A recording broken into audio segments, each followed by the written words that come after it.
Oh, wait. Is that right? Hello? Hello, everybody. We are starting. On time for once. Holy Imagine. shit. Fucking wild. Right? All right. So today we are going to be going after the Frank Thorne, well, inspired by, I'm going to do my own version of Red Sonja, but I'm going to be working from looking at Frank Thorne's original 1970s version of Red Sonja. Let's see about looking through some of these images here. Here's an image where he drew his take here on the far right. I guess the left of the screen. In the middle here is an earlier version from 1972, I believe, short story publication of Red Sonja, and this is the original style she was, based on actually based directly on the Robert E. Howard story that she's from, which the character does not exist in the same contemporary world as Conan in the original story. I believe she's like a 17th, 16th century kind of swashbuckling character more. Oh no, the cats are being let in. You get one chance. One chance. All right.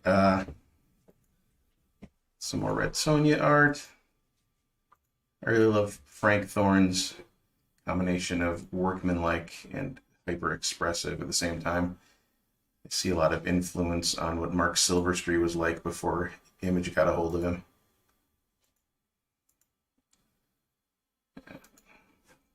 Original, just the inks, it's so good. And that was used as the corner piece. This illustration here was used as the corner piece for the comic, which is pretty great. And this is actually from one of her appearances in the Conan comic, not drawn by Frank Thorne. I would not actually even venture a guess as to who that is. It's not Buscema. Well, maybe it's Ernie Chan. I don't know. Come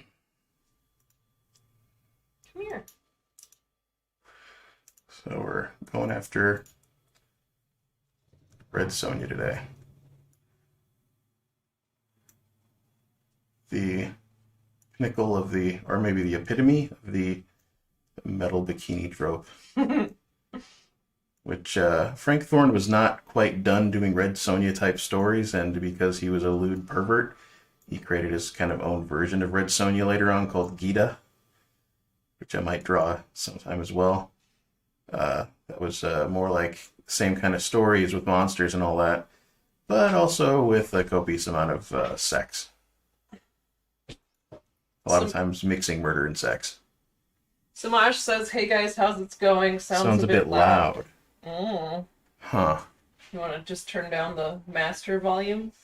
I could do that. Let's see here. Does this sound better?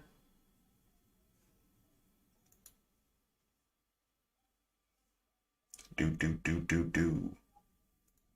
Do do do do do do do. Does this sound better? Is it better, Samaj? Answer us! Probably comes some kind of crazy delay on I it. know.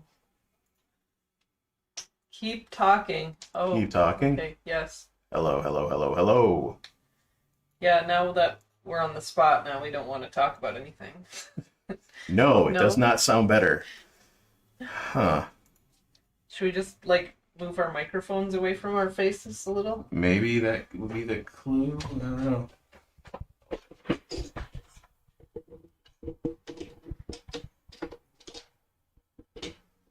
Still a bit loud.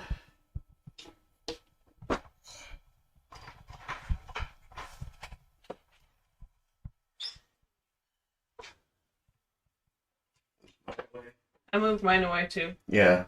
I mean, the levels look really low, actually, on my end, so I don't know what's going on. That it sounds a bit loud. Alright, well, he can turn down the volume.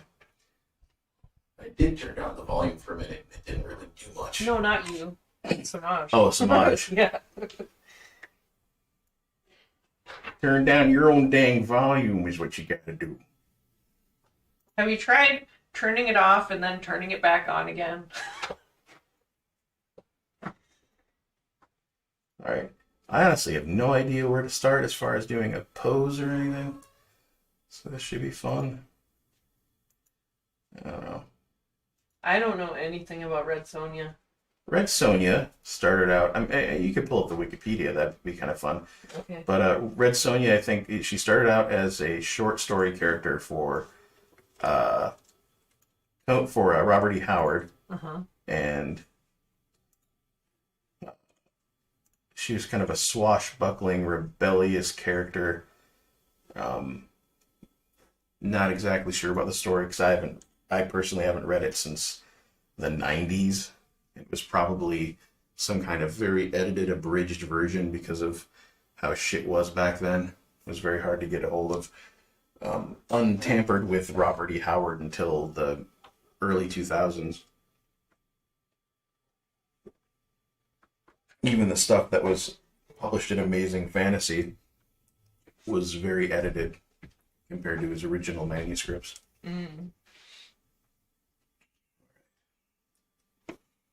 Let's get here.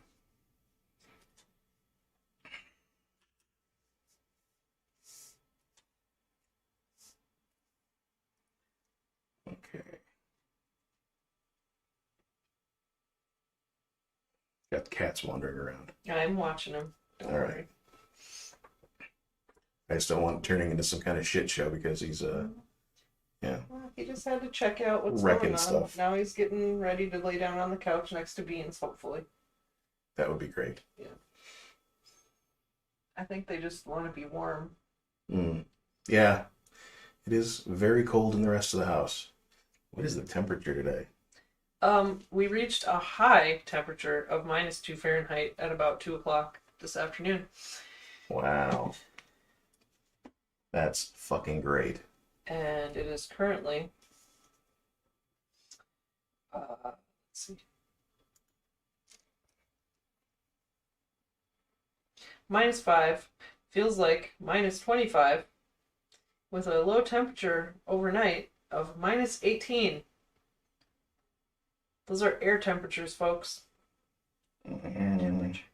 And it's about 50 degrees in the main floor of our house. And I'm of the opinion that that is a lie and that it's actually cold. It's not, though, because you can't see your breath. Maybe. If it was like 40 something, you'd be able to see your breath, and you can't. So I think it's not a lie. It's just you're not used to that low of a temperature indoors, so it feels way colder.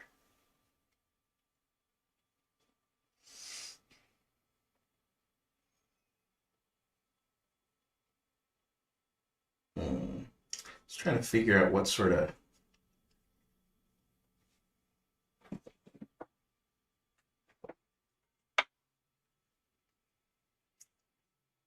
pose or something.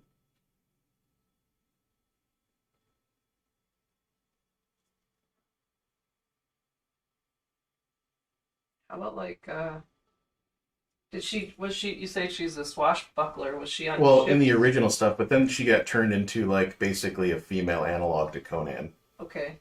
later down, like when she got adapted by Marvel, basically. How about if like she's fighting some kind of beast or something?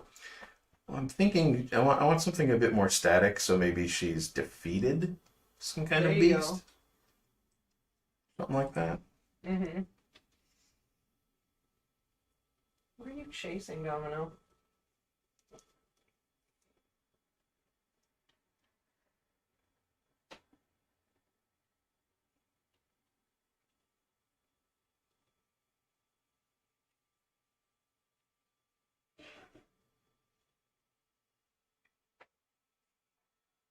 Hmm.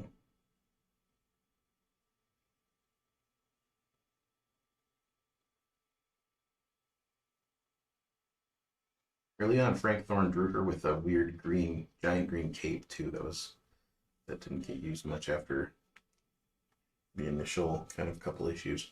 Mm. Well, I mean, we talked about butt covering last time. Yes, we did talk Probably about butt don't want to covering. cover up her butt if, it sort of defeats the whole purpose of the chainmail bikini, right? Indeed. Dan the Man says, hey, Dan the Man. Hey, Dan. See, Samaj says have her sitting in a pile of headless bodies, legs spread, big old axe plate in the ground, handle up. I'm thinking one giant severed head might be the thing. That's what I was thinking of. Like I one like giant that. severed head. Wait, where did Walled you out, see that? lolling Are tongue. you in a different chat than I am? I am in the regular ass chat. I have the regular chat looking at me right now. All right, well, I missed that one somehow. Hmm.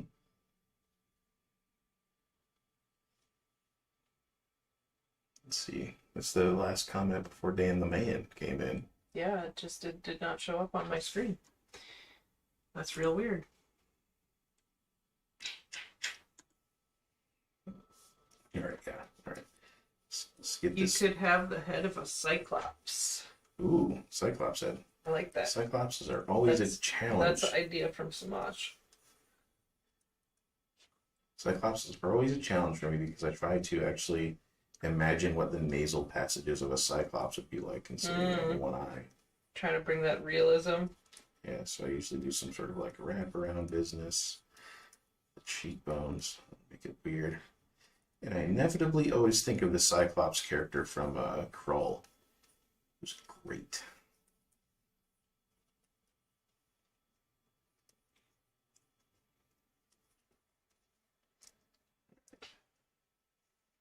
Some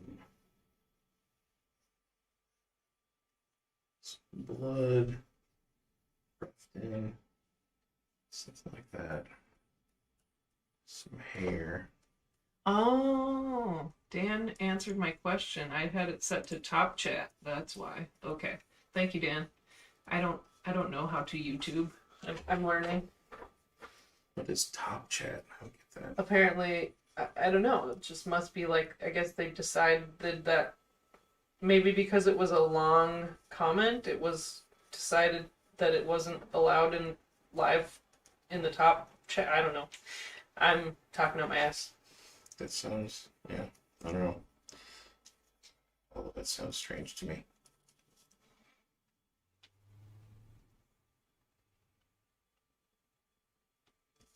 Okay. Let's get some. Oh, the kitty cats are being really cute over here. Now you're teasing the audience because they can't see the cats. I'll figure out how to post a picture. Oh, you could post photos, yeah, on your Twitter.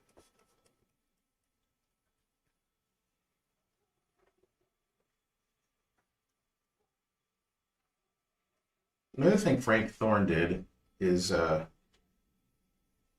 there's this whole thing of like kind of making everyone in high heels kind of vibe. The women in earlier pre-feminist invasion kind of works or whatever.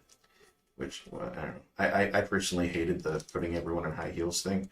But what he did is instead of putting all of his female characters in high heels, is he would make certain female characters, and Red Sonja was one of these, do ballerina feet. Weird. And I'm thinking he got that from a lot of the early era of female bodybuilders from the 1950s. Oh yeah. Because they would do stuff like that. They would do ballerina feet with they do like the strongman pose, and then they do ballerina feet for their full body photo. Yeah, because that made it feminine. Yeah, well, I wasn't complaining looking at those photos. Yeah, I don't know. I guess I don't know what early bodybuilding women looked like, but the ones now just basically look like dudes. To me, at least. Abia Stockton is one that's pretty damn amazing. Her and her husband were both professional, like early era professional bodybuilders. And she's pretty great. It was like Abby, but with the Y and the E at the end reversed.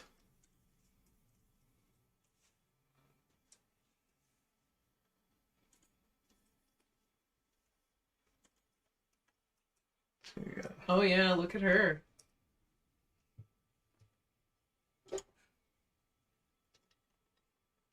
She got curves and muscles. Yep. That's pretty crazy. If you even look at the dude bodybuilders from back then, they didn't have the hypervascularity. Yeah. They weren't doing like water weight fasting before competitions or doing hyper diet stuff. They were just like, we're lifting a lot of weights. We're actually healthy Yeah. doing this. And I think that was a lot of the message behind it too, was that like be healthy, kind of Yeah. like not necessarily like being athletic is healthy as opposed to I'm turning myself into some sort of weird human flesh sculpture. Exactly. All right, let's see here. I'm gonna try to post this video I just took of these cute kitty cats being cute.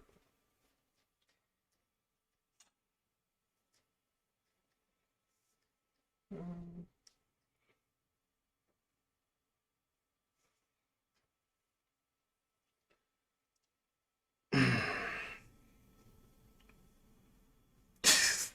Wall Street bets? What? I don't know. Samaj, have you been hacked? Something I do not typically draw on women is tiggle bitties. I'm usually a small to medium breast drawing person because easier to figure out in dynamic poses. Yeah. This is true in real life also. Doing yoga with big titties is very challenging, but I still do it.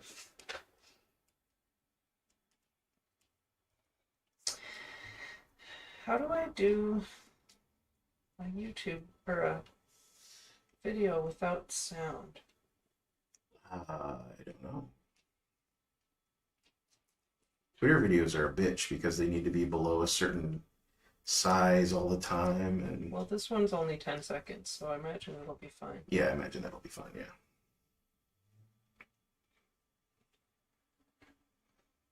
So the question here is like, yeah, Hey. like Quit that. arm out.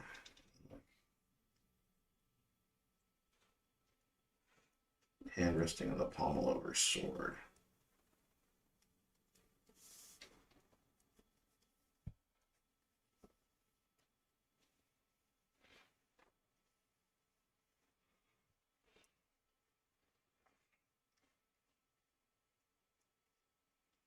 Frank Thorne's sword design for Red Sonja is pretty great too.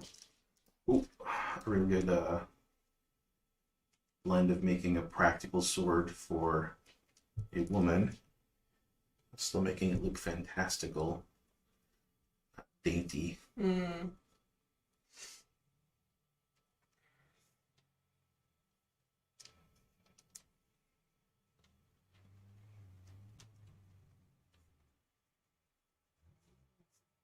And skewing sort of making it look barbaric in that sort of fantasy way instead of making it look like some sort of just fantasy version of a Christian crossguard or whatever. Oh, Samaj, I am a filthy weirdo in that I like A cups and small B's the most. And he's married to a F/G. Yeah, it's the way it ended up. You don't choose who you love. Yeah. I don't know what it is. It's a quality versus quantity thing Hey, for me. as a bisexual woman, I'm also attracted to small titty women, but probably just because I have big ones, so I want something different.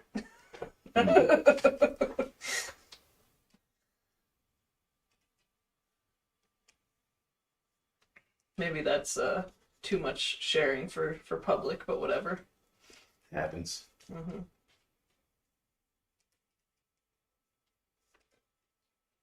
I'm also going to like a lot of modern iteration or contemporary, I guess, iterations of Red Sonja because she's being published in comics these days. I see a lot of people giving her a lot of muscles and stuff, or making her just a little bit thicker. I'm going to do something in that direction, but I'm not sure exactly what yet.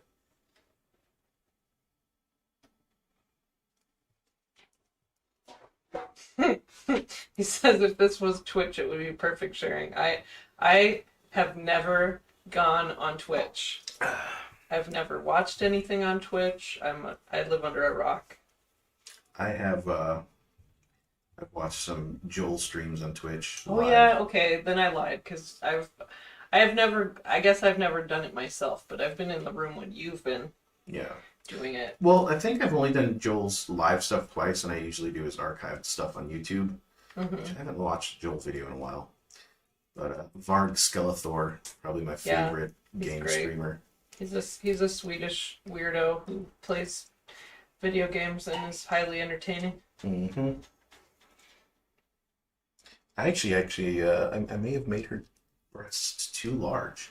Yeah, I don't know. It looks like they look way smaller than the reference art.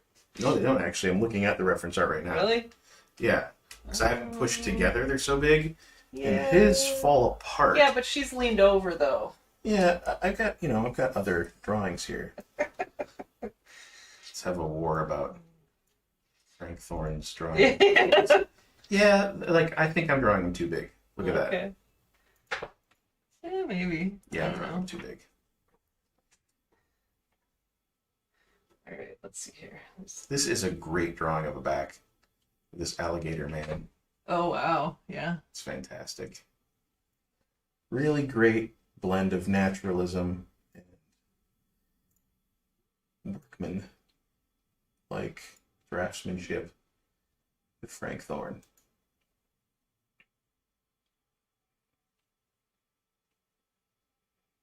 There's a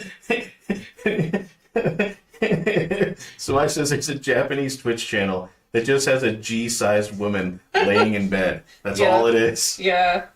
Well, unfortunately for me, I'm sure that my waist is twice the size of hers, so that's not going to be a thing I do. But yeah, I believe it. We see some examples of what's going on in the young people's section of the internet through some of the YouTube reaction videos we watch. Yeah, like MXR plays and stuff like that. Gotta keep abreast of. That wasn't even on purpose. Yeah. Okay. Gotta keep abreast of the things. I'm having problems trying to figure out how to post this fucking video because apparently I'm not up on all the tech anymore. I don't know what to tell you because I'm not in a position. Yeah, it's fine. I'll figure it out.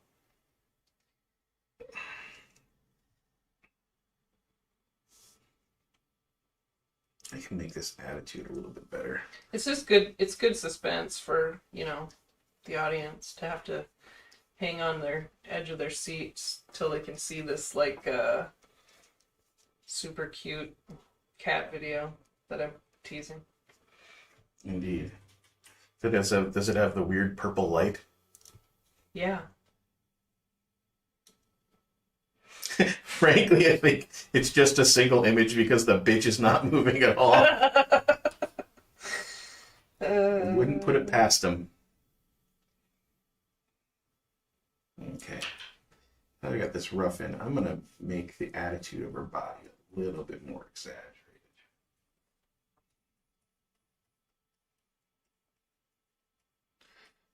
Push the counterpasto Mm-hmm. a little bit more.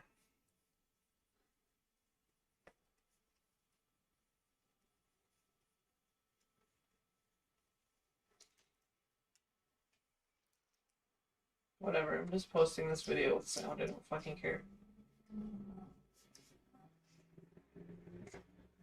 Oh, that was your problem, trying to figure out how to strip the sound out? I don't want sound on it because you were talking in the middle of something that was totally like non sequitur, and I just thought I could get rid of it, but apparently you can't do that on Twitter. You can do it on Instagram. Well, I can't even figure out how to post a video on Instagram. What? That's easy. Well, I can't figure it. You post it just like a regular Uh, photo. It's not You showing. select the video file on It's not Instagram. showing up in my files when I hit the plus. Then there's a little drop-down menu with an area next to it says gallery or something, and you can choose the folder where the video is. Yeah.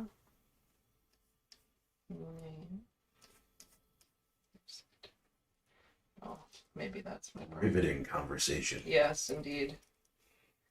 File manager. Videos. There it is. Told you. Why is it not showing up now? Head to the side a little bit.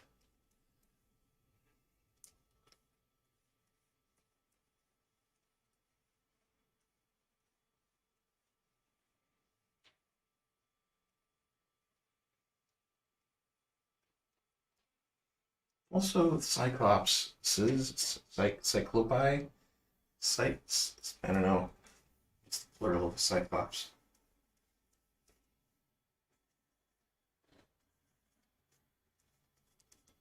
It's like I don't know.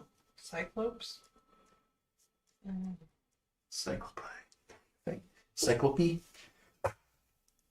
a Greek word. Cyclopode? No, that would make no sense. One-eye foots.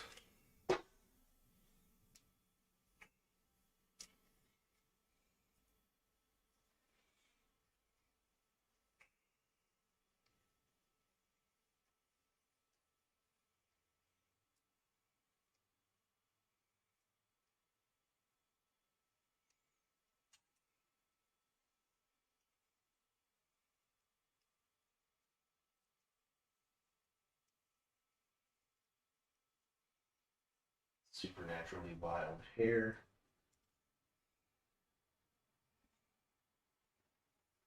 That is one place where I'm a little bit off on the original Frank Thorne. Red Sonja her hair looks blobby. Doesn't look like hair. But I get what he's trying to do. He's trying to do this like hyper expressive thing, and other characters that he later does that with, he'll do things like go out and try to make the hair look like mats. He's really into the like making things kind of feel primal, which I appreciate. He was good at it. The fucker's still alive too, which is freaky to me. It's like 90 years old. Still out there kicking it. Wonder if he's still an old pervert though. I mean, once a pervert, probably always a pervert. Indeed. Yeah, I can't figure out how to post the fucking video on Instagram. It won't select. Well, Instagram is a pile of crap. There, I said it. The only reason why I'm on it is I've kind of gotten a Facebook syndrome with it, where like there's a bunch of people on there that I want to keep in contact with. Mm-hmm. I'm glad I was able to overcome that with Facebook, but I don't know if I can overcome it with Instagram. Because Instagram's also a great exposure tool, unfortunately. Indeed.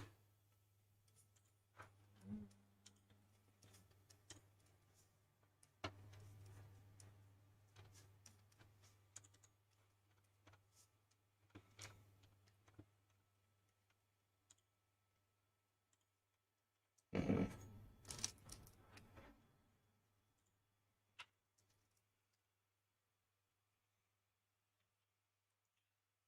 Big cheating going on right here. Do some big cheating.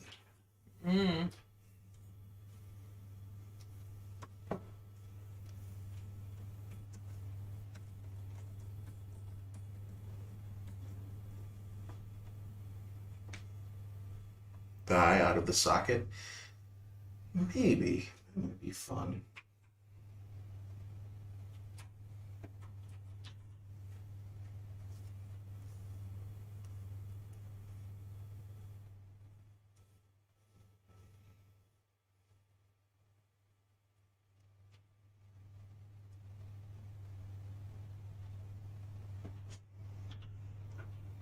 I would actually throw it off.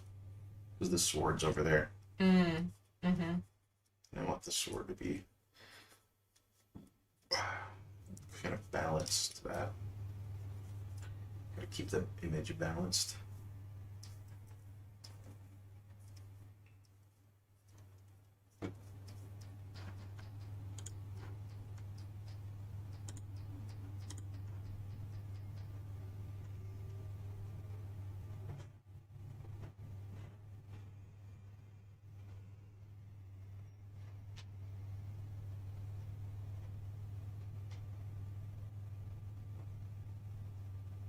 You can post the link to the I kitty cat. did. Already done did. I just see parentheses kitty cat video. The link is above that. Unless it is not letting me post a link. For some algorithmic reason. There might be something with Twitter, I don't know. Or with YouTube that it doesn't allow links to be posted. I don't fucking know. Anyway. Well, I have it over here. I can see if it'll allow me to post it.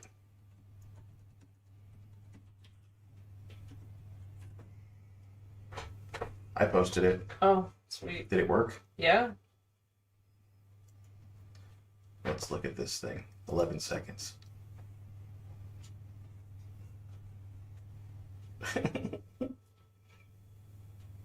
Oh. It's really cute.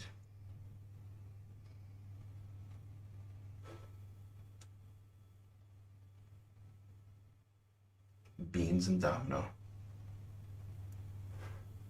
Being little gay bros. Mm-hmm. They were totally making out before that. No, they're just... Need moderator permission to post links. Oh. I'll have to figure out how to give Carrie moderator permission because she technically is the moderator. Give me the power. Have to look into all that.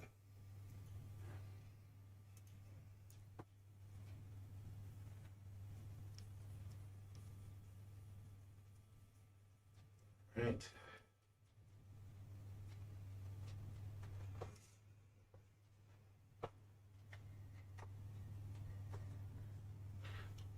Follow this in. Give me a wrench.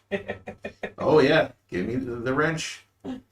I don't know how to do the wrench thing. That wrench comment reminded me of those old 2017 days. Mm. Everyone's asking for wrenches. Give me the wrench. I missed that one. Well, you weren't in those chats a lot. No, you were very much in the YouTube at that time. I was maybe too much into the YouTube. Doing a whole thing. So much into the YouTube that I got involved with idiots. Yeah, well, what Trying can you to do do? things that were, I don't know. Wrench no state. I like that. See the chat now. There we go.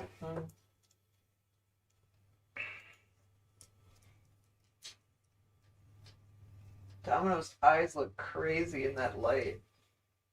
We got all kinds of LED lights all over the studio now. Yeah, this one back here is to light up the Transformers, which I don't know if you can see on the video, but it's like... Yeah, they're behind. They're they're a little higher up. It's like a combination of like a kind of a purpley magenta and a blue light, and it makes all of the colors on the Transformers just pop out, and they look awesome. And it's making Domino's yellow eye look like bright orange, and his blue eye just look really blue. Domino is heterochromic. Yeah. And Beans just looks kind of like super bright orange. Yeah, super saturated. Yeah.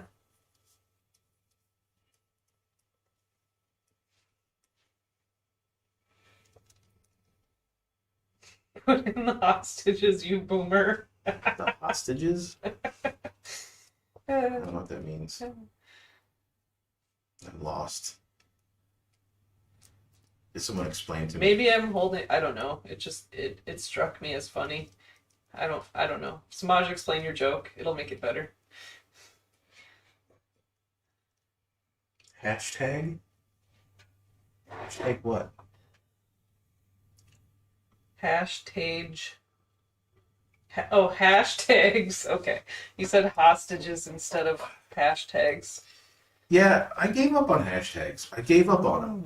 I was hyper hashtagging for everything for like 3 years. Yep. And then I just was like, fuck this. I'm no longer hashtag man. I do hashtags on the Patreon post or the Twitter Fiendus post when I think about it, but I don't often think about it. It's only if like there's a sort of clever one that I can work in.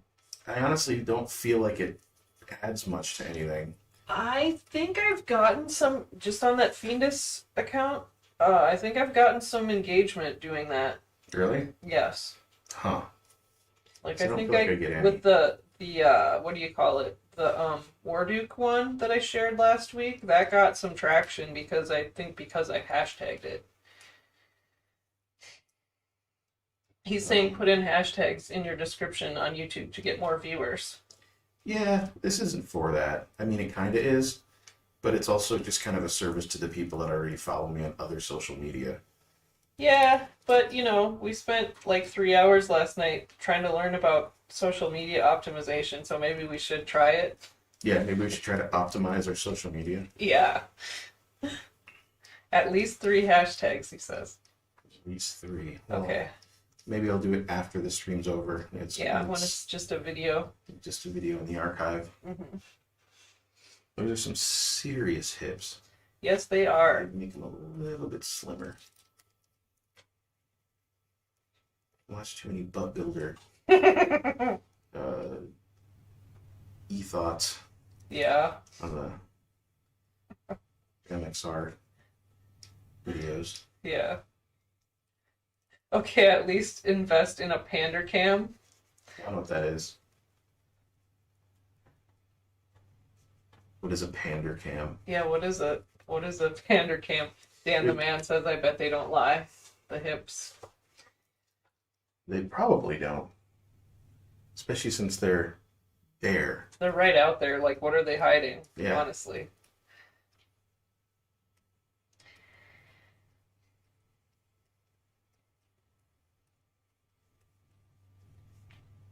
What could they hide? It's actually a very weird phrase. Those hips don't lie. Like, what does that mean? Well, I mean, it could be interpreted, if I was going to put on my feminist glasses, it could be interpreted as like very misogynistic representation of like how women with rockin' bods are assumed to be super slutty. Mm. I don't know. It could be like an Austin Powers, that's not a man. Yes, that too. Indeed. An inversion of Austin Powers. Yeah. Transphobia. Oh, Samaj says cheap webcam set on the cats, or at least on the Mrs. Boobs. No, that's not happening. We want to eventually have a camera for me, but Yeah. we already have 2 webcams set up. The second one is for the inking table. And for the Patreon exclusive stream we did just last week, that worked out really well. But I can't actually hook up a third camera to my computer without it getting confused. Well, without OBS getting confused, and probably my computer overall. But OBS would definitely be we'd confused. have to do something where like we Zoom or Skype me into the OBS, which I don't know, introduces delays, and I don't know, it seems Introduces delays, introduces all kinds of weird things. it seems annoying. Yeah, we gotta figure something out though. We'll figure it out. If you have suggestions, we'll take them, obviously, because Suggestions for using a third Samaj camera. seems to know a lot about this. Yes. Well, I don't think Samaj took the 3-year break from giving a fuck about streaming Yeah, that I did. yeah. And I fell off the being an internet personality wagon in like 2011, so Yeah. so I'm way behind. My experience includes podcasting and blogging and twittering.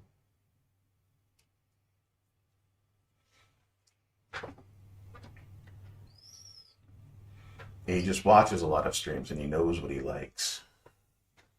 That's good. That means you're like a subject matter expert or something. A connoisseur. Oh yeah, connoisseur. He's also Canadian, so There is that. Do that with that what you want. Mm-hmm. Take that how you will. Canadian, e.g., or i.e. it est, insult to humanity. Oh, come on. No, my hatred has moved from Canadians to New Zealanders. Yeah, I can see that. It's the worst accent. We're Minnesotan, and I think you make fun of what's close to you, so we make fun of Canadians a lot. Yes. It's not personal most of the time. The tier goes Wisconsin, Canada, Yeah. for like making fun of things. Yeah. But seriously though, New Zealand has very much trumped all of the targets of our derision recently. Well, yours. Mine. Well, it seems like 50, I still make fun of Australians more. It seems like 50% of like the YouTube videos that you watch that are like when you're trying to learn about things are all New Zealanders now, and it's really weird. That is weird. They're kind of they're invading the instructional space. And they on have YouTube. the worst accent. Samaj says it's still okay to hate the Quebecois. Yeah, I mean, you know. He's Dan the Man's from Upside Down, Canada. What's that? I don't know. What is Upside Down? What is Upside Down Canada? That's a confusing statement to me. Yeah. The Upper Peninsula? I don't know. It's so weird. I don't know what Upside Down Canada is. Explain yourself, Dan.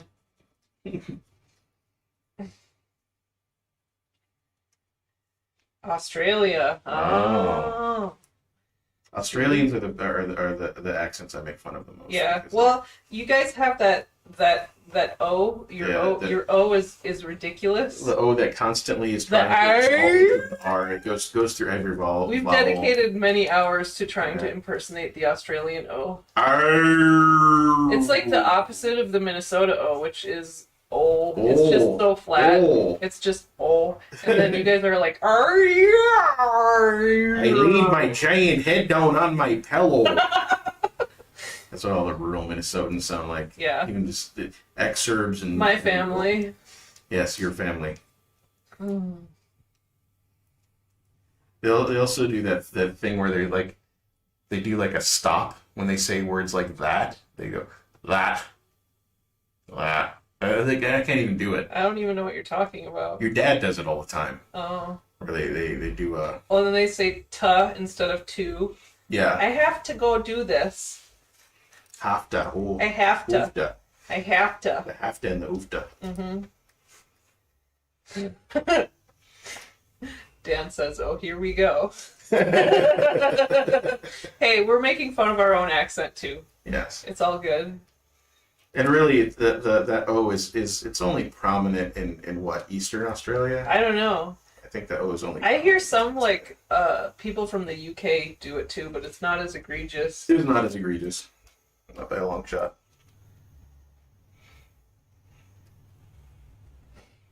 Yes. I'm actually just kind of having fun with this. I'm not even worrying about getting it done very fast, which is maybe bad. Whatever. Have a good time. That's what this is about. Is it? It's a Is it hang. really? And you're drawing. I do need to get some music going of my own. Yeah, that should be a between this stream and the next one kind of a project. Yeah, maybe I have to figure out what the conflict is with my hardware, because Audition is no longer recognizing any inputs, and it's after Windows updated. Mm-hmm. Yeah, Dan says every state has a different accent. In Australia, yes. Well, in the US also, but um yeah, I feel like the Western Australian accents are closer to the New Zealand accent. At least they annoy me as much. And because it's the thing that bothers me the most about it is the ch for t sound. So they'll say like ch ch the chable instead of the table, and it just sounds super uptight, and I hate it. And I can't explain it. I just hate it. And the Eastern Australia people sound more kind of like they sound less they sound more British, I guess. But still they still do the super weird O thing. Australians don't like hearing that. Whatever. They can take it up with me. They can cancel me. They can take it up with Kate Blanchett. Yeah. I think did all she could to not sound Australian for a long time. Yeah. I mean, again, pot kettle. I'm over here with my Minnesota accent making fun of everyone else, so. So I'm a native Minnesotan, but I didn't grow up in the suburbs or the exurbs.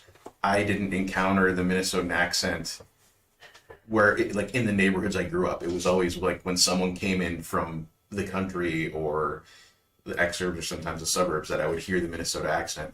And the one I've never run into in real life is the one that Jesse Ventura has. Oh. And the My Pillow guy. Like, I've never heard that accent in real life. I have. Well, no, outside of hearing Jesse Ventura speak at my community college in 1999 or 98, something like that. I can't remember. Before when he was governor. Yes. He came and spoke at our college about. Yep, mine too. It was 1998 because he came and spoke at our college about tuition costs and community college tour. He must got done all of them because he came to mine too. Yeah, it was really weird. But yeah, like it's sort of like, oh yeah, God, whatever it is. Like, I don't have time to bleed. Like no, that voice, I've never heard it in real life. I know. Well, I mean, I work in construction, so I encounter a lot of different rural accents, and I've definitely come across that one.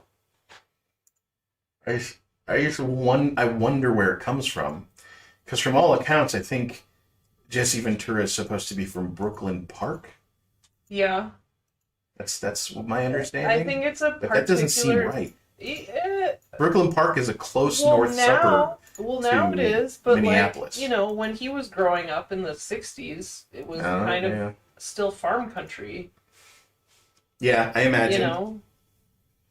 I imagine that's the case, that it was still farm country back then.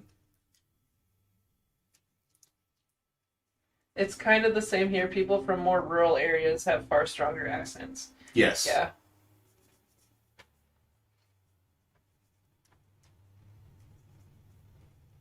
So, Dan, are you from a city, or are you from Boganland?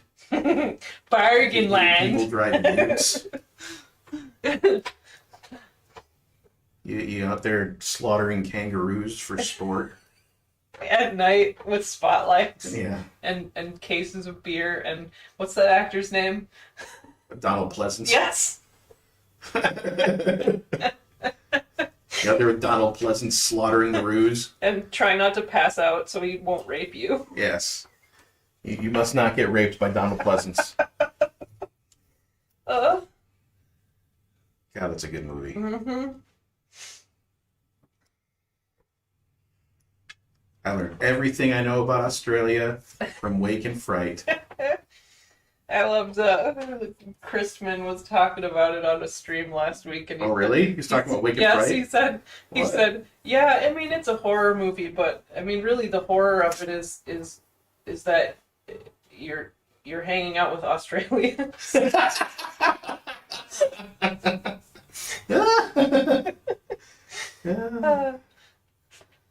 It's great though. It is, and I love Australians. Yes. I kid, but I do love y'all. He says he's halfway between Adelaide and Melbourne. Melbourne, not Melbourne. Melbourne! Yeah, Melbourne! So is that like kind of... Adelaide's in the south, right? So you're kind of like in the middle. I'm actually going to do a smaller head and have it upright. So I feel like showing her boot. Yeah. Mm-hmm. So she's holding it up. So I don't want her foot to be sticking out. Yeah.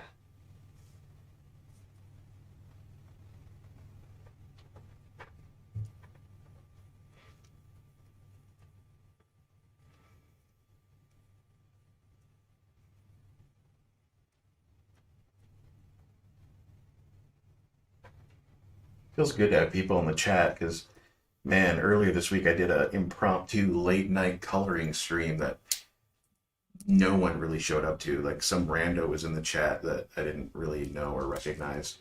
Maybe I did know them. I didn't know that I knew them, which is something the internet, that does a thing unless you're hyper familiar with everybody's alternate username handles. Mm-hmm. And then people get mad at you like, why didn't you recognize me? Like, why? I didn't know that your name was FarmCat798 on this platform. On your other platform, it's your actual name. How am I supposed to know this? Mm-hmm. Do I have a dossier on everybody? You should, clearly. Yeah,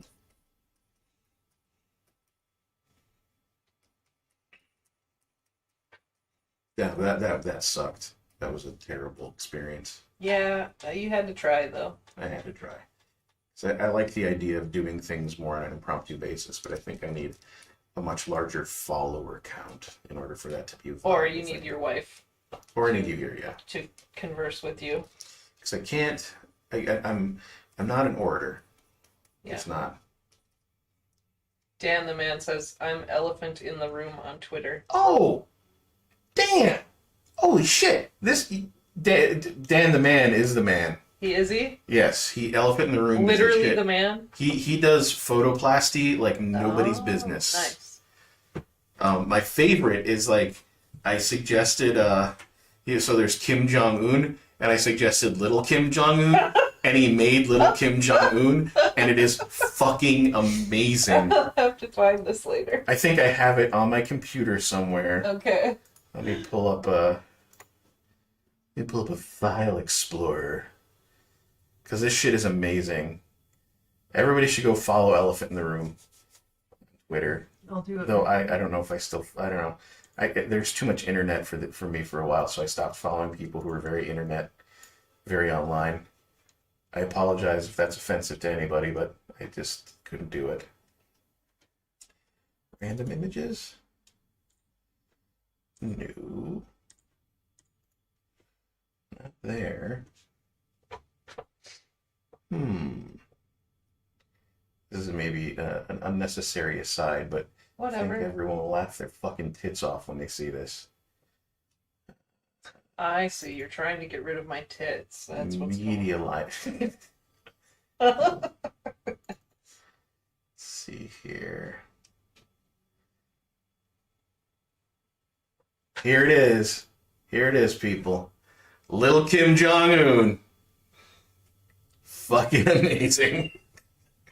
See, I was picturing It's so I was good. picturing it the opposite way. Somehow my brain was like, okay, so it'll be her face on his body. That makes it way worse. No, this is the answer. That's beautiful. I love it. It's amazing.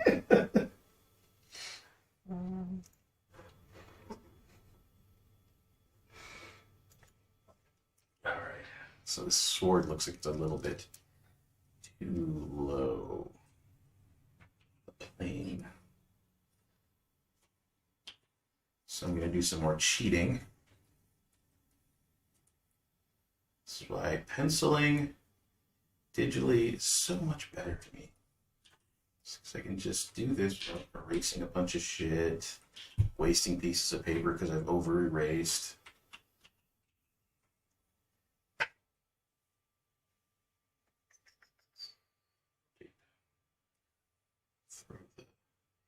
here. And it's a little... No, I still want it to be fitting in. It's weird looking. I don't know, is it? It looks like more straight up and down now. Yeah, it does. It doesn't go with the attitude of the dog. I see what you're saying. Visual attitude thing.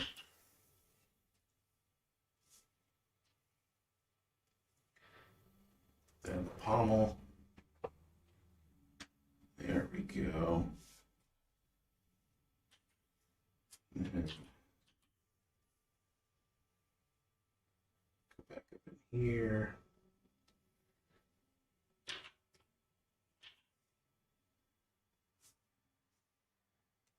In.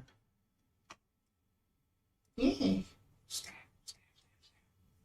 I'm like doing Monty Python animation.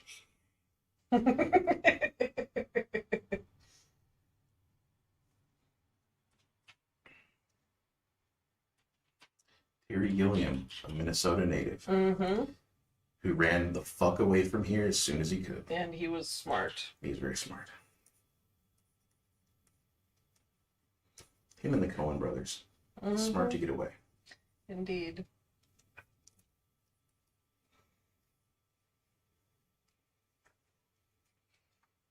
Pretty much all those guys. Steve Zahn. It's the people who stayed who fucked everything up for themselves. The replacements. All that.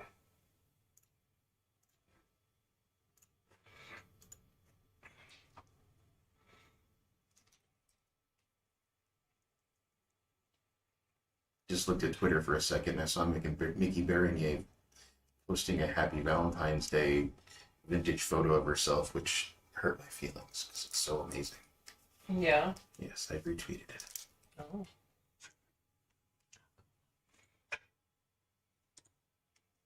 Mickey Bernier was the Crushables. Oh. Day. What's she from? Lush, lead singer. Oh, yeah, that's why I recognize her. Guitarist. Half Japanese, half Hungarian, grew up in Britain. That's a combo. It is. It's a hell of a combo, I tell you. Alright, this pose seems to be pretty okay. I like it.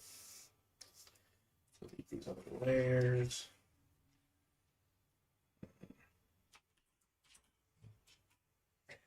Oops. There we go. Delete. Repaste it so it's centered. Still want a little bit more on this side. Somehow it feels more balanced. Okay, and then do some blood.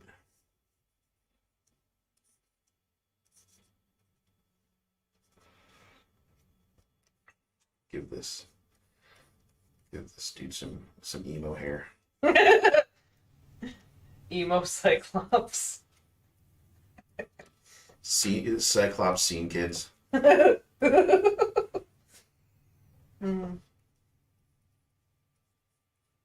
totally wanted to stop a bunch of dudes in the way to Rose, but it just... Some old guy told me about Sunny Day real estate and my concept of emo core. Just I wasn't do anymore. I'm gonna sit here and wait for some bitch with a sword to kill me. Maybe it'll make me stop using so much hairspray.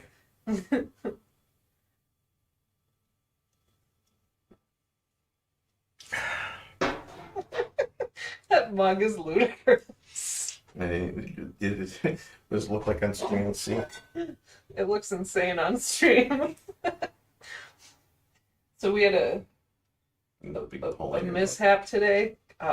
Every time we stream so far, we have giant mishaps. So I ordered liquor and beer from Instacart because I'm a bad person and I didn't want to go out.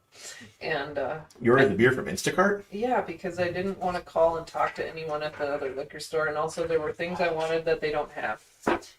And so I ordered from Total Wine on Instacart. And anyway, so I get this big giant box of liquor and I'm carrying it from the front of the house to the kitchen and one of the handles just fucking broke off. Box. And the whole entire thing just went crashing to the floor. And a beer exploded. One solitary beer exploded and went everywhere. But then two of the beers popped, the tops popped, so I was like, well, after I cleaned it all up, I was like, well, I guess he's gonna drink these right now. So I found the biggest mug I could and poured them both into it. I guess we got lucky though, because there was like 3 bottles of liquor and a 6-pack of glass bottles, and the rest of it was cans, and only 1 bottle broke, so that's good. But it was a big sticky mess. And I yelled really loud. Yep. But on the upside, the kitchen floor is clean now. I actually mopped with soap.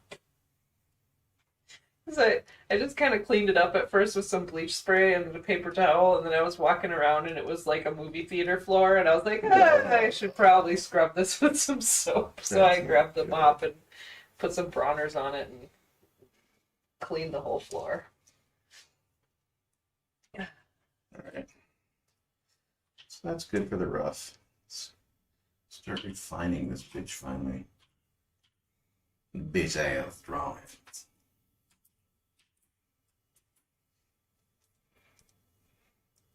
Is it still too loud for everyone? Is the audio still fucking weird? I don't know. I've tried a lot to just like figure out the problem with it all, and it just never seems to be right. And part of it's that this room isn't treated. Yeah, well, my side of the room has got a lot of furnishing, so I think mine is less echoey and yours is more echoey because you're kind of out in a wide open space with a lot of bare. We have noise canceling and stuff. He turned his sound down like a peasant. He says. It's weird as I played back my last stream a little bit to myself to see what, like, because you want to look at what, like, how things turned out, and my audio seemed quiet. And I'm like, well, it might just be. Are you listening in headphones so much? That might be a thing too. Because I rewatched it on both my computer and my TV to see what the audio levels were like, and they seemed quiet to me. Okay, he's on headphones. That's probably why. That's probably the thing, is the headphones. Seems all right to Dan. That's good. Cool. This is good feedback. Yes. All right, let's try to mimic sort of female lantern jaw that the lantern jaws. Heroic. He gives his women this same like heart-shaped curve to the jaw. Almost. They do have a prominent. She got a prominent jaw. We have the same kind of prominent jaw. He draws basically the same prominent face. Jaw and high cheekbones. High cheekbones, yeah. And it looks good. I mean, I'm not going to complain about it. But he draws the same woman over and over again with slightly different eyeballs. I guess he changes the nose a bit. This one's a Gil Kane drawing. Samaj says, "Hey, the problem is never me. It's always the entertainer. I demand better sound and cat cam." All right, we'll work on that for you, Samaj. We will get a cat cam going somehow. Yes. Who inked this one, I wonder?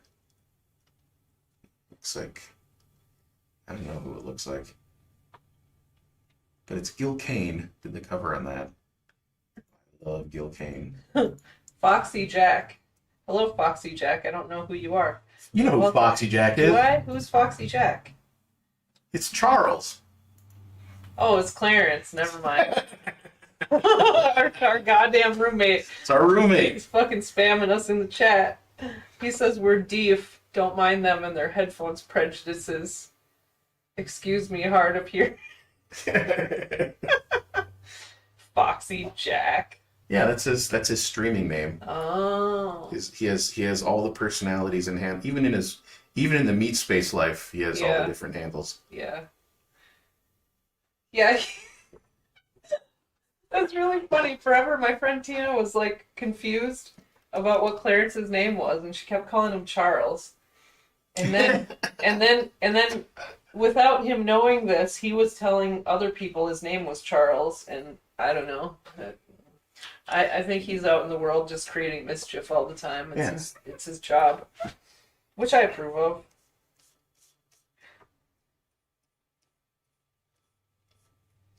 I think I'm not even. The exaggerated roundness of the jawlines. Yeah, it's interesting. Trying to mimic it. It's having trouble committing. Well, you like to draw a streamlined face.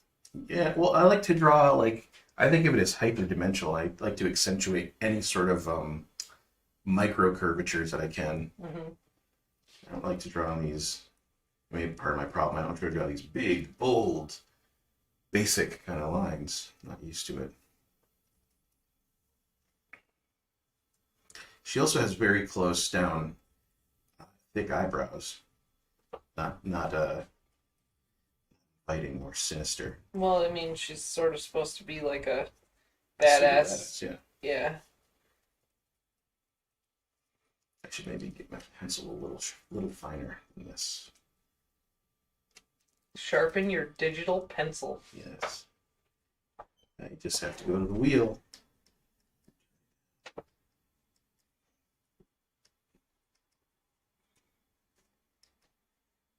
Like he's one of these guys who pretty much always drew just like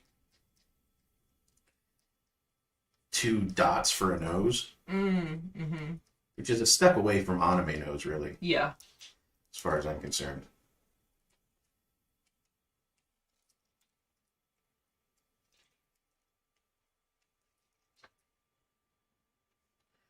I like to draw the actual dimensions of the face.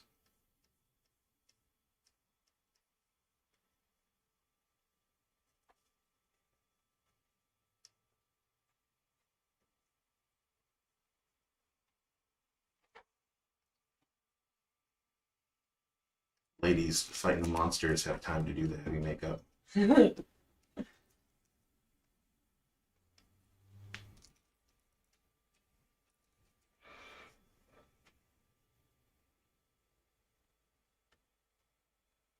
Clarence, or sorry, Foxy Jack. I shouldn't be doxing you, Clarence.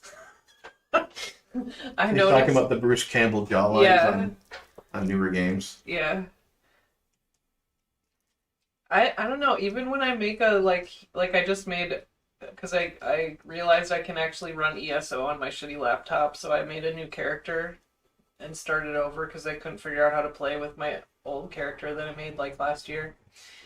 And I made a huge, like, brutal orc lady. And even when I do that, I try to like start out with sort of like a feminine face and then just make it kind of brutal. But yeah, I don't know. The big jawline is weird.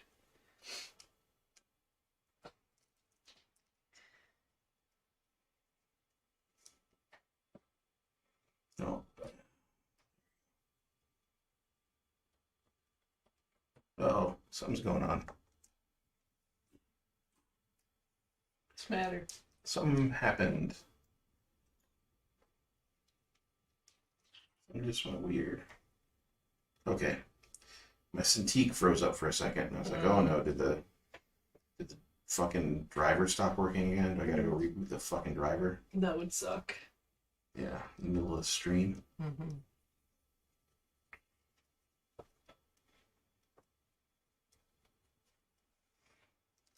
Mm. Something off about this.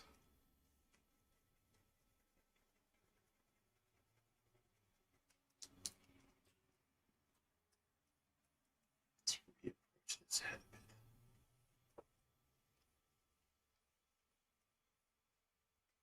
Take the hair here.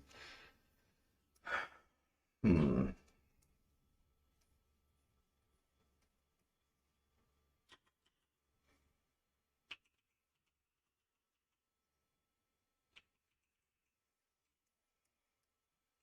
seems a bit large. Yeah, like you got to figure out how tall is she. She's probably pretty big, right? Yeah, I mean, they always draw her to be about the same height as Conan, so she's got to be like 6 feet, Yeah. 6'2", something like that. So her head Huge woman. won't be that big, probably. A giantess. Mm-hmm. Which are all the rage right now, apparently. Mm-hmm. Your 9-foot zombie Mm-hmm. vampire mammies Yeah. who look like John McCain's kid, whatever her name is. Megan. Megan McCain. Like, I thought you were a trad wife lady. Why don't you take your husband's name in public? Oh, but your dad. Clout. Yep. I made a career off my father's death. Yeah. And I'm just going to keep bringing up my dad and how he was a war veteran and suffered and Mm-hmm. your mom, yeah. Yeah. It's closer with the original setup. Yeah, I don't know what was wrong with the original head. It didn't feel right. Okay. Sometimes I don't have a concrete explanation for anything like that. This doesn't feel right. Be different. Mm-hmm.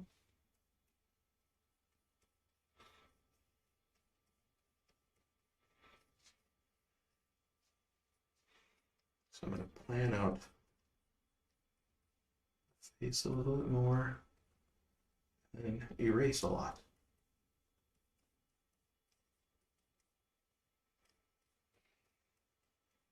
Just so I can get the structure.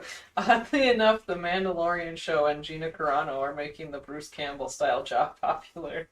Yeah. So I learned something about her What's yesterday from Twitter. Remember we were talking about how she's like working class or whatever? She's not. Her grandpa is the fucking founder of one of the biggest casino companies in Las Vegas. She's Oh, really? She's an heiress, yeah. Oh.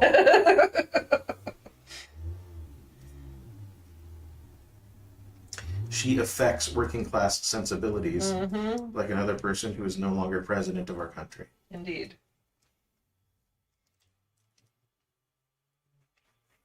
I mean, to be fair, like the casino business is pretty trashy, right? Culturally, but like, you know, you got money. You got more money than God. You can do whatever you want.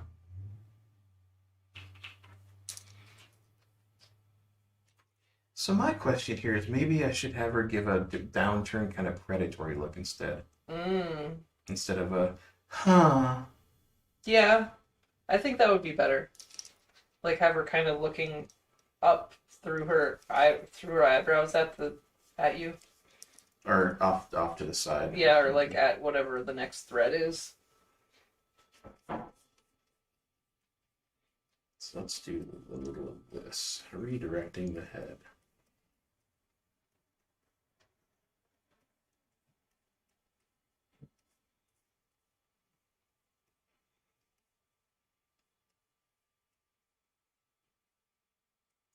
These have songs from Faith No More, Soul Invictus repeating in my head. Mm-hmm. I have that Welcome Home song that's at the end of the album. That's not a bad thing. No, it's not. It's a good album. It's a great album. Mm-hmm. I've come to think it's actually their best album, which is sacrilege to a lot of people. Well, you know. It's like, if you don't think Angel Dust is the best Faith No More record, then you're not a Faith No More fan! God. I don't know. I think that there's something to be said for the maturation of the true artist, and it's rare to see because usually when a band comes back together after so long, they're just looking to cash in. Yep. But clearly they had some shit to say, and it's fucking brilliant. It's super great. And you know, it came out of a place that was kind of pure. They got together back together at Roddy Bottom's wedding, and just kind of like talked a little bit afterwards, and then kind of kept it under wraps from even their loved ones that they were working on anything forever. And you know, it's kind of cool. But the thing that's different about that album, and it's something Billy Gould has talked about a few times, in interviews is that it's the only album they've ever made where they didn't have somebody from a company tampering, Hmm. which I think is huge. Yeah, for sure.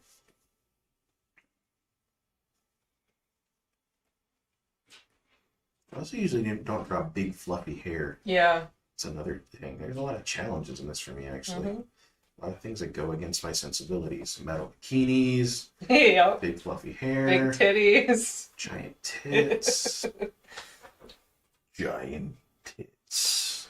They're not even that big. Yeah, it's a large C to D. Mm-hmm. I'm getting closer to this head pose I want. Pardon me. Here, erase all this.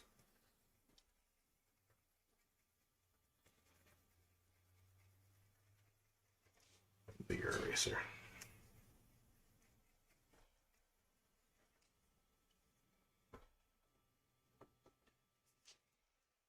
And bring this all the way back up. Merge. Bring it back down.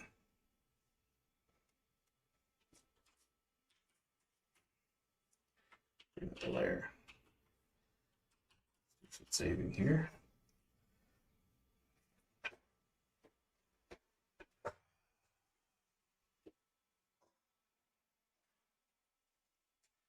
I haven't been able to even check in on what's happening in the world this Saturday afternoon. Woke up at 3 o'clock.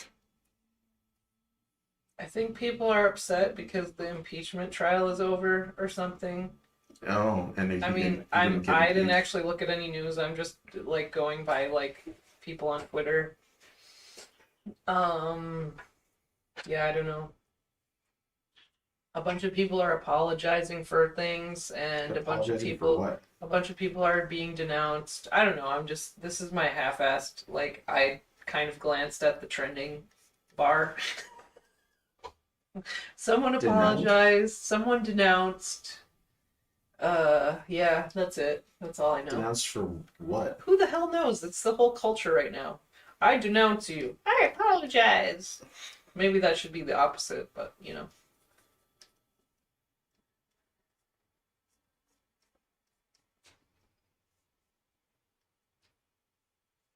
Yeah, this is more like it.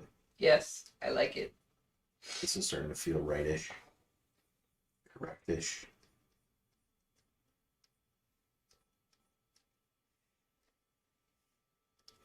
Another thing about Frank Thorne's artwork is he never did eye reflections, which is something I always do. So that's a weird thing. Foxy Jack says there was a 7+ earthquake in Japan off the coast of Fukushima. Oh, exciting. Oh, dear Lord. At that point, you just gotta ask, why do people live in a place like that? Where you got earthquakes all the time. It's like California. Why do you live in California?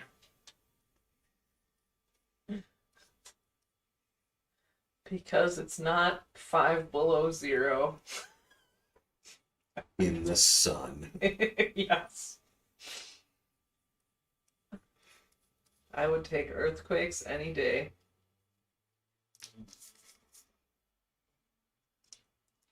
Something, Claire's just saying something about MMA, I don't know. I wouldn't take anything away from Gina Carano being an heiress. She has done a rather large amount of... Yes, for sure. I certainly respect her acting and stunt work. Like, I think she was great in that... What was that movie called? Haywire. Fantastic. That movie was great. Whatever. Like, great. I'm not trying to take that away from her. I'm just saying, like, I don't really feel bad about her being canceled. Well, I don't feel bad about her being canceled because she just basically went and put her foot in it. Like, yeah. When you start saying that your plight is similar to that of the Jews during World War II, you're basically sticking a giant razor blade dildo in your ass. Yeah. You're stupid at that point. But like, you know, I was watching one of the latest Katie Halper things, and Leslie Lee was on there, and he was like basically being a Gina Carano stan to a certain degree. He's like, 'cause he's like, I don't want her to be canceled for her politics because I think that's terrible, Uh-huh. and I love seeing her stuff. Like he brought up the same kind of stuff. Like she's pretty much great in everything she does, even if she's not like the best actress in the world. She has a presence on screen that works. You know, she's great in the first Deadpool movie. Like pretty much anywhere she shows up, she's doing a good job. And she has that gravity of like someone who can actually do fighting. Oh yeah, she like Clarence is saying he missed all that Mm-hmm. crap. That she like the other day she basically said that the plight of a conservative in the United States right now is the same as the Jews during Weimar Yeah. Republic. And I'm like, Yeah. oh no, Yeah. oh no, oh buddy, what are you doing? Yeah. What are you doing to yourself? Stop it. Yeah, I think that's the sad thing is a lot of people were probably on her side before she said that. Like I was like I mean I wasn't paying attention to it and I don't care about the Mandalorian, but I was like, I think it's stupid if somebody's getting trying to get fired because they have different political views, but like then you come out and do that and like I'm sorry. I can't.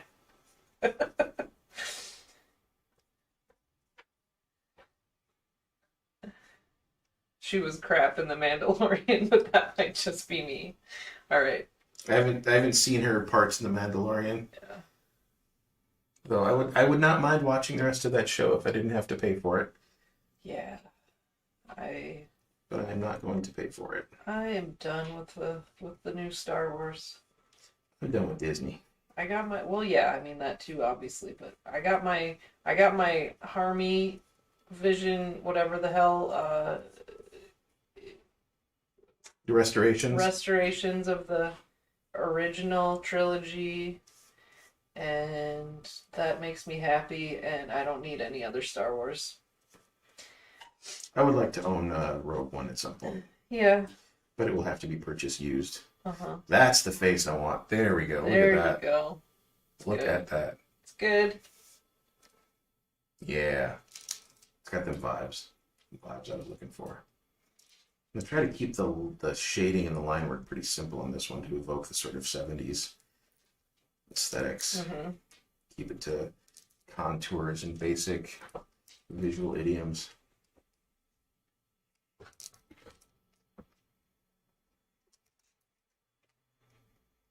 Get a little bit of curve in my nose. There we go. I'm going to use the bathroom for a moment. I hope that Carrie doesn't mind holding it down. No, I don't mind. I'm gonna just take a picture of this kitty cat because it's being super adorable. Actually, both of them are. Mm. And I'll post a cat update on Twitter.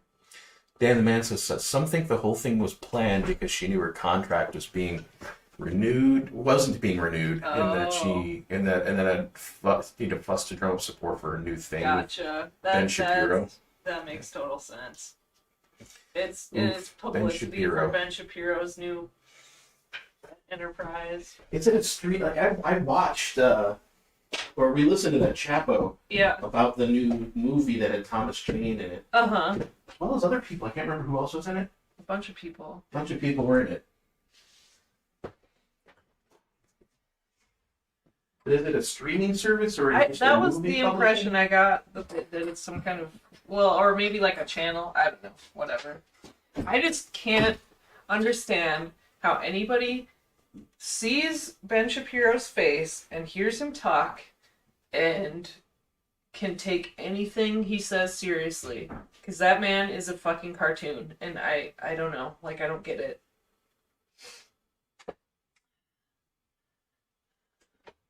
But yeah, that totally makes sense if it was just a publicity stunt.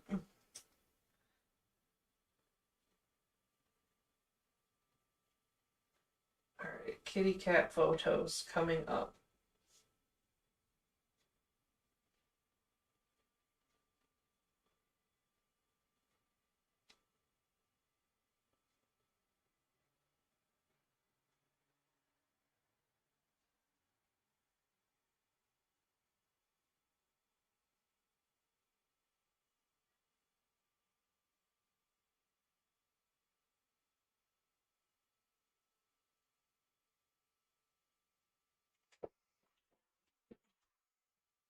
All right, they're on my Twitter. I'll have him share a link when he gets back.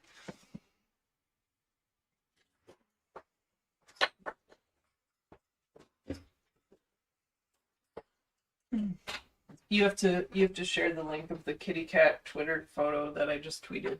Oh. Yeah,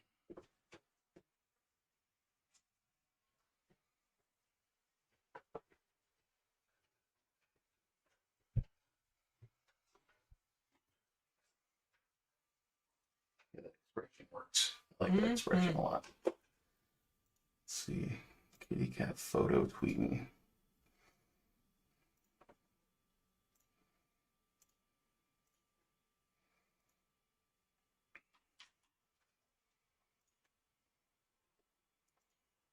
Okay.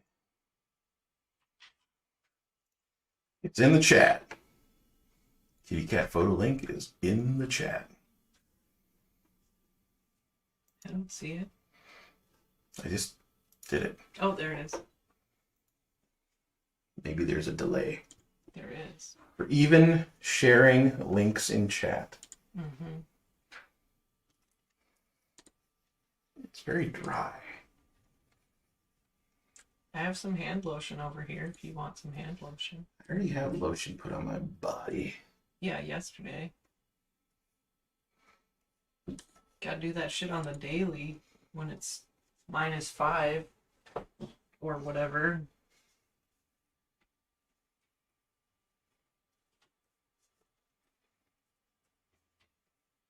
Yes, it is. Oh no, it's -6 now. It was like -24.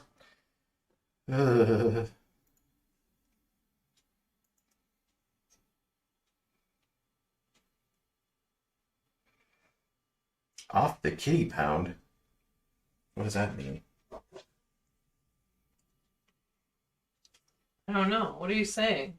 You saying you want us to get rid of our kitty cats to the pound? I don't know who you think we are. Love the kitty cats. Yeah.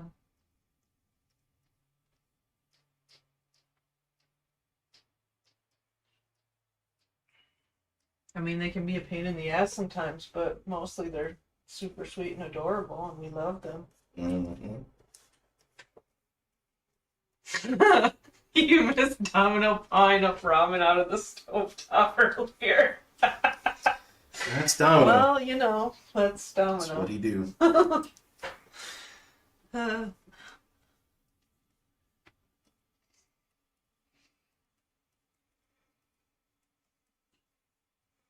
Yeah, that is a great expression, and it has a very retro vibe, too.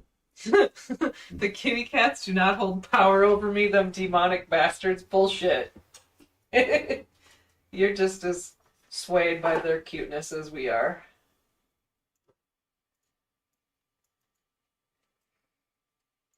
I think he's more of a fan of Taryn than of these guys. Yeah, well, you know. More Domino than Beans, yeah. Well,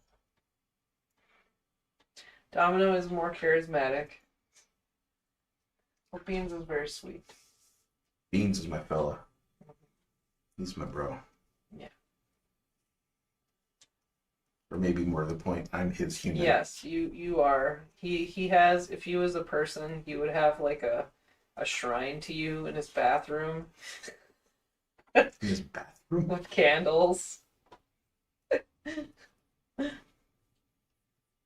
Oh, is that why he's getting so fat? Are you feeding him extra, Clarence? He is getting quite fat. Yes, he is.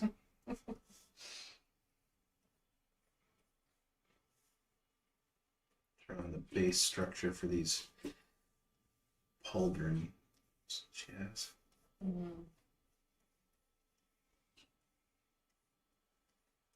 Oh yeah, Domino is more demonic. That's true. Domino's way too more. Although Beans has taken to climbing up on the counter in the kitchen lately. Yeah.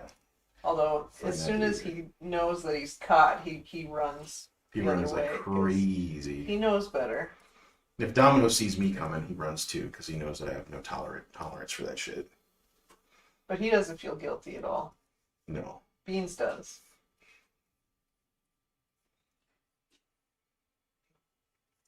So for the thumbnail for this, I actually got a hold of a decently high resolution version of the cover for the first issue of the inks for the cover of the first issue of Red Sonja, and had to redo the colors and then cut out the Red Sonja figure. And it taught me a few things about her costume. That Frank Thorne, at least, drew little interconnecting bits between all of the discs on her scale mail boob coverings, and they're on top of a leather base. And the only reason why no one really figures that out is because the primitive newsprint comic book colors of the day did not was not able to get that detailed to be able to point out that there was leather understructure. So it's not like she's right on the metal. Because that would be highly uncomfortable. Yes, I would imagine. I would still imagine that some of this would actually be super uncomfortable, like the Bard I just drew, which has these little pointy things sticking out, which has nothing to do with any of the like sexy element. It just has to do with like, I don't want to poke myself in the rib cage when I'm bending over. Yeah.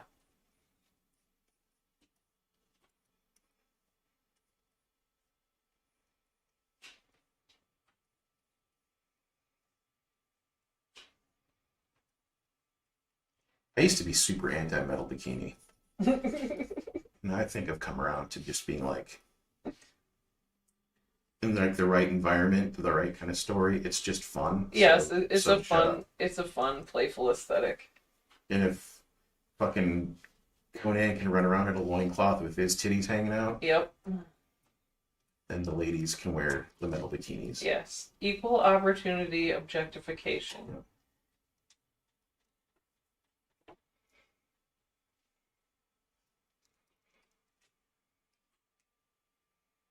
I don't want to get rid of people's ability to objectify. I want equal opportunities.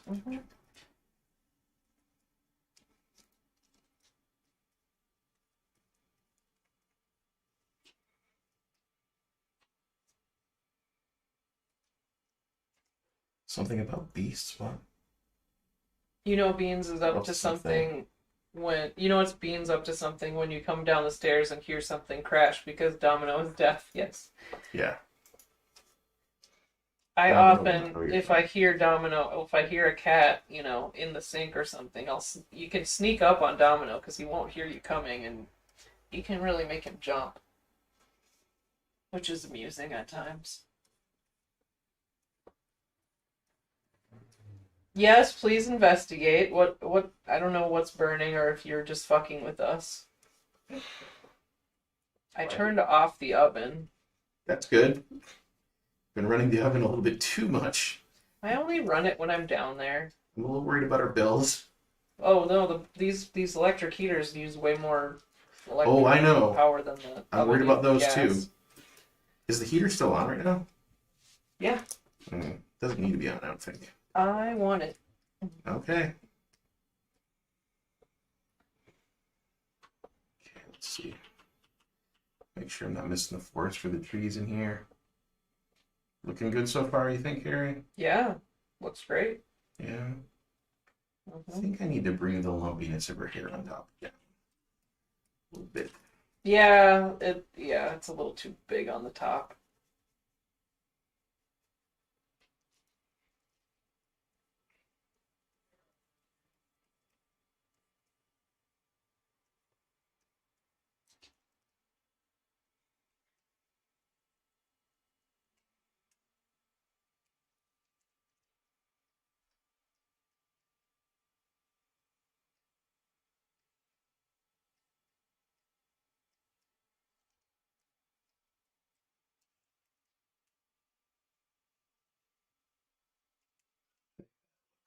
A little better, maybe. Yeah, the contour is better. It just was like kind of a weird flat shape before, and Strange.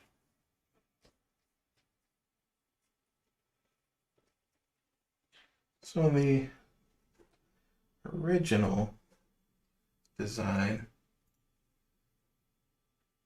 got these sort of like lattice work type shoulder things going on. I'm like, do I want that or do I want something more practical? What? I don't know. It's just like the practicality with this design just seems kind of like foregone conclusion. Like Yeah. it's not really. It's funny because it's very princessy. Yeah. Another thing I really like about Frank Thorne's design here, and this is something that he's repeated on other costumes that he's done, is let's zoom in again. Is down here on the boots, he has these like labial structures on the boots. Oh yeah, interesting. Well, because it's like hanging. It's hanging down because it's like a go up. No, I'm going to show you like an even more explicit version of it. Like here, look at this. Look at the boot design there. Yeah, it's because it's like it's hooked on to the ankle ring, and then it sort of folds down But over then you it. look around the foot too. Yeah. Like it's like an extra sandal almost. Yeah, it's like but it definitely has like a labial vibe. Yeah, maybe. I think there's a lot of just not so evocation. Hidden. Yes. Exactly. He says, "Nah, have the fruity elf armor." Fruity elf armor. Samaj said. Yeah. I'll do it.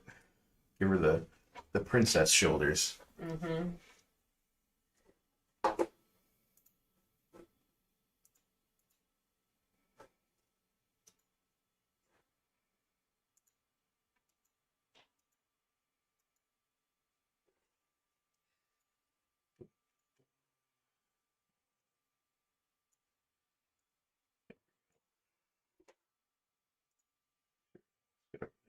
Okay.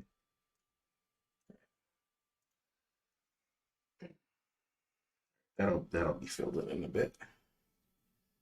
Her gloves. Very fun. Very practical gloves. I'm going to be adding a couple things to them to make them look a little bit more convincing, for me at least. Like wrinkles around the wrists. Stuff like that. Mm-hmm.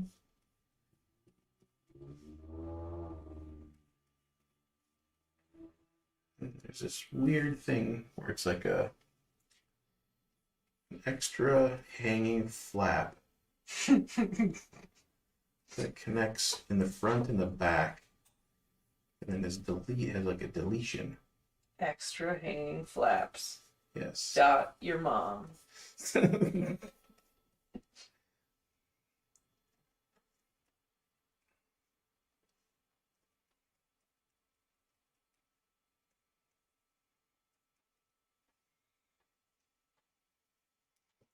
Very weird design. Smelling the burning smell too. It just smells like toast. It does smell like toast. I think my mother went out and cooked something. I'm hungry. I should go grab Which a is snack. maybe a mother cooking joke, but my mom's actually a decent cook. Yes, she is. It's when she cooks microwave food that things go bad.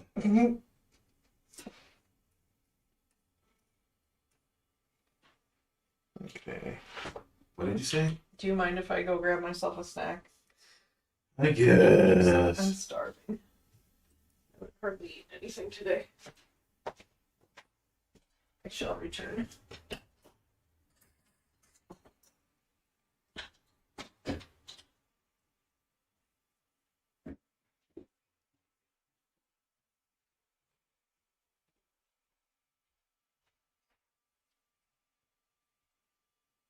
Are we both having a heart attack?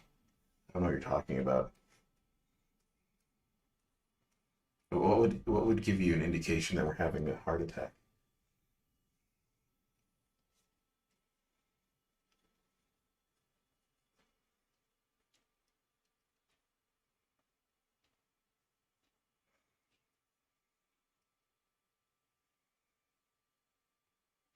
Oh, I thought smelling burnt toast was like a stroke or aneurysm brain thing. Thought that was the thing.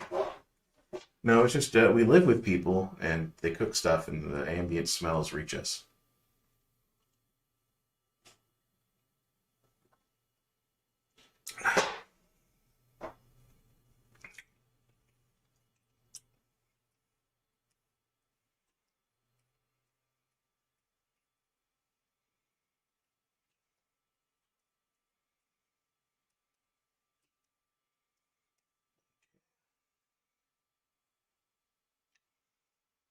Let's see about this. I think I'm going to be adding a little bit more of a belt above the bikini bit.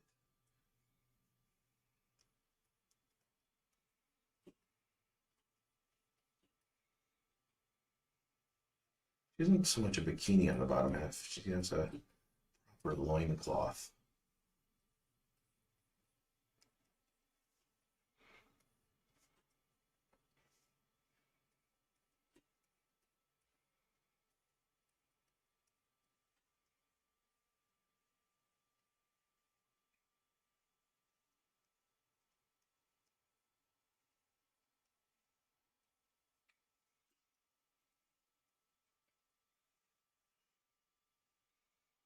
Also contemplating scabbard action.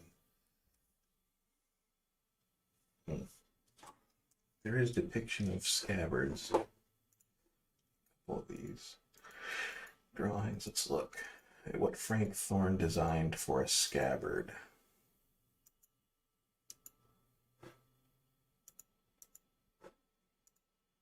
Yeah, here we got this.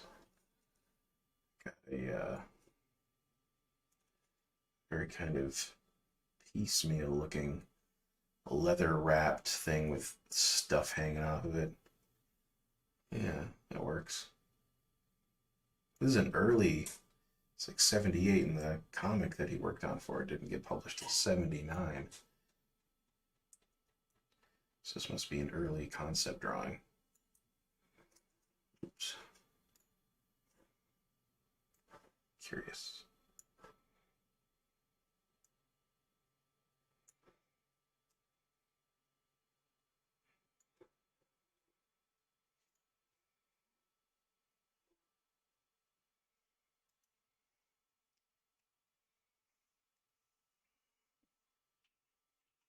I am not able to be as impulsive as Mr. Thorne was.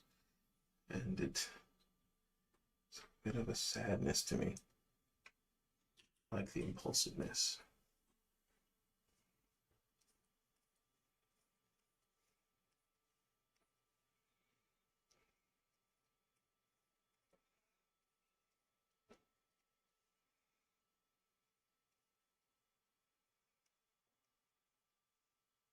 Oops. So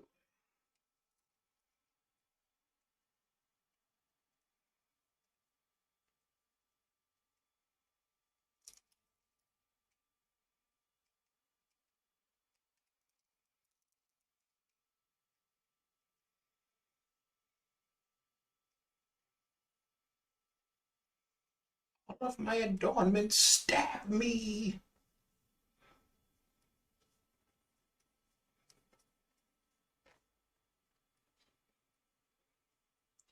Fashion is pain, friends. Fashion is pain.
busy costume. Especially when you gotta draw over and over again. Imagine drawing that shit over and over again. He only lasted, I think, 11 issues on the title, but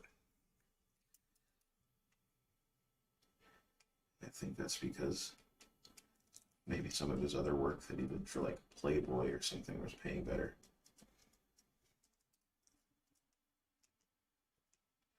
Maybe it was Penthouse. I don't know. He did comics for adult magazines as well, which I think is where he had most of his work actually.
I thought it was a stroke. Burnt toast. Yeah, burnt. It's a stroke or brain aneurysm or something like that. Nope, someone was actually making toast. And it would be very strange if we both were having a stroke at the same time. That would be weird. Alright, this might go badly. I'm about to pop a Boddington's. Oh yeah.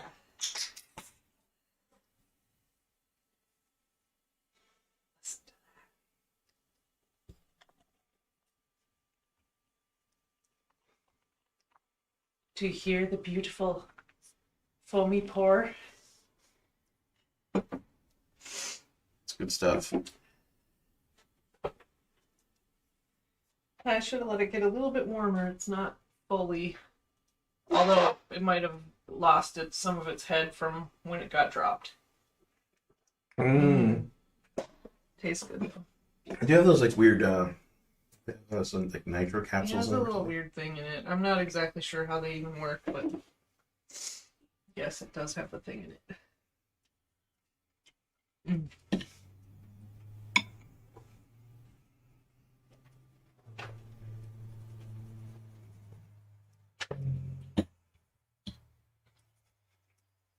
I hope you don't mind a little ASMR, distanced from the microphone eating. Mute yourself, woman! Whatever, people get off on it.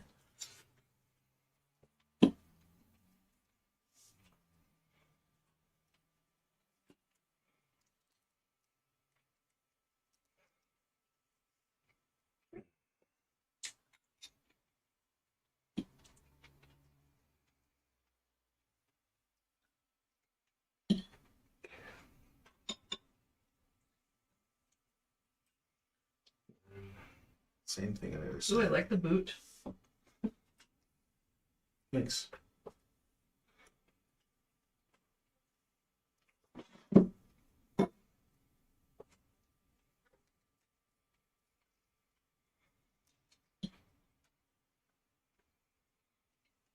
Dry weather, man. When I shave it makes my face real itchy.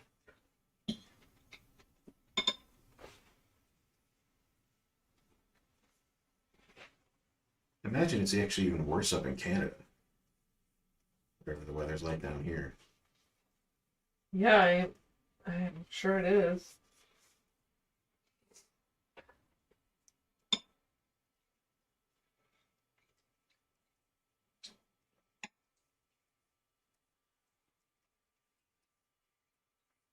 Jeez.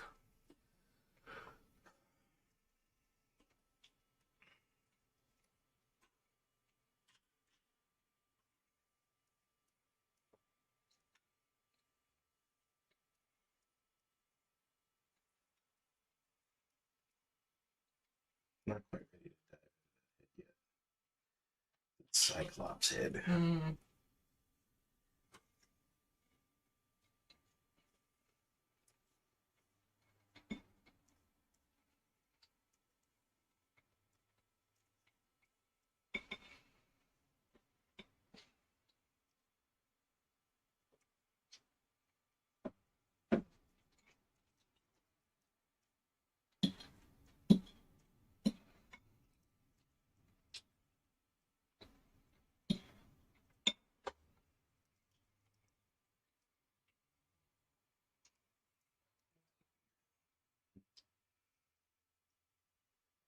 Mm.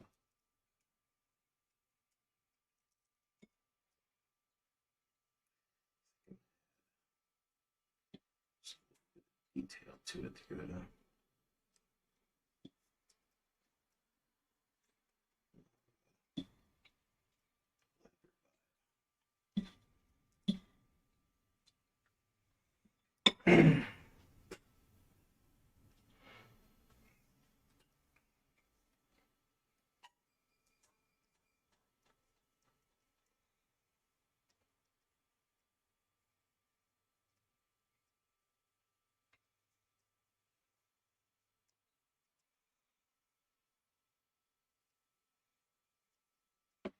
right here, somebody bang like a tap on a glass bell or a jar.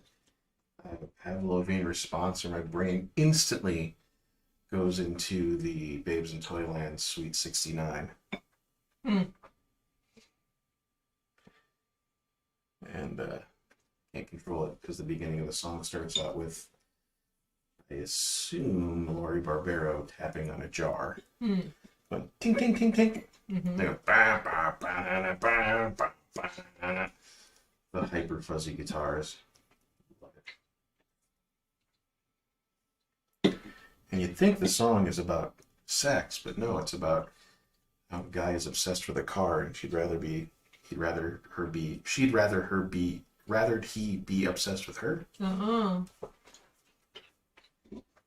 69 Charger, I assume. I can't remember. It's a great song, though.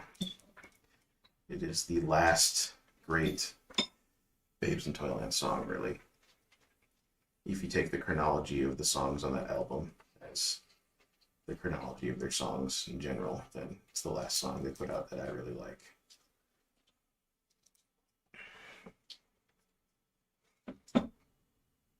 Does that work? I suppose it has to work. Okay, that wouldn't. So he draws them open at the top here. That doesn't make any sense to me. Yeah, I'm having it like so. So that there's join at the front and the back because it wouldn't work. Mm. The strap, the lone Mm-hmm. strap thing would just collapse onto Yeah. the other thing and it would look really strange.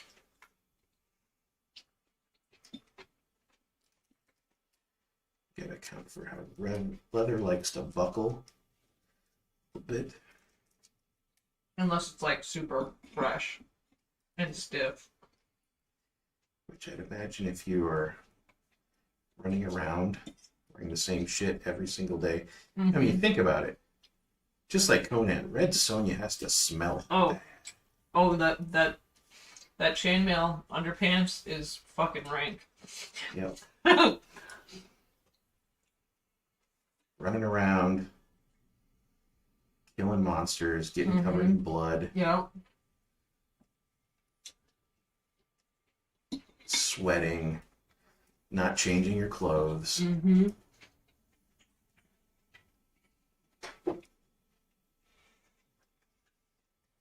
But it's got to be relative too, because everyone in that world probably smells bad. Yep.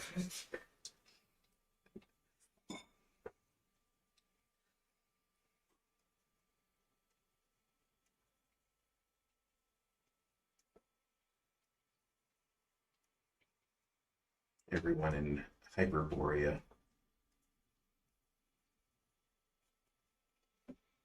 stinks.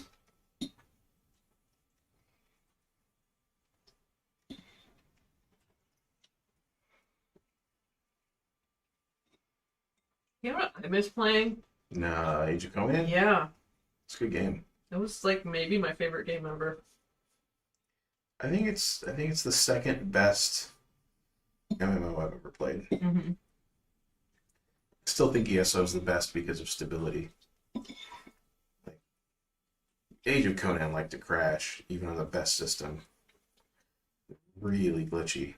Yeah, that's true. But those chained kill things and the combos and all that stuff, that was awesome. really cutting off your enemies' heads. Mm-hmm. It was really cool. And the world was really nice and fleshed out too. Yeah, I loved it. It just got to a certain point where the subscription pay elements were really weird, got in the way. And I say that, to kind of a testament to the difference between the two games. I pay for ESO Plus. Mm-hmm. I would not pay for the additional shit in Age of Conan. Yeah.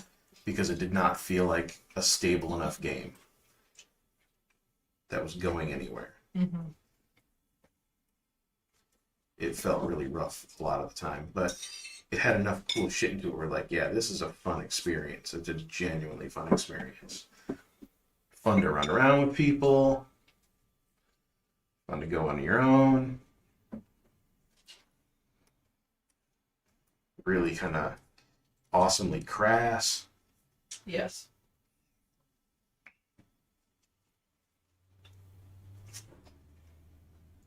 Samaj says, his cat is lucky I'm not Asian because I'm getting tired of his bullshit. My God. I have no place for that kind of humor. No, you're canceled, in the world.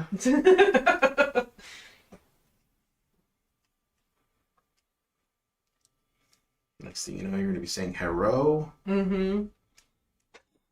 As you're doing impressions of Kim Jong-il.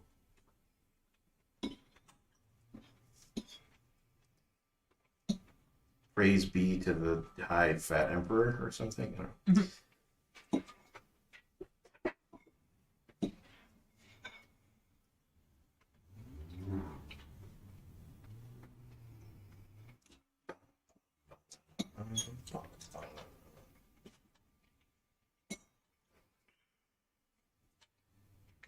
It's over here.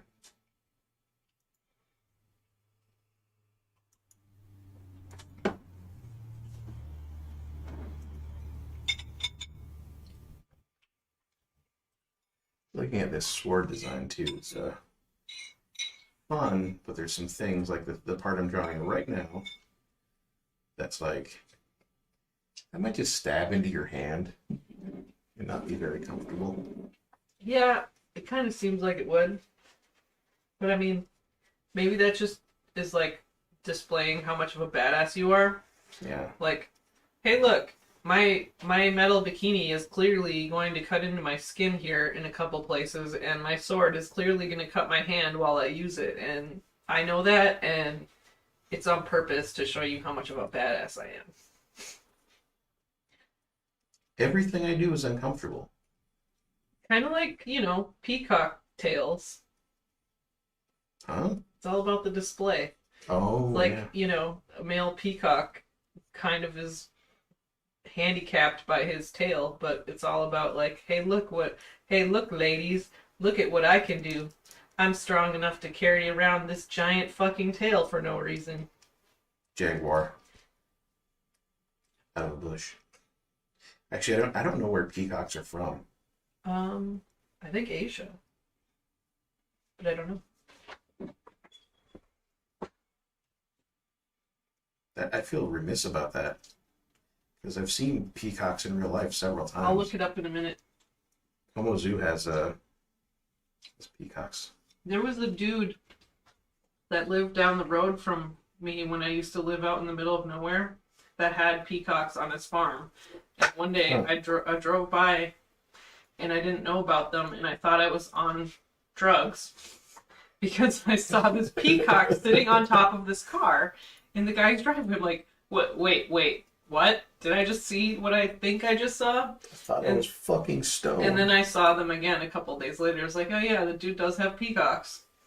Huh.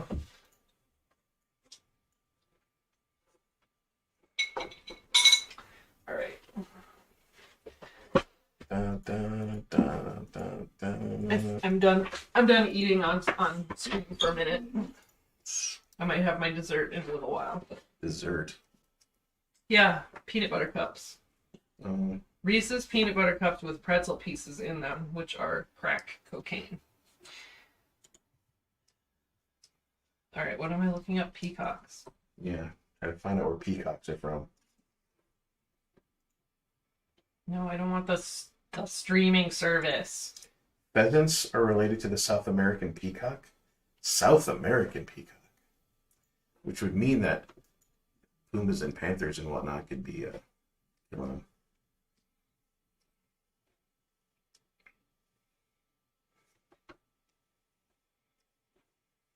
Two Asiatic species, originally from the Indian subcontinent, and the green peafowl of Southeast Asia.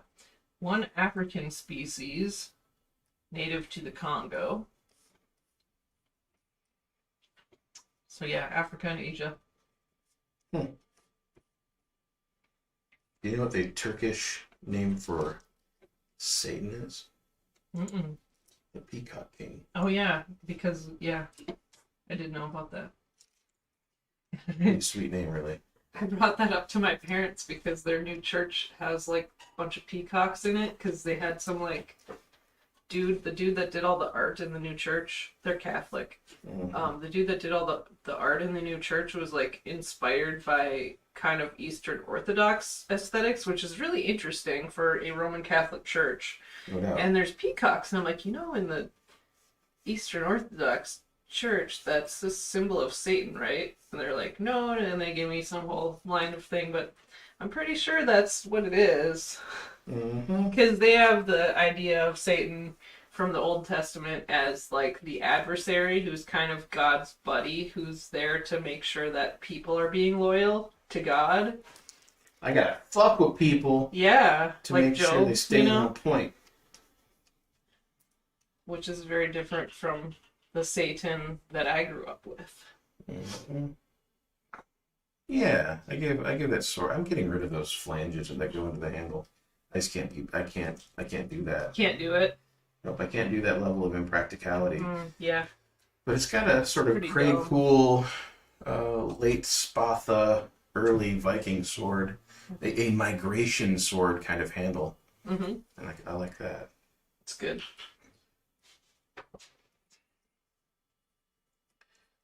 I know way too much about swords. You know a lot about swords, that's for sure.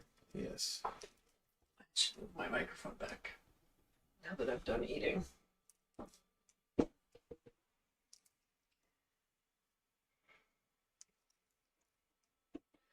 The swords dug up at Craigwood are really cool. They're really weird. Like stacked copper like stacked copper rings that are semicircular around wood for the handles and stuff. It's like really elaborate, but they're also supposed to be working swords. They're not. They're not. Not ceremonial. Mm. Wow.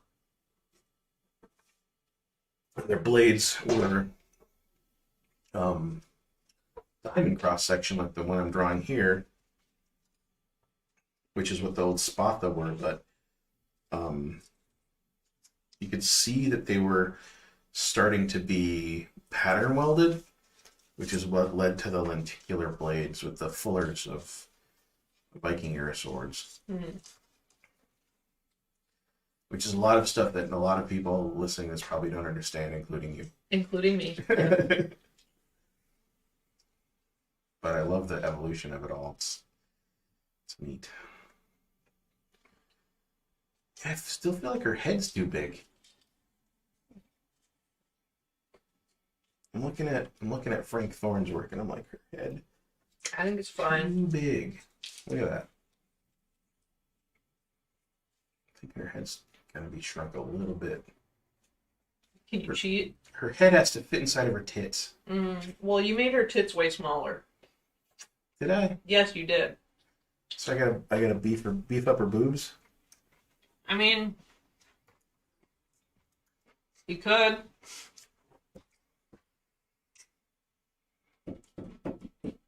Or you could just leave I it. could, or should I? I don't know. They're my tits. I do think her head looks a little big. I think her head looks a bit big For her too. body. But you should cheat shrink it instead of redrawing it. Oh no, I'm not gonna Yeah. redraw it. I think what I'm gonna do here is grab this entire area, and I'm gonna cheat shrink the entire area.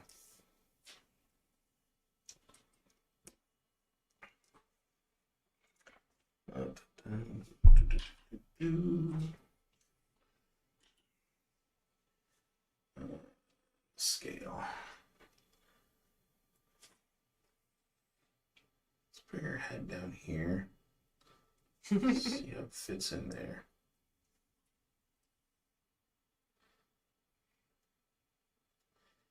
Gives the illusion of her neck being longer too, which is also always a bonus. Mm-hmm. The lady aesthetics. Yeah, that looks better. That looks a bit better.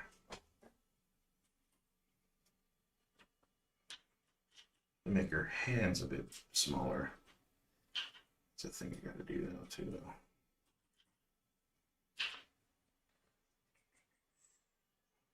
Can't see my arrow keys. The way this is set up.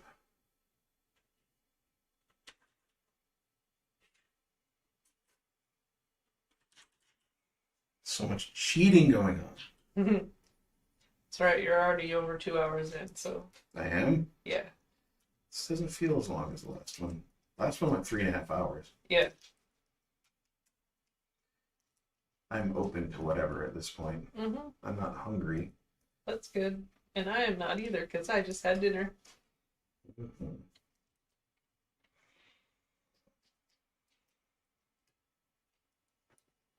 Let's see. Yeah, that looks a lot better. It looks a lot better, Mm-hmm. I think. Yeah. I just gotta make her hands a little smaller. Because you shouldn't be able to palm your own head with a basketball.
In, the Frank Miller Gene Ha comic, uh, top 10, Hmm.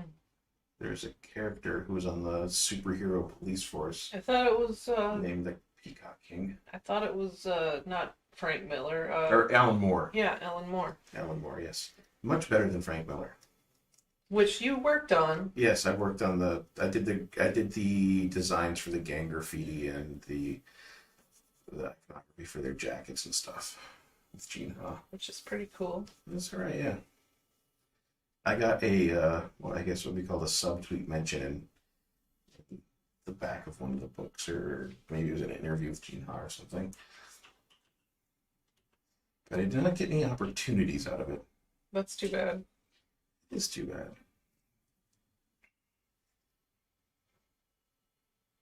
Yes, that looks way better. Yeah.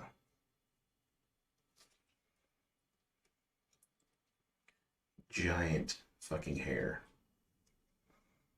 Yeah, I don't know how practical. I mean, obviously none of this is None of it's practical, practical. but like her hair, like she would seriously have to spend like 2 hours a day maintaining it at least. Well, from the look of the Frank Thorne drawing, she doesn't. It looks like it's ratty. Yeah. And like she just leaves it get like matted. Well, it wouldn't look And that good gross. if that was the case. Yeah. It would be like a bunch of weird uneven dreadlocks with blood in it. That's the point of having red hair, is you hide all the blood. Yeah. At least that's what I've been told. Oh, okay. Alright, I have to use the bathroom again. I hope that nobody minds.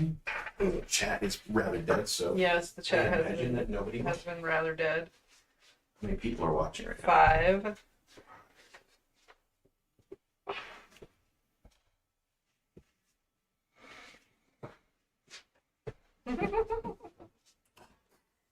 He's just woke up.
I just posted another kitty cat update on Twitter.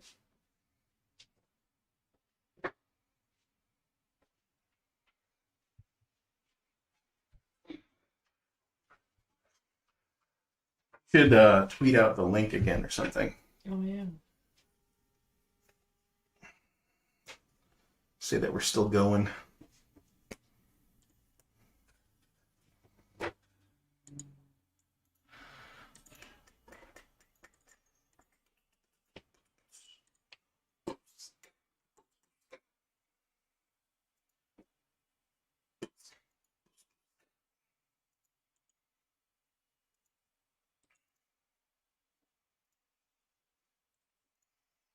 Mm. Do something else.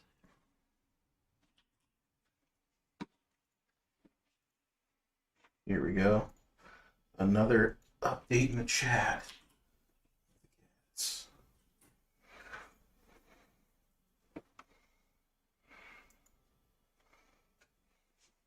I look on Red Sonja's face here in this drawing I'm doing. It's like You can't be fucking serious. Mm-hmm. You kidding me? You gotta be full of shit.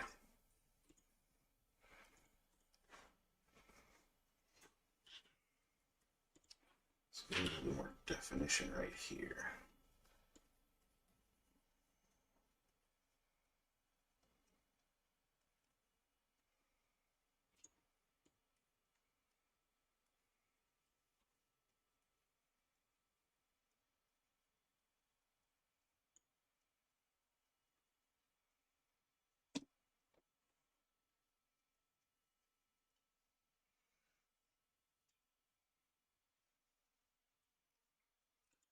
Do, do, do, do, do, do, do.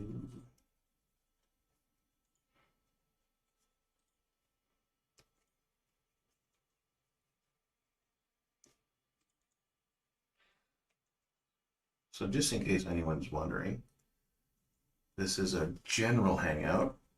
A live stream. But we do exclusive Patreon ones where you can actually win the art if you show up in chat, which we did last weekend, our first one. And one of our patrons, Will, who lives down in Texas, got the art, which was of being that I'm the whore that I am. I drew Scarlet Witch and the Vision, or not Scarlet the Vision, but Scarlet Witch and her brother Pietro, Quicksilver. So Wanda and Quicksilver,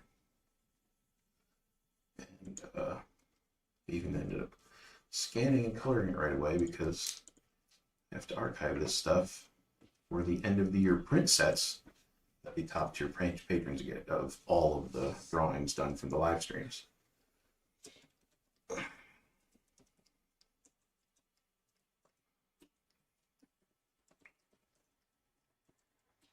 Ooh, blood. That's right. She'd have blood on her blade. That's another thing.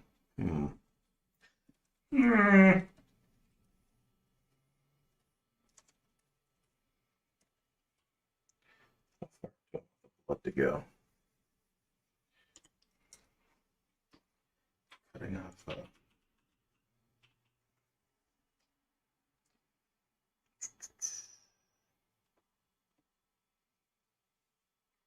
It'd take a lot of work. Just that tiny sword. Let's pretend there's an axe somewhere off camera, because she has been depicted with a giant battle axe, a giant labrys, which has historically dubious nature. And you see more as a symbol.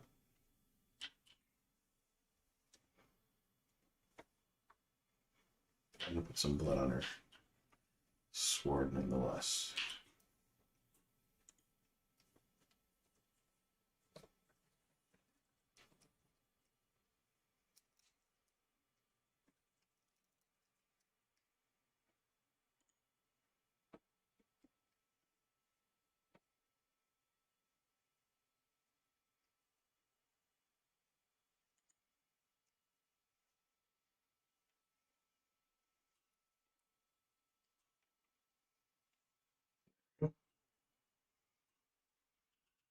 That's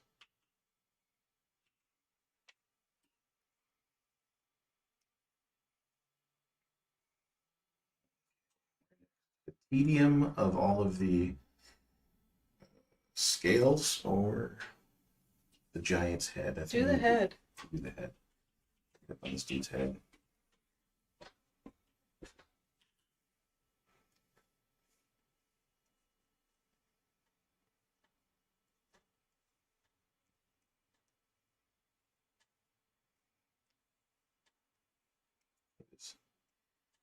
People roll back.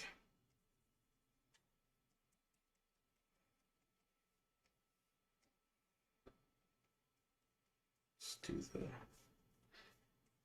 skin flap. See the red under the eyelid.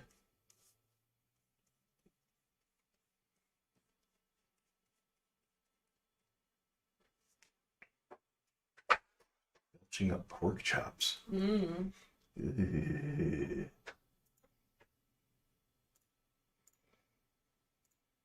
Oops. There we go. Retweet this bitch. Retweet them bitches. Getting better at the screen caps, Carrie. Mm-hmm.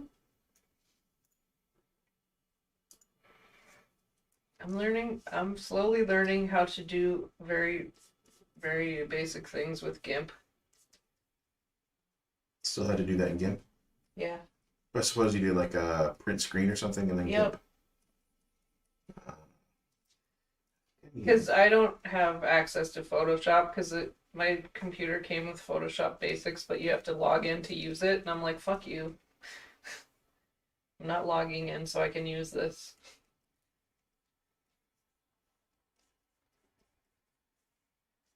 Yeah, I'm never using. Once this version of my Adobe suite becomes useless to me, I'm basically never using an Adobe product again. Because I refuse to pay their fucking subscription price. Mm-hmm. And I will be switching to a list of alternatives that I have compiled somewhere. Not all of which that I have handy in my memory, but you know, I think about Cyclopses is they have to have the most epic midbrow Yeah, they do. in the world. Would it be like arched down like that though? Or would it just be like one arch? Well, he's angry about dying. True, but like his facial physiology would be totally different than a regular two-eyed person. Yes, I'm not going to full-on reimagine that. The Okay. place I get stuck in is the nasal passages. Yeah, right. So I'm not going to go full-on with it. I think if you did a real humanoid Cyclops head based on the functionality of human physiognomy, you would end up with something that looked really fucking alien. And that might be something great to explore. But, you know, I am not that person.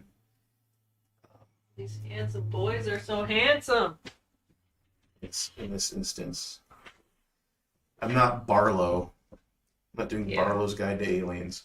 Okay. Can't remember his first name ever. Which Carrie witnessed Barlow's work for the first time recently. Well, I've seen it with knowing who before. it is. Yeah, I've seen it before, but knowing who it was. Yeah. When we were watching Toy Galaxy video on what's the name of that? Something Power Lords, the Power Lords toy line, which was designed by Barlow. Really fucking weird shit. Like, dude's whole gimmick is that he flips his body around and he looks like you can see all of his nervous system on the outside of his body. All this shit is fucking wild. I love it. Fucking acid drip fucking toys.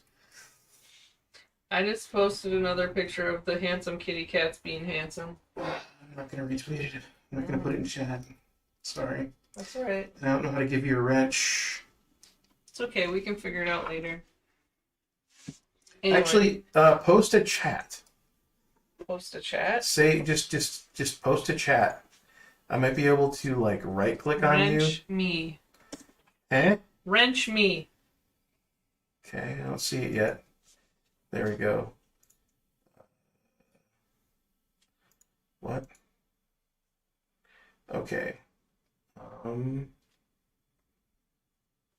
Add moderator. There we go. You are a moderator Fucking ain't right. on this channel. Okay.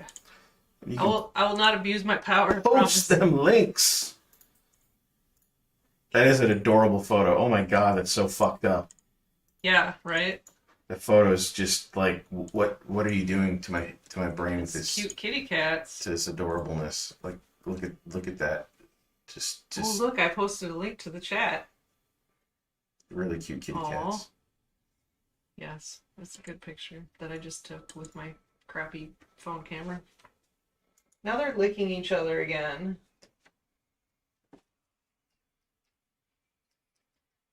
I'm glad they're being good and not running around being madmen. Oh, we do need a cat cam. Dedicated cat cam for the stream.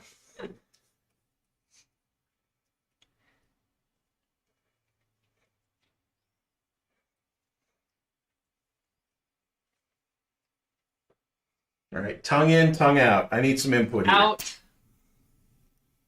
Out. Do we get some nose drool? Yes, definitely. Like maybe some blood out the nose. Yeah, that's what I'm thinking. Blood out the nose. All right.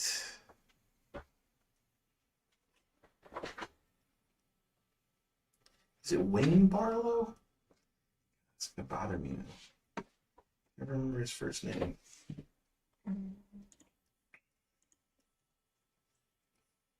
Get some blood drool down the chin.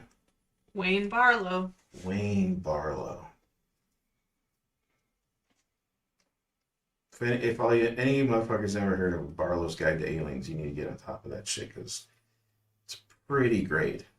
It's a great example of an artist taking subject matter seriously and just going to town.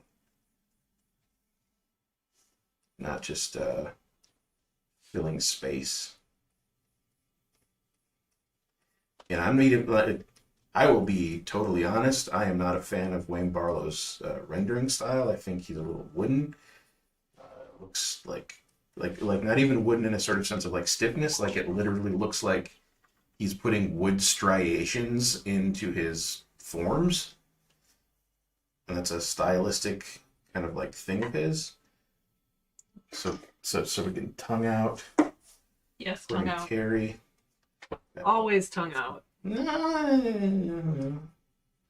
would not go that If far. you're asking me, corpses should have tongues out in scenarios such as this. Tongues out, buns out. Yeah, most of the time. Yes. What? That's great. I love it. It looks so derpy. A little swollen. Blech. See, I took the nasal passages up around the I know, back I of the like eye. that. It's good. It's so weird.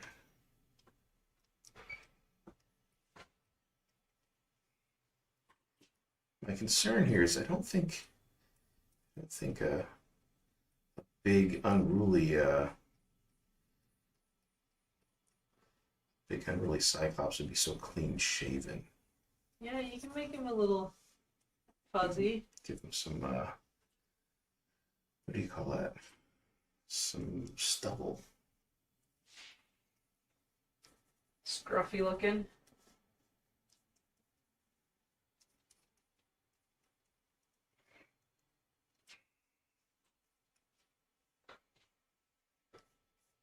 From the way I feel right now, I'm willing to go as long as it takes to just do this. Good. Which is a little weird because the last time I was like, I got to the 3 hour mark and I was like, oh man.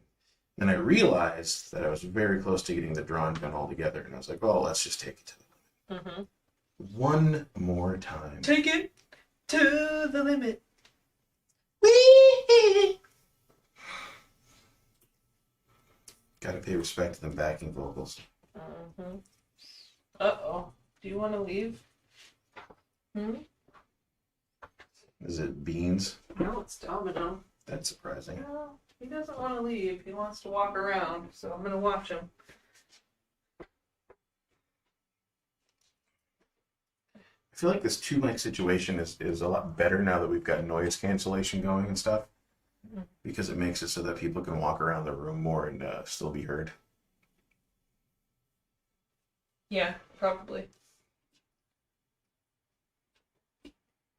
We'll explore that after the stream and see what the audio's like.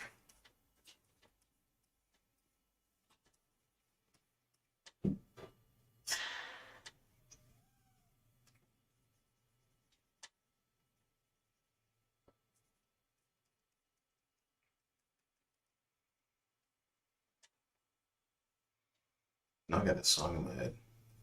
Damn it.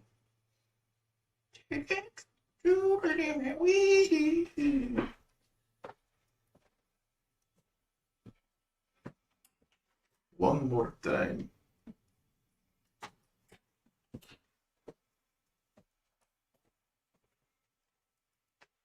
Domino has left the building. No, the room.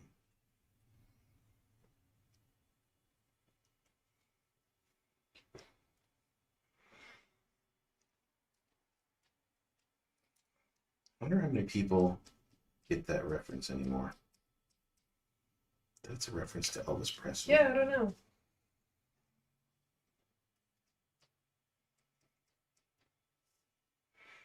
You know about that, right? Is that like what's the big place in New York? Madison Square Garden? Yeah, that's what I think it was. It was at Madison Square Garden, and the fans were just going crazy well after he was off stage. It was one of his earliest performances, and they had to announce that he'd left the building before the fans would To leave. make him leave, yeah. Yeah.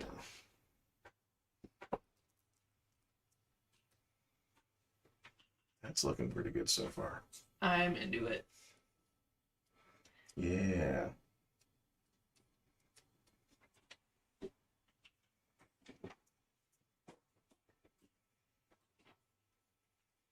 So what time is it in Australia right now?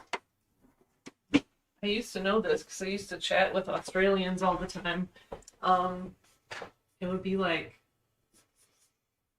it's probably like tomorrow morning in Australia. I don't know. Dan the man can tell us what time it If he's is still in around. Australia. He did comment about the adorable kitty cats a few minutes ago. Yes.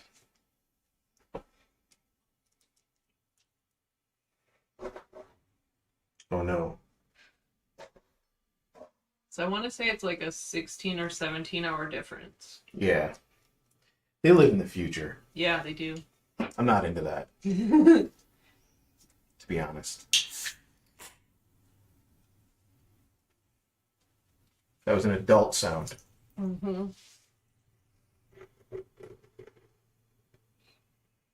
Switching to the honey Mexican beer. Mexican honey.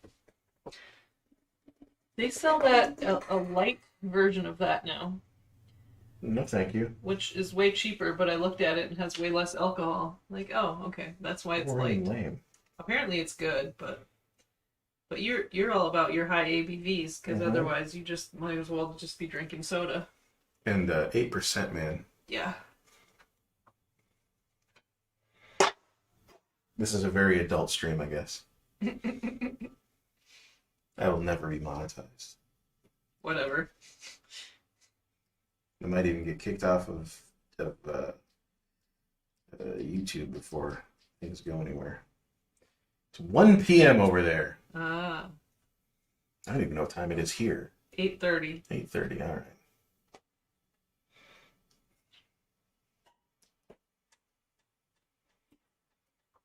So it's middle of the day over there. Yeah. It's kind of nice. Sunday afternoon. I literally just said that as it popped up on the chat. Nice.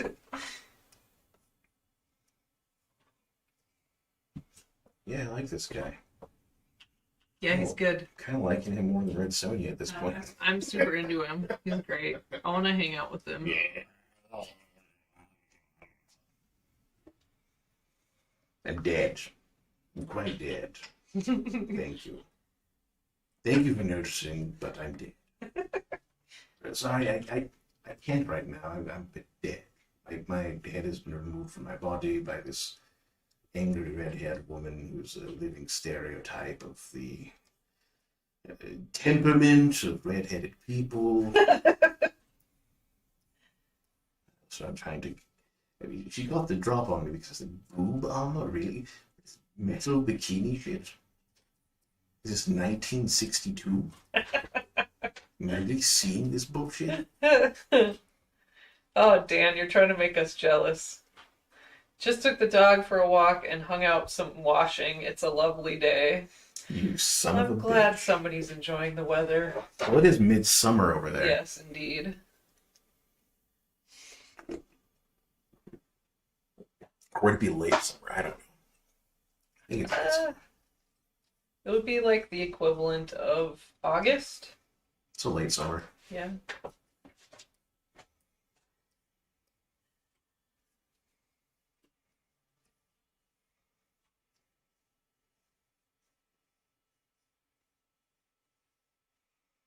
Getting a little cartoony with these blood blobs, but It's fine. just trying to have fun. Not allowed.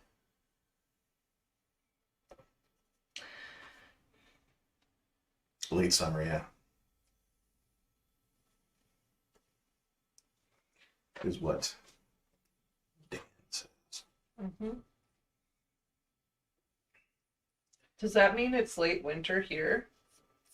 No. No. It doesn't. There's not a 1-to-1 with this. I know. I was just making a joke. We are in the late doldrums of winter here.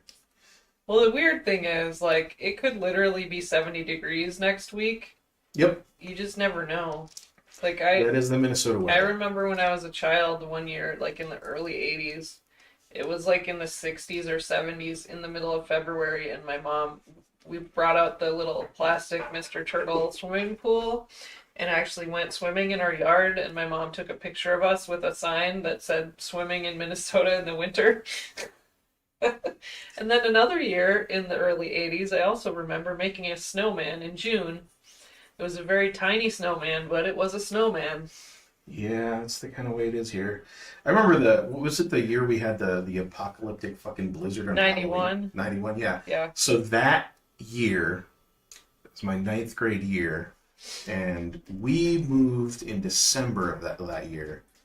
So just to for anyone who doesn't know, Minnesota in Minneapolis in particular, in the summer of, or the October Halloween night of 91, experienced this huge apocalyptic blizzard, and like no kids went out to trick or treat. It was so bad. I went trick or treating.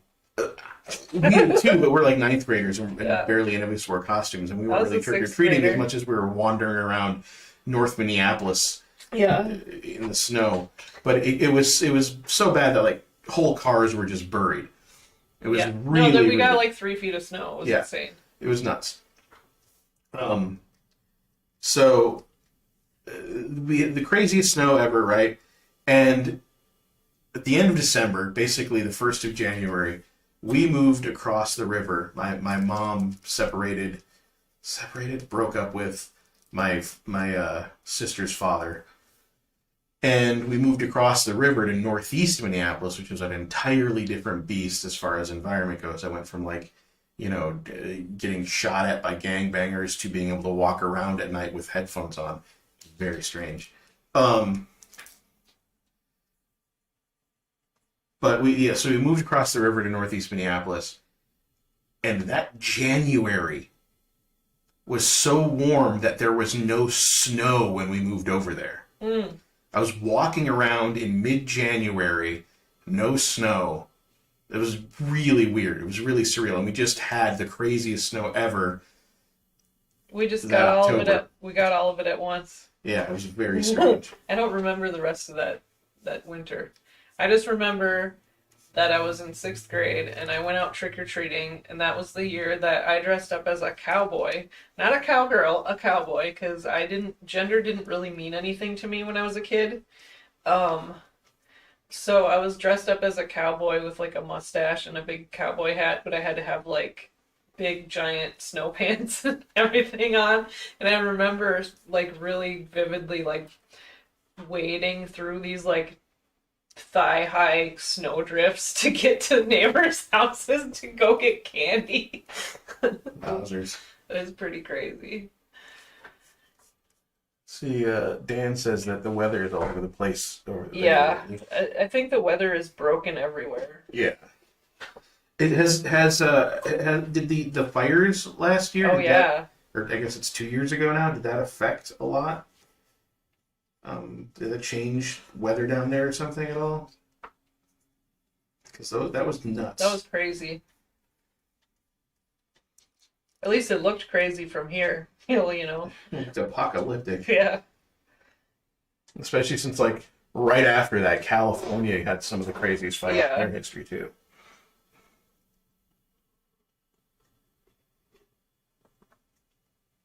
So in one of these drawings, the costume is very inconsistent. I'm seeing some interesting tassels. Should I do some tassels? I don't know. I don't think I should. I don't think tassels are really your steez. No, they're not. No. I'm not a tassels guy. You should put an earring on him. Ooh. That right there is it's a John Buscema move. Yeah. Put a single earring. I think it's like a hoop earring. Yeah, exactly. Yeah, that's a John Buscema move. He would do that on villains all the time. He always draw these, like, whether it was Conan or Thor comics or whatever, there'd always be some guy who was a little tubby but burly with a beard and an earring. Nice. I remember distinctly, like, I think the main villain in the first issue of the ongoing Wolverine comic had that exact thing going on. Let's see. Hold up. My Google image search here.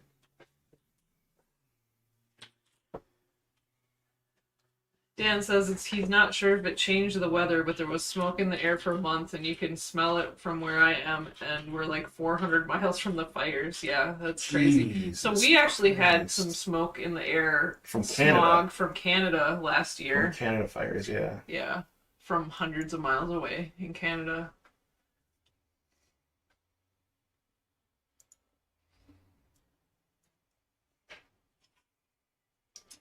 What's going on here? That was really weird. We had some really cool sunsets for a few days. It was like there was just this like kind of weird haze in the air.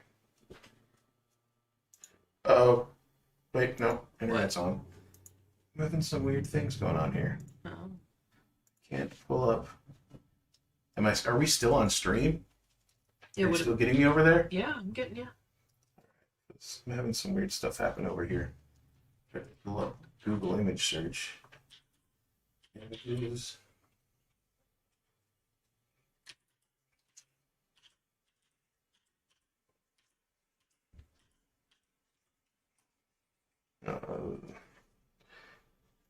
Weird. Okay.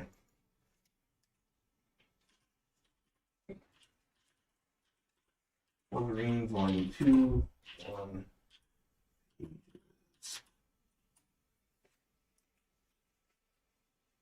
let's see here.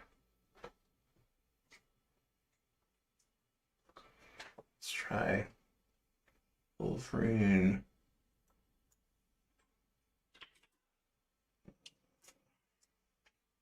Buscema.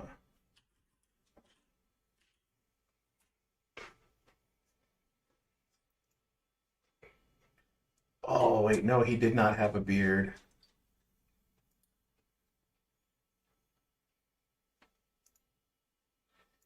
He was a weird sea captain looking dude. Oh yeah. Such a great face. So animated. That first picture of him, go back down. This That first picture of him, where he's smiling. he's like, this is a really terrible thing I shouldn't say. It's like if Garrison Keillor had Down syndrome. Not gonna disagree. What about this look for these wavy? Look at his eyes. His eyes are all fucked up. Yeah. I am Logan. Whoa. Hey, you guys. Well, his like his facial hair is so silky looking. Yeah, it's a little too silky for my taste. I don't know who to blame, Al Williamson or John Buscema in this instance.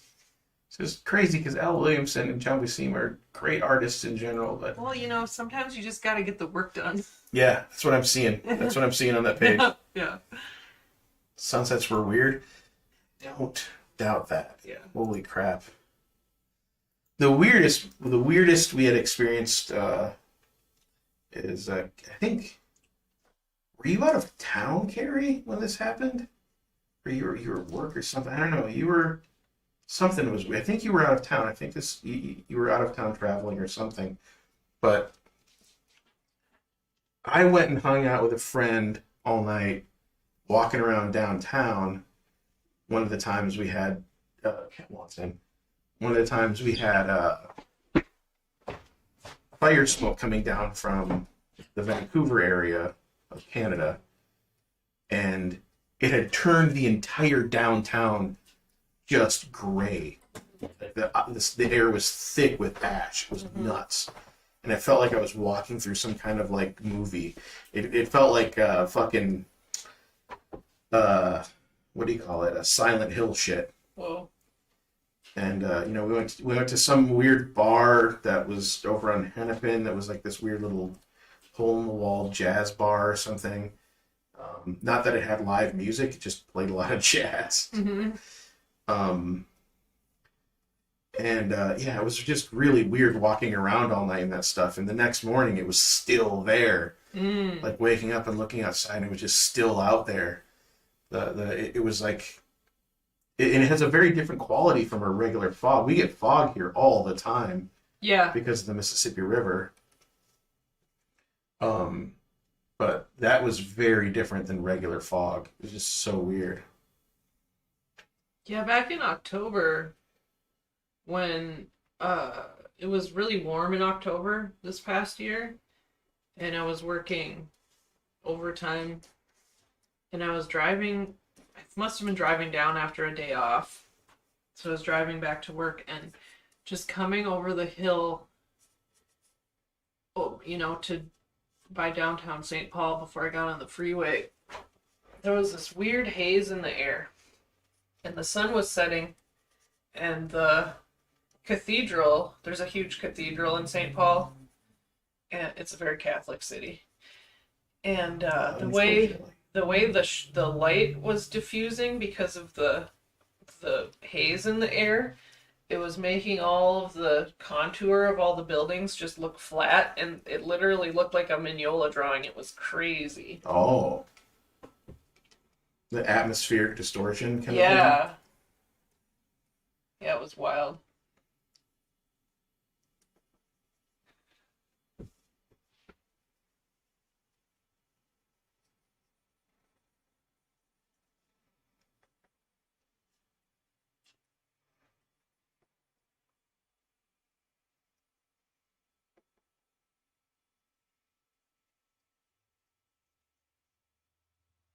Blood. Blood's pretty cool. It's pretty metal. Like blood.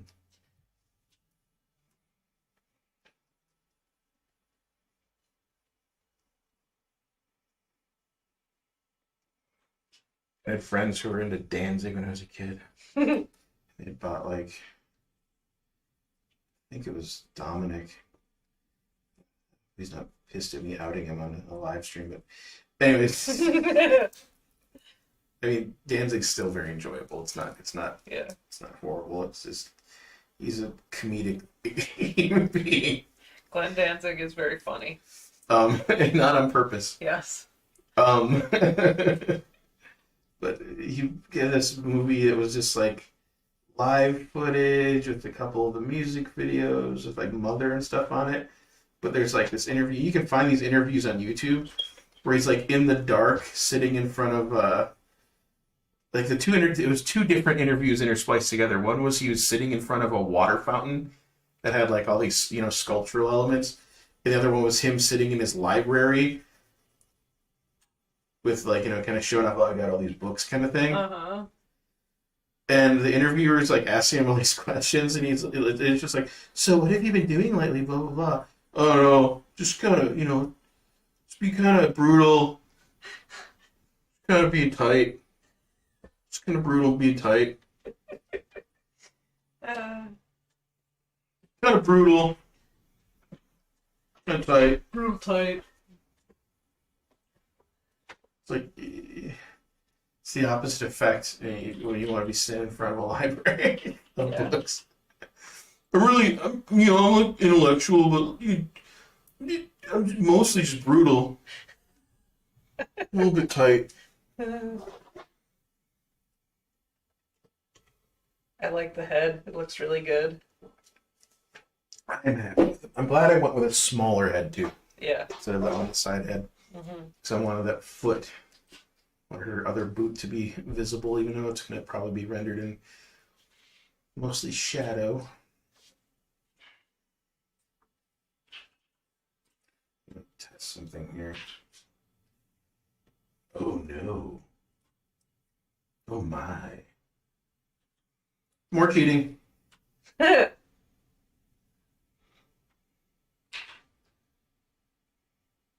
Look at what I did. Bad person. Mother.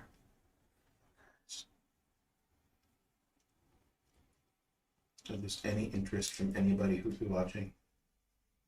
What did he just do? He cheated.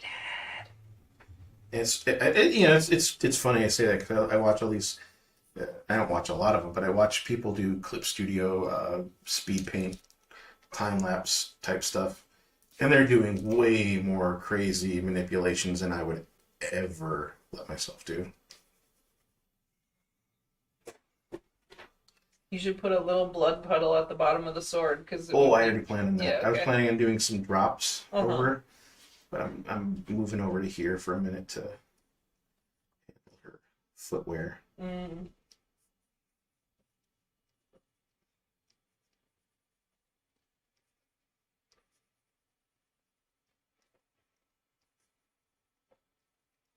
I also realize that, like, even though I'm a very round, organic kind of artist in general, I do put a lot more, like, kind of micro angular kind of things in my work compared to someone like Frank Thorne, who is all swoops Mm-hmm. and all soupy. Gotta learn something from that, though. And loose. I'm not loose like that. I am very rigid by comparison. Let's say rigid. I don't know. I don't think I'm super rigid, but way to put it. Very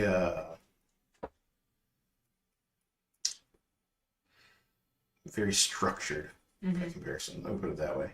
Yes. Because you want everything to be tied to anatomy or Reality. real structure. Yeah. I was thinking about how something exists in the world. And it's my own personal autism. Euro. Personal. Artist. Someone to count your beads. Someone to care.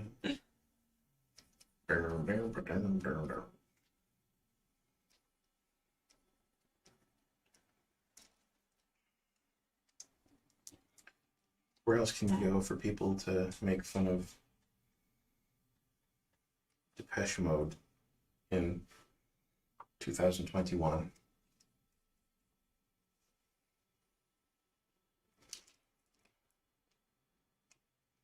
Nowhere, I tell you.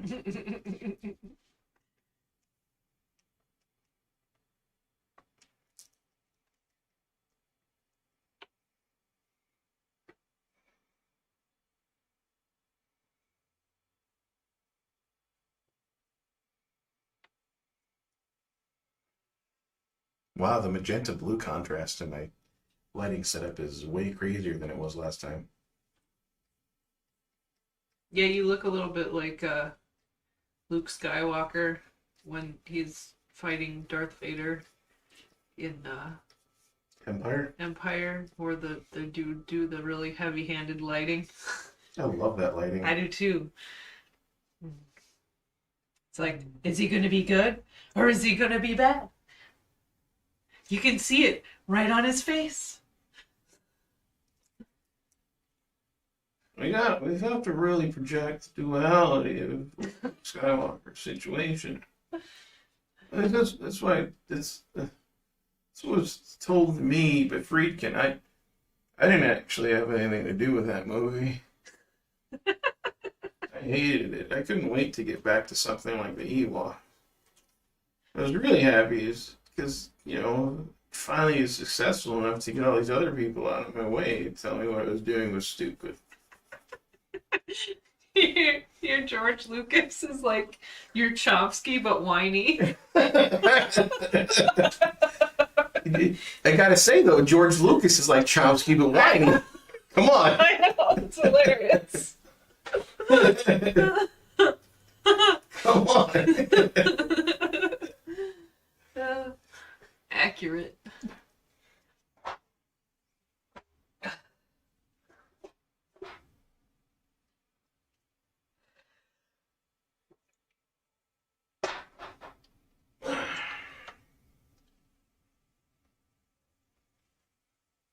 It was only a matter of time before the impressions came out. Mm-hmm. I constantly do voices in real life. Something I don't do in a place like this a lot, but I do voices constantly, It's true, he does. and they're probably really bad. I like a lot of them. You're married to me. I find them amusing. Some of them are really good. I can occasionally even do a Morgan Freeman. Yeah, that one is very inconsistent, but every once in a while it just does come out. I can't try to do it on purpose. It's just like inspiration or something. I don't know. It all hits me right at once in the same time, and it works. Mm-hmm. I'm Morgan Freeman. Like I can't do it right now. Can't do it because it's he doesn't have a deep voice, but he's a gravelly voice. And my voice, when I project it, is naturally kind of baritone, but his voice is up here in the head, but at the same time, gravelly, and it's a weird thing for me to do.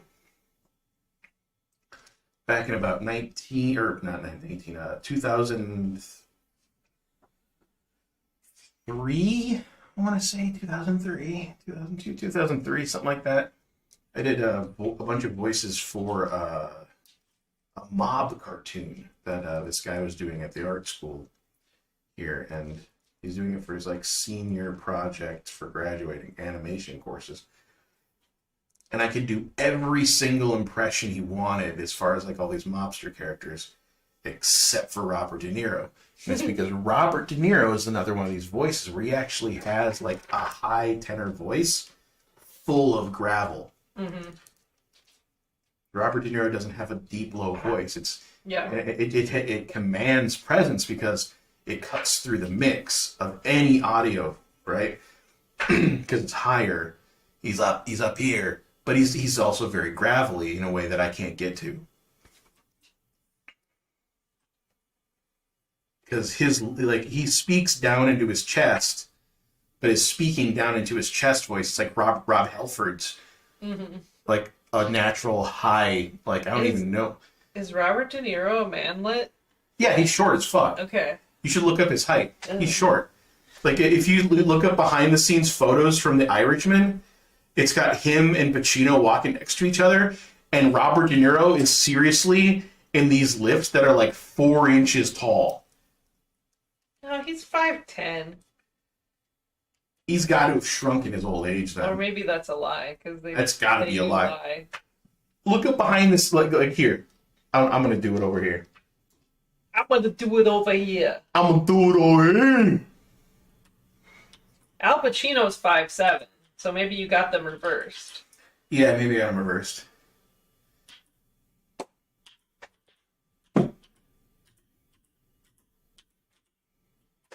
I need the bathroom. I'll be back. Son of a bitch. You're drinking beer for the first time in forever. Why is this not working? Very weird.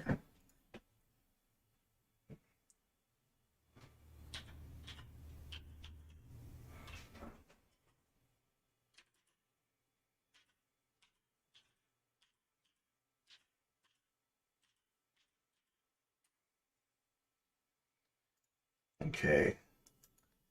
I have yet to watch The Irishman, by the way. I kind of don't want to watch it.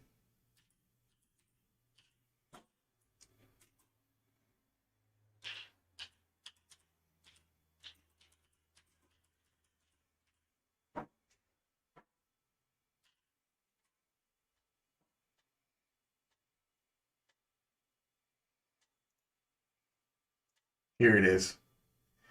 Here it is. Yeah, that shit has to be a lie. That shit has to be a lie. I'm gonna wait till Carrie gets back and I'm gonna show her. Because this is De Niro wearing these lifts next to Al Pacino. And it's really weird. It's really, really strange. Oh man. Gotta wait till Carrie gets back to show this off. All right, Carrie. I was right. It's Robert De Niro wearing these lifts. Yeah? Come over here and look at this.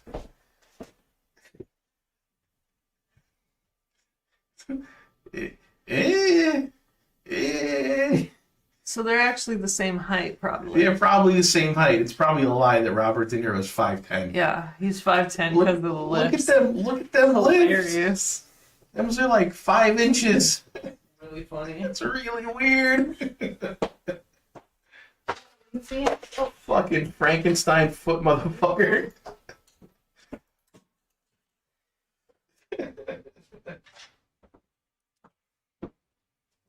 Cannot unsee that shit.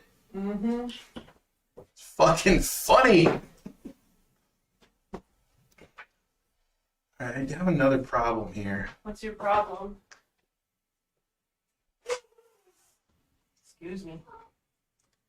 I think her right arm is too short. Yeah? Yeah. I may have to do some more cheating fuckery. Yeah. Well, it depends. Is her arm going straight out to the side, or is it going forward towards us a little bit? That's not my concern. My concern is that it looks short compared to her other arm, and her other arm looks right. Yeah. See what I'm saying? Yeah. So what I'm going to do here, I'm going to copy this shit onto a new layer. Fucking stilts. Yes, they are. Indeed, Dan. Those are some fucking stilts. And it's hilarious. You know, I love Robert De Niro and a lot of his old shit. And I love Pacino and a lot of his old shit. Both of those dudes have become funny in a bad way. Well, they fell prey to the, like, oldest problem of the big A-list actor is that they become cartoons of themselves. Yes. Well, you know, and De Niro decided that he wanted to go do a bunch of, I'll say it, he wanted to do a bunch of, like, public appearance stuff that he was obviously too old for. Yeah.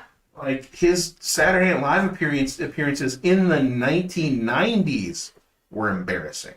Yes. Because he could not fucking memorize his lines. Well, that's the problem with a lot of these film actors is that they don't have to ever memorize their lines. Well, I'm sure people like working with Scorsese or whatever, like they're a lot more like given leeway by cancel that.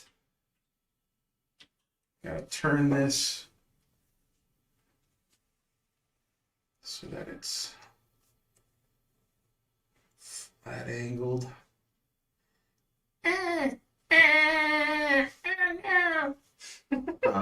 Sorry.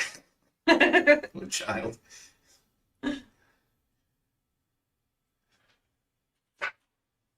But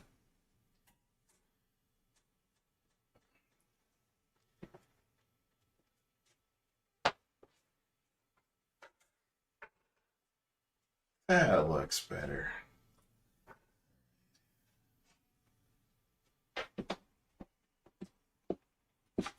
But yeah, like he could memorize his lines, and unlike someone like Christopher Walken, he didn't actually have any enthusiasm for what he was doing. That fucking that Christopher Walken shit. That he might be the best ever SNL guest. Yeah. Like, yeah, through the years, the more cowbell guy, and well, more cowbell is Will Ferrell. No, that's Christopher Walken. Oh yeah, no, it is Christopher Walken. Yeah. He's the producer or whatever. Yeah. Yep. You're right. And The more cowbell guy, the fucking the Continental. the Continental. Yeah. Champagne. Yeah. That shit. I do an alright Christopher Walken when I every once in a while you get that one. Yeah. Oops, sorry. Well, I really want to. I can do, and it's not happening right now. But yeah, I can do Christopher Walken sometimes. Yeah, the Continental was great.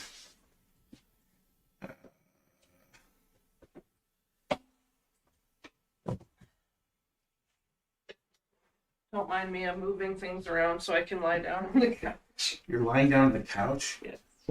But did you have your chat with you and I everything? just moved it. Because my back is really sick of that chair. Will Ferrell is Chad Smith.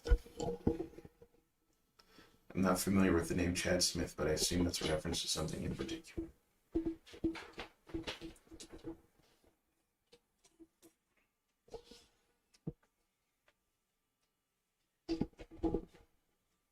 I think I need to get back into looking at older artists again. Yeah. To bone up on my shit because I think I'm falling into my own traps too much. Mm-hmm.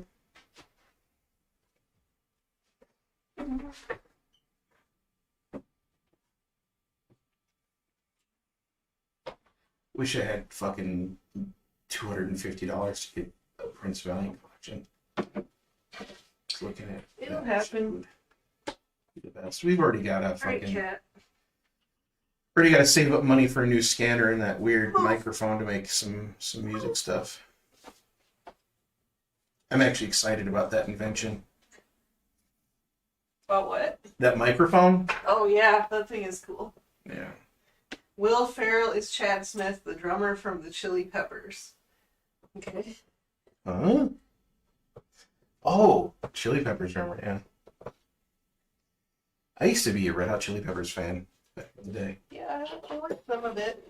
Back in 87 to 92? How's my voice level over here? Let me Does look. it seem okay? I have to look. Okay. Seems fine. Okay. It's a little quiet. All right, I'll yell then. You could tip it closer to you. No, I can't. You could strap it to your head. The cord's not long enough. Oh. It would become precarious in a way that I don't want to. I forgot about that. do. Yeah, the cord's running all the way across the fucking room to the It's like a 15-foot cord. But interface.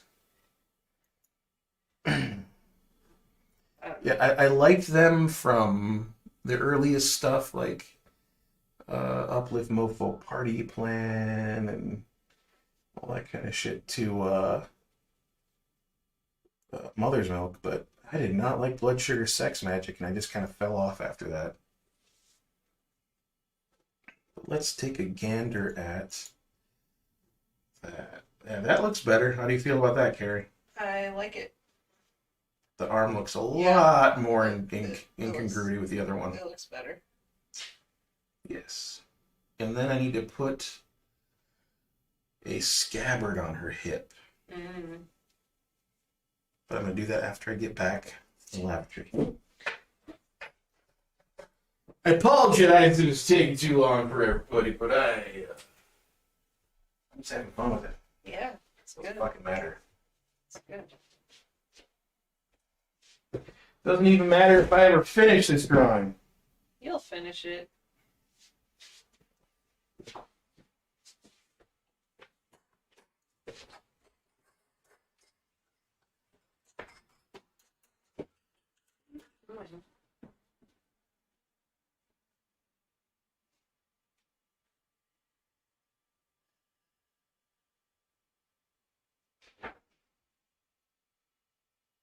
Oh, we lost someone else.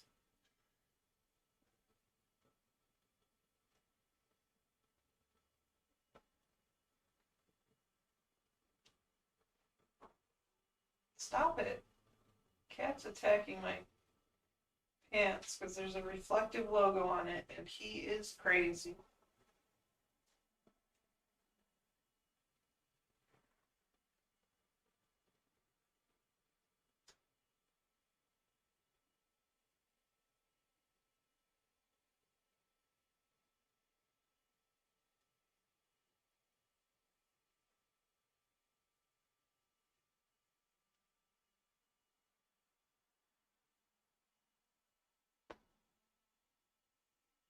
Doing?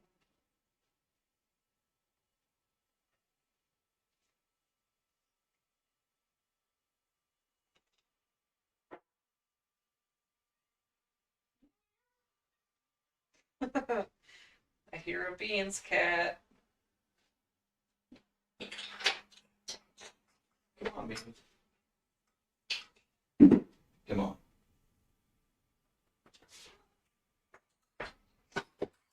There's a beans cat in the room. Mm-hmm. Woody, Woody.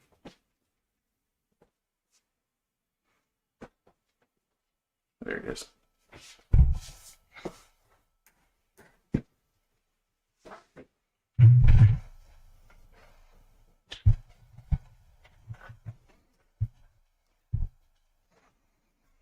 Hello, internet people. My God. Time to get back into action.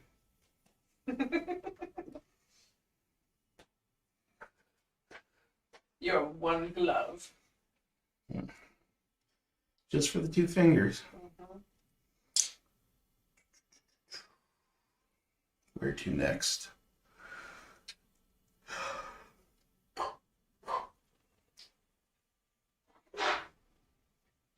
You have any more of those chocolates?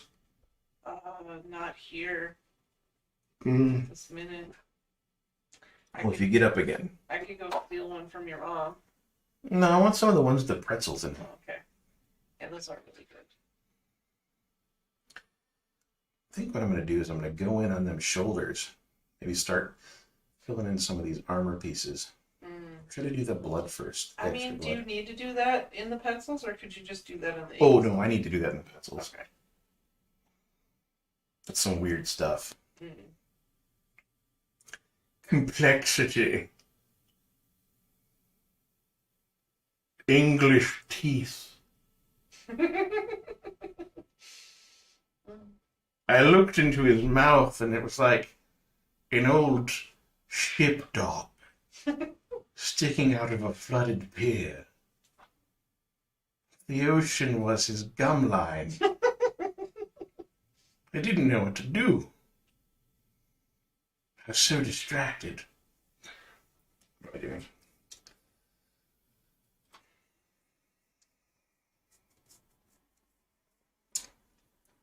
I don't know if it's a good thing or a bad thing that I'm starting to loosen up in this medium. It's good. Talking to people on the internet and whatnot. So here, do some creative erasing. And, oh, I haven't flattened it yet. Flattened or merged. Those down, there we go. Start doing some creative erasing to get some of the stuff to stick out more.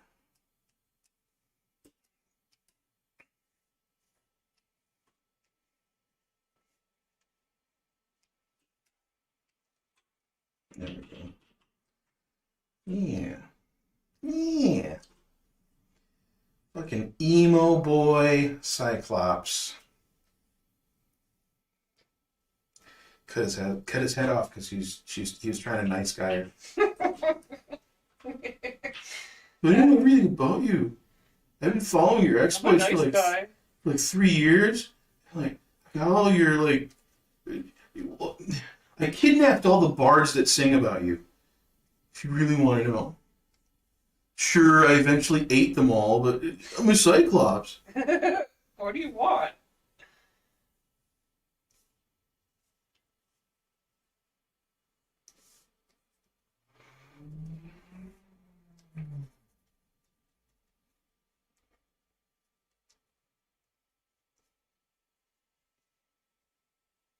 Clarence is making spoonerisms out of names. Will Smith is Chad Farrell. Or wait, was that already a thing? Chat Farrell? Well, he means Chad. Does he mean Chad? Yeah, because earlier it was Chad Smith, Will Ferrell as Chad Smith. Mm. And he spoonerized it.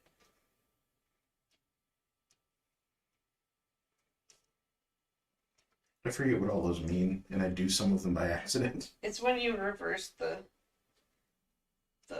subject and verb of a phrase, or the adjective and whatever, the two parts of speech. That is something I do by mistake. Yeah. And I don't get it. You do have dyslexia. I do. And sometimes it is severe. Depending on the amount of rest I've had. Mm-hmm. Do some shadow mapping here.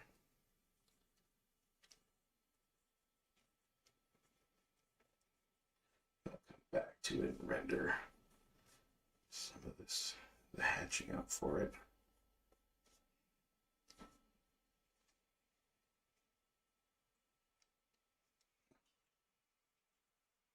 Yes. That will do. And now on to these pauldrons, I guess. God damn it. What is even that? Oh, that's a dabbing emote. Why did you put a dabbing emote? I couldn't remember what it was called.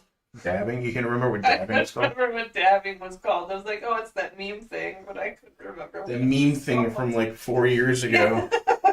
A thing that Ellen DeGeneres That ruined for the someone had internet. to explain to me because I didn't know what was happening. Like, okay, what is dabbing? I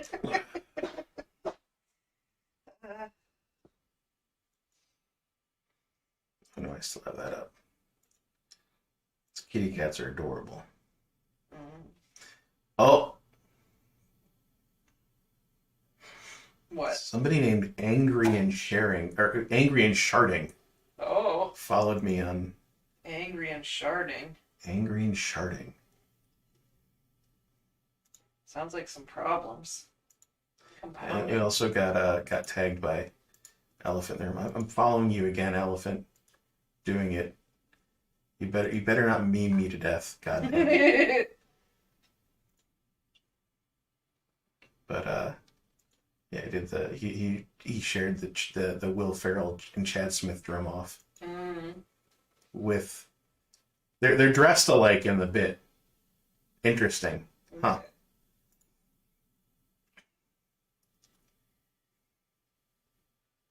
Yeah, I guess I never realized that was the drummer from the Chili Peppers because well, for one thing, I have phase blindness, and for another thing, I just like I don't know, context is weird for me. How do you mean? Like I just don't. If people are not in their proper context, like singing their songs or whatever, I don't know who they are. Oh shit! I need to put her thigh dagger on too. So many elements. Who is that friend that plays 7 Days to Die game? I don't know. Friend that played 7 Days to Die? Huh? I don't know. That's what Clarence was asking. I do believe it's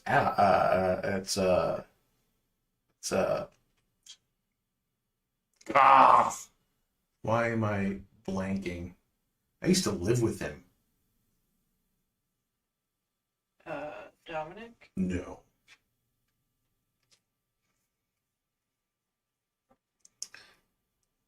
I don't know. Who have you lived with? A lot of people, actually. That's what I'm saying. No, that's not right. Oh, I guess it was a meme that they were the same person. The Chad Smith and Will Ferrell. Oh, I did not know that was a I- meme at all. They do look a bit alike.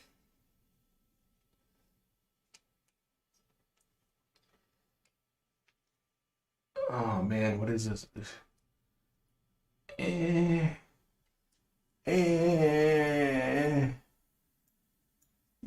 Carrie fucking won't work. Wait, that's just Will Ferrell. Whoa, he was born in St. Paul.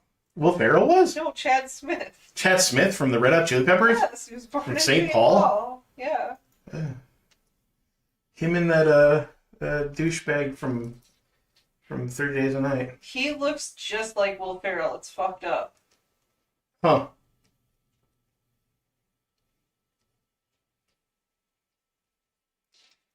Yeah, not liking this. I was thinking of the friend that I have that plays 7 Days to Die all the time is Mark Jensen, Oh.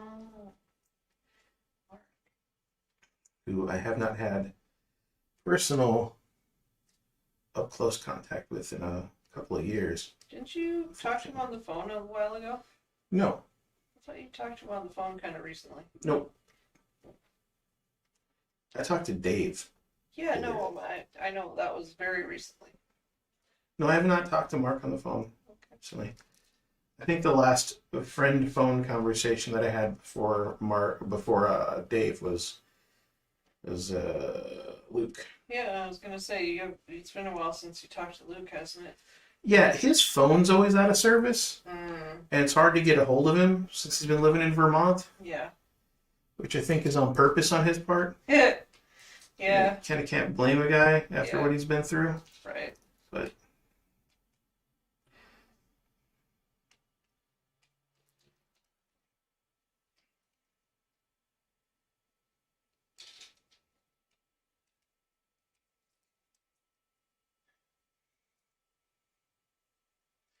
yeah, Mark plays 7 Days to Die all the time, which is not a game I know about at all. I pretty much stick to ESO and that's it. There's some other games I have on my wish list, and I'm hoping that eventually Cyberpunk 2077 gets patched into the game it was supposed to be. But other than that, I'm just like actually not that excited about video games lately. I want to finish playing Witcher 3, but I don't have a machine that can play it. Yeah, I'd like to play it in the first place. Shit. Yeah, you would like it. Sure I would. It's a good game. I like the footage of those fucking creepy witch ladies Mm-hmm. that I see.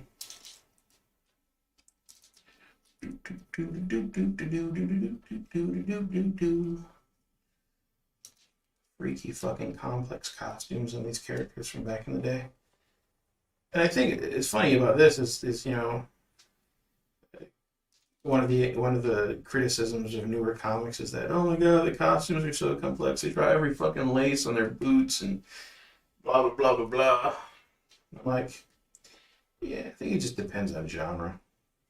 I think fantasy books back in the day, you're having a lot of crazy shit. Yeah.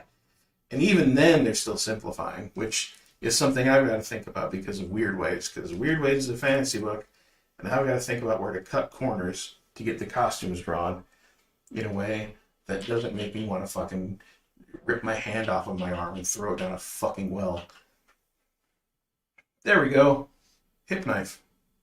Well, Clarence is making promises to me about my Witcher box. Yeah. I as much as I appreciate all your efforts, Clarence, I can't afford to get my hopes up again. I'll believe it when I see it. I will believe it when I see it. Well, we're going for 3.5 hours already, and I'm still like, I don't care. You're fucking around. It's good. Kind of in the mood for this right now. It's good. I am covered in kitty cats. I'm going to tweet out that it's still happening. It is still happening. Oh. Beans just plopped down on my feet. Domino's laying on my legs. It did. It worked for a couple days. I am not blaming you, Clarence. You have, as far as I'm concerned, you've worked miracles with this fucking thing. I just blame my own bad luck and the fact that it's like a 15-year-old computer.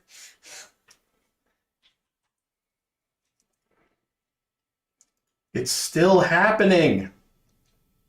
It is still happening.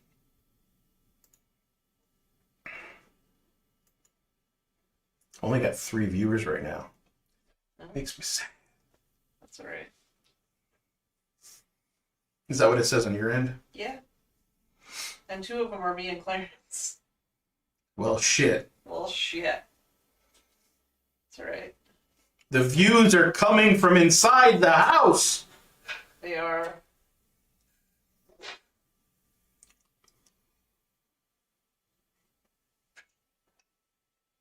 It says 5 viewers for the Clay Rants. He got like super secret numbers or some shit.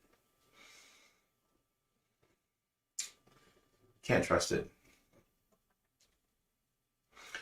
Okay, what do we got here?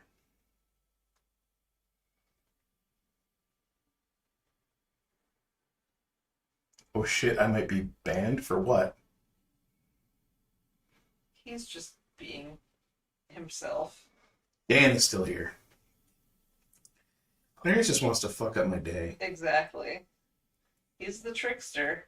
Mm-hmm. Urban squirrel forced to live indoors. Yes.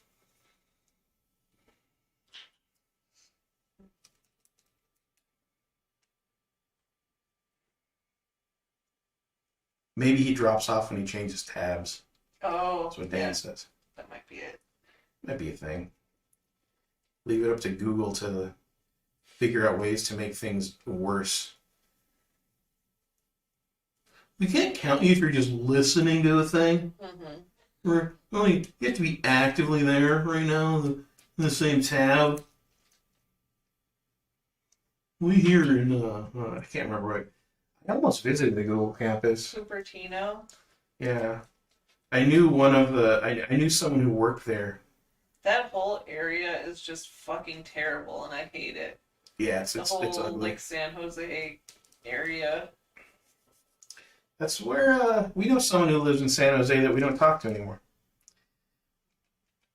Well, I think I still follow them on Twitter and stuff, but they were casual friends, Yes. acquaintances. But yeah, no, I was dating a Russian woman. Mhm. She had a close friend who was there. Really gorgeous goth girl, actually. Yeah. And we were going to go visit out there, but things kind of fell apart with the economy. Mm. It's like, I can afford it. I've got a regular gig that pays me $12.50 an hour. And they'd like it if I went to California for a minute because they've got connections out there and they could be like, oh, hey, go talk to this person while you're in California. Mm-hmm. But no, the layoffs. Yeah.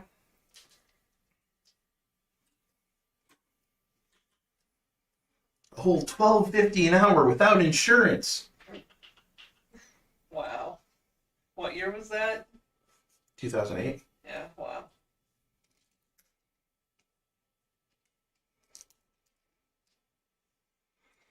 And that's the best money I ever made at a day job. I think I was making over $40 an hour by 2008, Jesus Christ. but I got a union job. All right, so I guess I'm going to approach these boob bandoliers, these boulder holders, Boulder holders. if you will. I'm going to grid them. Mm.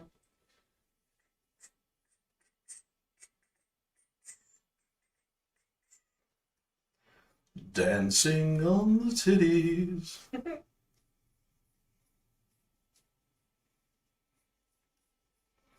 Trying to do my best soft shoe.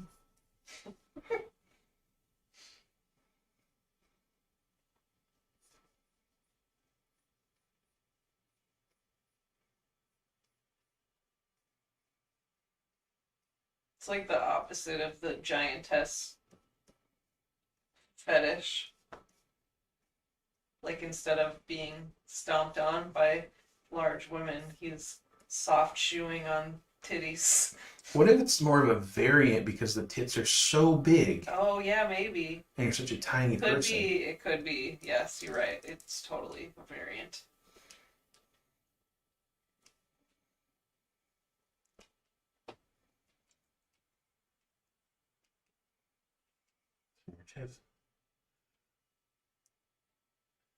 So maybe just about any female can up and become a gothic 10.0 on the boomer scale. I wonder if that holds true for men. No, no, no. She No. was no. This girl was all right. So she was a mean-spirited autist, like seriously, like hardcore autism, anti-human, misanthrope kind of character, but who was a smoke show, like 5 foot nothing, petite, just gorgeous, and at the same time mean as shit. Like, she hated that my girlfriend dated me because she didn't like me as a human being. Like, she felt like people shouldn't be connected. Not because she didn't like me in particular, but because she felt like, oh, you shouldn't be dating anyone because getting close to people is horrible. Wow. Kind of thing. It's like, holy shit. I actually think this is wrong. Now that I'm looking at it, yeah. Her situation, her strap situation, It's more of just like triangles, isn't it? it's outside. It's outer boob. So it would look more like this. Oh. And then it would flatten out as it connects to the shoulders. And that might even be a generous interpretation as far as how much is going on there. It's like a boob frame as opposed to like a regular brassiere. Yeah. Don't ask Frank Thorne to design your titty protections. No. Highly impractical. Unless you have like fake tits that stay up by themselves, then you're all good. Mm-hmm.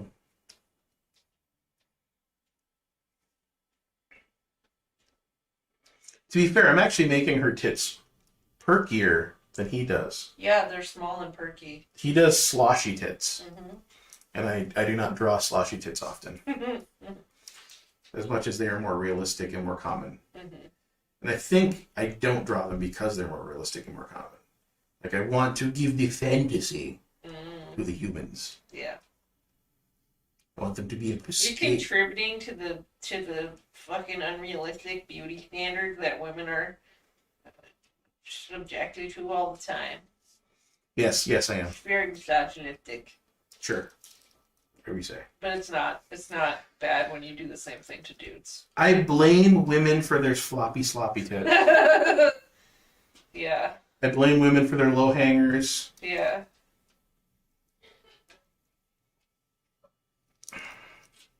Hell, I even blame women for the Exxon Valdez, and most people forgot about that.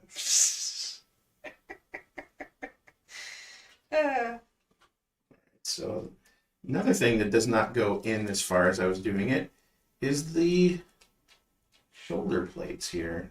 They are also frames. They do not go into the shoulders. Huh. Interesting. What are you saying? None of this is real clothing? No, I'm just talking about his design. Oh, okay. Like, his design doesn't dip into the shoulder area the way I was drawing it. Mm. I was going with the natural form Yeah. because, you know, That's what you do. let's bring another layer up here, and I'll do a little anatomy lesson for everybody. Say here you got a little chest area here, a little rib cage action, just roughing it in, right? Your rib cage action. You got your clavicle coming in here, right? And let's just bring this shoulder out here and make the clavicle a little more purposeful. So, and then I'll do another layer here. And do magenta. 100% magenta here. All right. Make this a little thicker. So, thinking about the muscles here, chest muscle, spread over here, stomach muscles, not the important part of what we're talking about here. Then you got the shoulder muscle coming in here and filling in this cavity between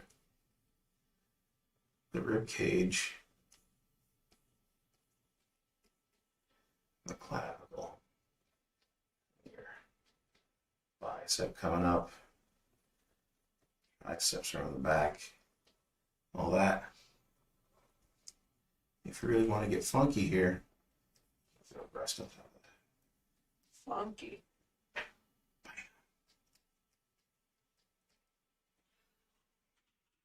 And I was following that form when I was doing the Yeah. doing the shoulder plates. Wasn't right. To the thorn design.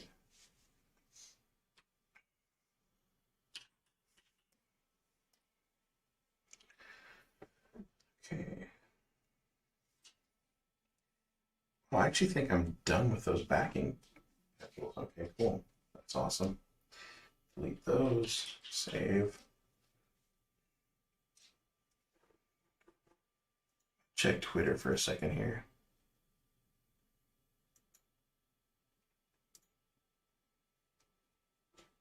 Good buddy Del Dracula retweeted my link. I don't know if he's going to show up and watch.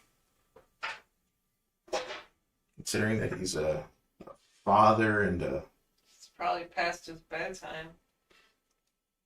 Do people have bedtimes right now? I don't know. I don't know.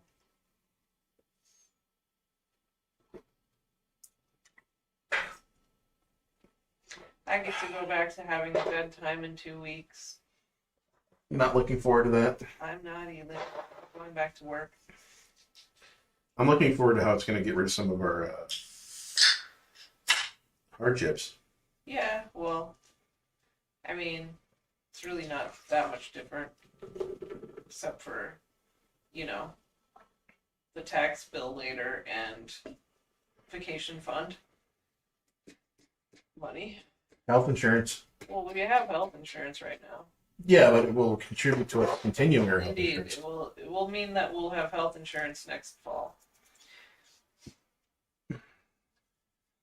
Which, holy shit, with what's going on right now. Ugh. Yeah, we didn't have health insurance from October to January. It was a little nerve-wracking.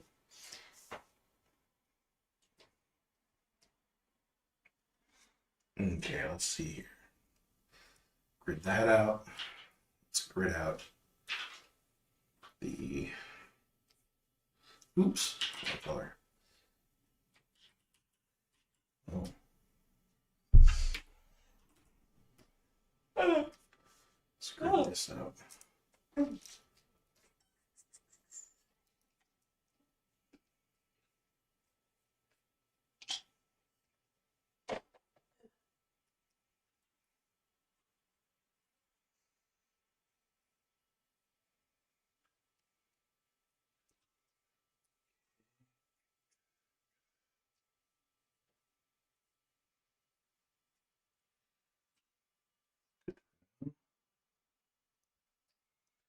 Something else I was going to do.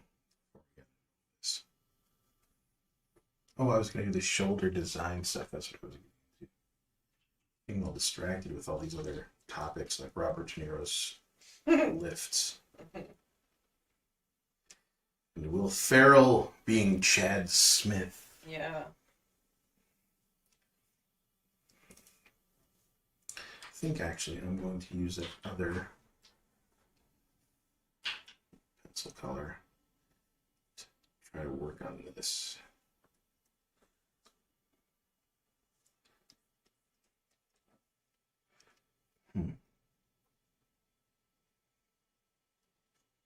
The hair is going in amazing directions. Yes, it is very crazy hair. It has to be. I'm actually being tame by Frank Thorne's standards. Yeah.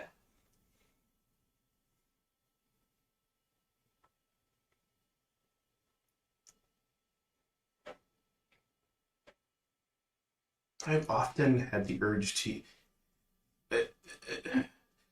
I love the G.I. Joe animated movie from 1987. Love it. Mm-hmm. There's a character in it, voiced by one Burgess Meredith, who is always gold, Indeed. named Globulus. And I've often wanted to use his name as an adjective. And I feel like the perfect thing for that is the way Frank Thorne drew Red Sonja's hair. Mm. Globulus. So much globulus.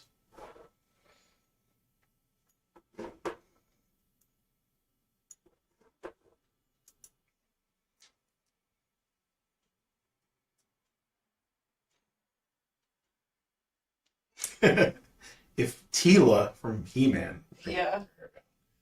Man, I should put some He-Man characters on my list of Yeah, you characters to should. possibly draw. I forgot all about He-Man. I love He-Man. He-Man. I know I've told you this before, but when my parents were moving out of their house after they retired, they found a bunch of, our shit, the kids' shit in boxes, and they made me come and get a box of my old shit from when I was a kid, and it had my baby book in it. And I was reading the little entries my mom wrote in the baby book, which were fairly minimal because my mom is, like me, very kind of half-assed about sentimentality. And the entry for my 5th birthday was about how my favorite TV shows are He-Man and Sesame Street. Nice. That's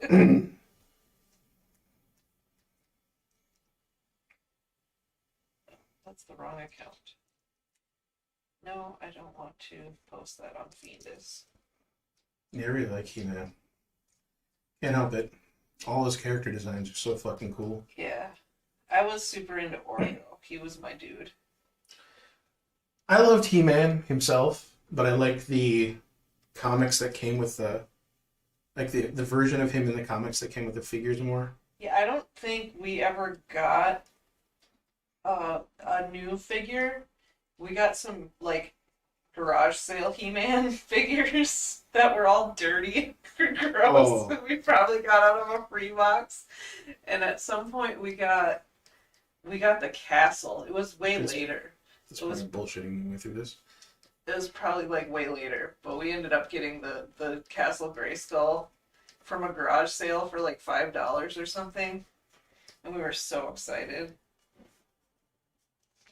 Yeah, I didn't ever get the castle, but I got the entire second year line of He-Man characters, including the Battle Damage, He-Man and Skeletor, the Buzz-Off, the Crab Dude, I can't remember his name off the top of my head,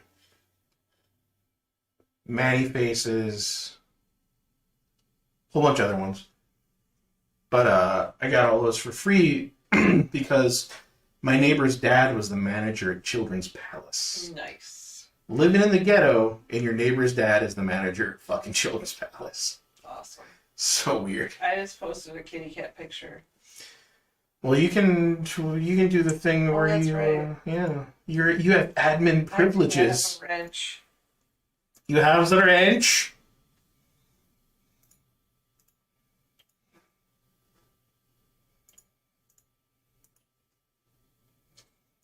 Except I can't see what I'm doing.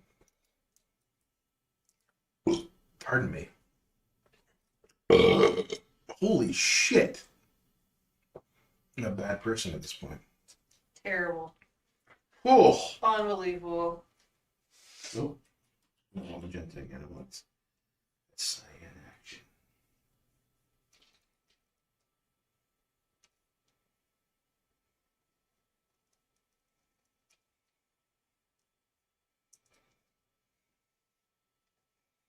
No, I definitely throw Tila and her evil counterpart,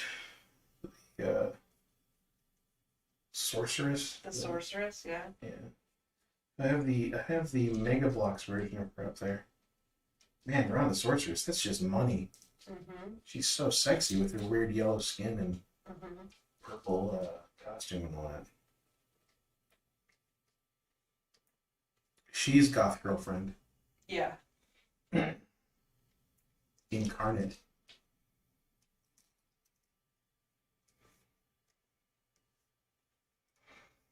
Let's turn that off for a second.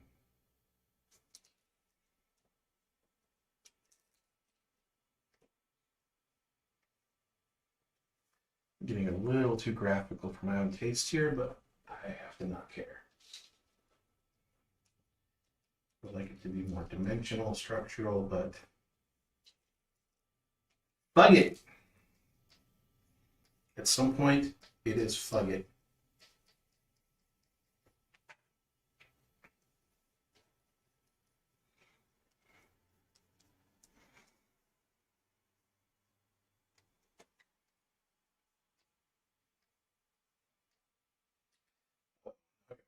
Stuck in my head. Mm. And the dead live. Mm-hmm.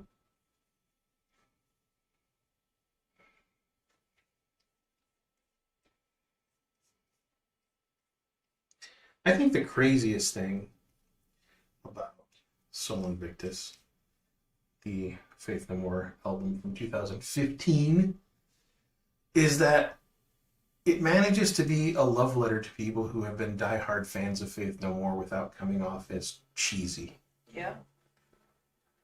Because I think Welcome Home is about that. And Matador is about how they realize that their legacy is bigger than they are. Hmm.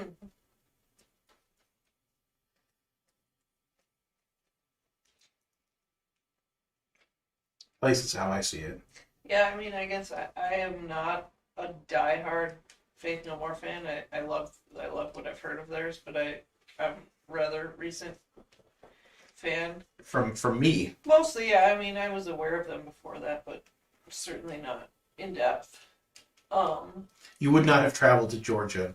No, and that was one of And seen the them. coolest experiences ever.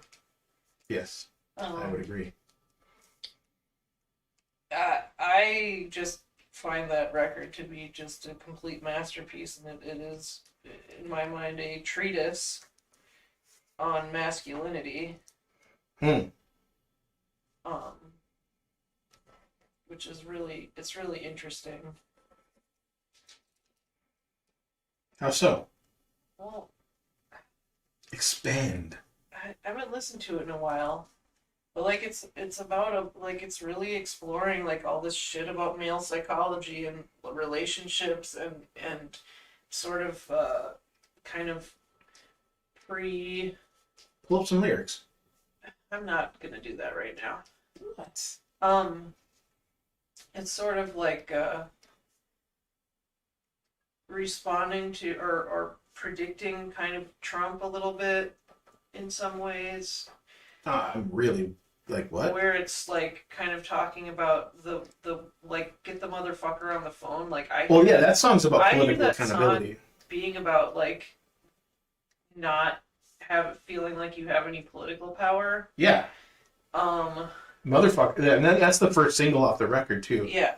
Which that hit hard. That And like so like this band comes back together after 21 years of absence where they wouldn't talk to each other for the most part and all this stuff. And the first thing they do is they put out a song that challenged me. Mm-hmm. They challenged me to like deal with what they were putting out. It did not feel old. It felt fresh and it felt like what? Yeah. Am I listening to? No, then they're like I don't know, there's just a lot of shit on it that just makes me think about dudes I work with. Like the Cone of Shame song. Yeah. Which is just totally about like being in a relationship that you don't necessarily want to be in, but like you both kind of love hating each other. You're only happy when you're pissing me off. Exactly. Is the refrain at the end of the song. Like I know those people. you know? I don't know. It's very deep. There's a lot in there. It's an amazing song too. Jesus Christ. Yeah. It's just like sort of exploring a lot of the kind of banal misery of life in a lot of ways. Princess Shoulders, marked in. Yeah, no doubt.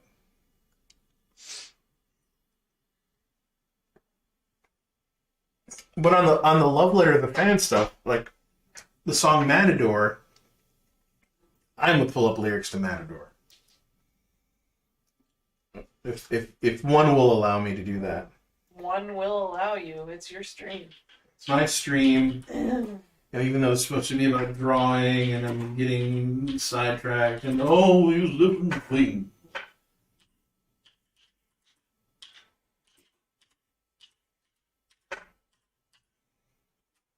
Even Matador's recording the breathy delivery of the overdub harmonies, Mm-hmm.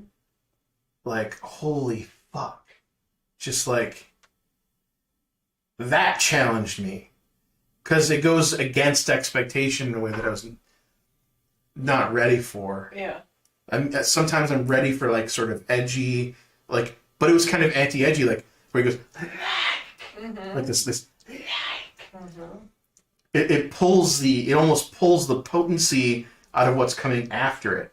And then he hit in the crescendo of the song, he belts so hard that it makes up for stealing the drama in the earlier parts of the song. Mm-hmm. Y'all motherfuckers need to listen to this fucking. Yeah. It's really good. When Lonesome stood over me, a future shadow, he boasted and sang to me, farewell so long. I'll awake you from this living sleep. We'll walk to the shore where you were born, in bed with me. Pull the white sheet off your face. March forward, my son. A battle beyond frozen years, only for dogs here. We will rise from the killing floor like a matador. The stained glass of bovine eyes can see right through every tombstone lie. In other words, we're not fucking dead. Mm-hmm. Let us retrace every step. Let's take you back. Let's bring you through us. That's my interjection there. Out of this world and every ditch. We will be when you will be no more. In other words, we have the legacy. Yep. And then they're referencing the name of their own band, Faith No More. Yeah. We will be when you will be no more. Mm-hmm. No more. Yeah. The stained glass up the hangman's ass. We served you well. Now we're coming back. And that's a reference to them getting away from major labels Yeah. and coming back stronger than ever before, artistically, creatively. Yeah. Atop the weight of conscious ghosts.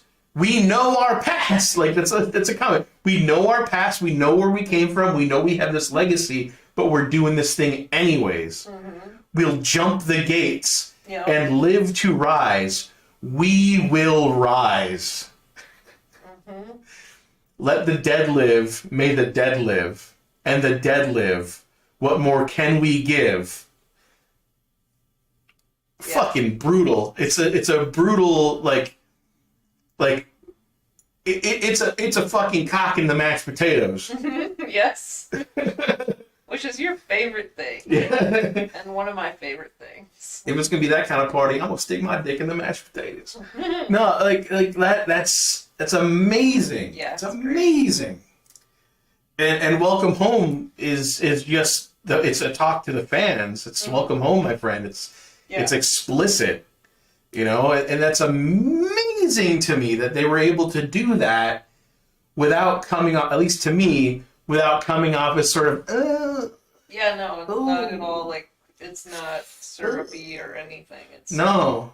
It's great. And it's not like ashamed of itself. It's not pandering. Yes. It doesn't pander. The record never panders. It just delivers. Mm-hmm. Oh. Yes. And that's my aside about Faith No More's 2015 album. Sol Invictus. Yes. Go listen to it.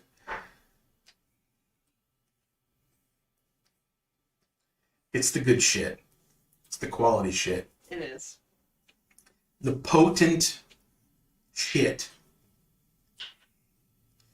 Creativity concentrate.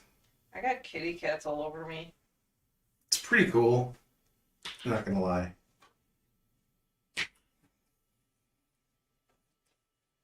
I'm glad I decided to lay down on the couch. This is much more agreeable to my comfort. Well, maybe you have to set that up from the beginning Mm-hmm. next time. Well, it is harder to type and stuff, but it's fine. I already have to use the toilet again. Damn it. Motherfuckers. You've been streaming for almost 4 hours. But is it even worth it for people that I'm streaming now? There's Still? 4 people watching. 4 entire humans. Mm-hmm.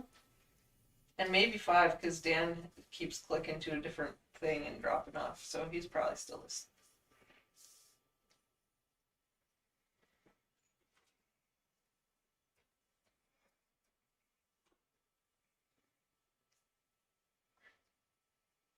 Notice that I just totally fucking ignored my grid. Yeah, I see that. Well, I mean, you're sort of using it. You're just not using it the way that, the grid would dictate. Yeah, I'm being impulsive. That's I'm good. trying to be impulsive. I'm trying to learn from Frank Thorne. That's good. Is that not the point of an exercise like this? Absolutely. Hmm. Because I admire his work. I actually wish I owned some of his collections. I used to have some random issues of his run on Red Sonja when I was a kid, as well as some of his more adult stuff, like Gita and Lan, Lann. Of course, totally racked from Shinders because I was a criminal-minded child. Yeah, you just wanted what you wanted and you didn't have no money, so... Yeah, when you got the you had funds, to do. you racked the comics. But yeah, I had a lot of that when I was a kid. Don't have any of it anymore, unfortunately. But I'd like to have some of the collections of his works that now. It'd be great. Because he's a big inspiration. I pretty much feel like I've got dozens of inspirations when it really comes down to it. I think if some interview asshole were to ask me, like, what's your biggest inspiration as an artist? I'd be at a loss. Like, it might be, my answer would change week to week because of what I remember at the time, not so much like what's real. And I feel like I wear all of my inspirations on my sleeve, which hides some of them, actually. Yeah, because it's a lot of different stuff. Yep. Yeah. It's an amalgam, a synthesis. Yes. I hope it's a synthesis. I wouldn't be so arrogant as to say it myself, but I hope it is. I think I definitely wear some things more on my sleeve than others, but I definitely feel like there's a lot of Kevin Nolan shading when I'm working my most comfortable naturalistic style, and when I'm in a certain mood there's a lot of Mignola that comes out of me. I'm just trying to get certain things out of myself. I'll end up being very Mignola-esque.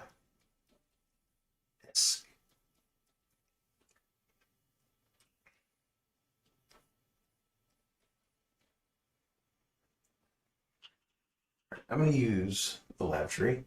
She will return shortly. And Carrie will have to hold y'all's fucking attention. Or I might just sit here and be quiet and let you hold your own attention. What are you talking about? Go do your thing. I'm gonna lay here with these kitty cats.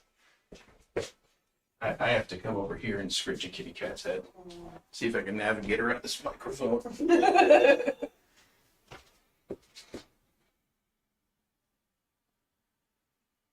Scratching on the kitty cats. Oh. I don't know if the mic picked that up, but Domino makes the most adorable screechy noises. Little chirpy screeches. Little weird screechy chirpy, yeah. Deaf cats don't know what they sound like, so they sound kind of stupid. Domino is deaf. Yeah.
I used to ask Clarence. Oh, He's gaming yeah.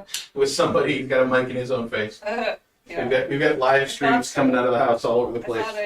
Last time I went to the bathroom, I thought I heard him in there talking. I don't know if he's actually on Twitch right now, but he's live streaming. We a streaming house. Evidently. Are we one of those Twitch houses? No, we definitely are not. Hey, no one in this house is that pretty. No offense. And also, we're not that rich. Wouldn't it be nice? I wish I had that kind of fucking money. I know, right? I wish I had Los Angeles no mask fine Yeah. Right. fucking party money. I wish I had private jet money. Yeah. Jesus. We wouldn't buy a private jet though. We've talked about this extensively. No. We have a whole list of mischief we would use our money for. Yeah, I employ a lot of people to do weird research and then employ some weird, basically political trolling. Yeah, and like things like the neighborhood we used to live in Minneapolis, there was a lot of apartments with a lot of people with dogs, and there was just literally dog shit all over the neighborhood because nobody picked up after their dogs. And one day we're walking around, and we came up with this scheme, if we had millions of dollars, where we would basically hire people to spy on, watch the people as they're walking their dogs, and if they didn't pick up after their dog, to take a picture of them and print it out on like a little picture that would be attached to like a little spike, and then you'd stick it into the dog turd so everyone could see who was responsible for the dog turd. That is a ridiculous idea. It's really fucking white people in these hipster neighborhoods. Yeah. Ooh. The rent isn't very expensive here. I'm gonna bring my dog. I'm just gonna let it shit everywhere. Yeah, this is like people with like big giant fucking dogs in tiny apartments, which is another thing that I just hate. It's like the dog needs to run.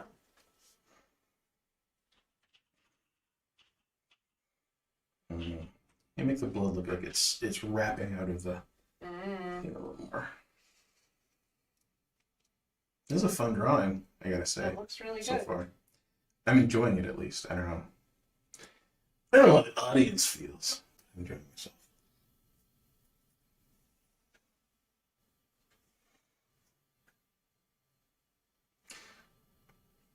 Are you like getting ready to print it? No, Oh. we've got more to do, unfortunately. I'm taking inventory of it a little bit. I might cheat again. Mm. Might be some cheat adjustments going on. I think I want to make her feel a little bit more leggy. Mm. Get rid of that.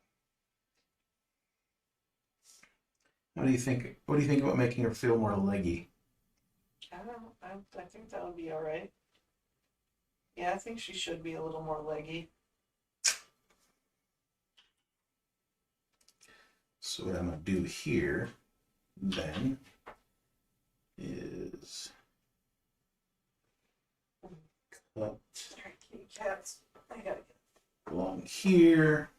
What do you gotta get up for? I gotta go to the bathroom. You can resume your bath time. Oh. Pile of kitty cats. All right. Hopefully they don't get into any mischief, Wonka. So pull this off. I'll be right back. All right.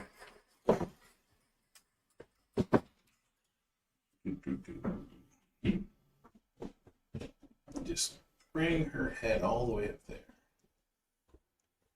Then this might be a little weird. Let's see. Back down to this layer. A lot more cheating.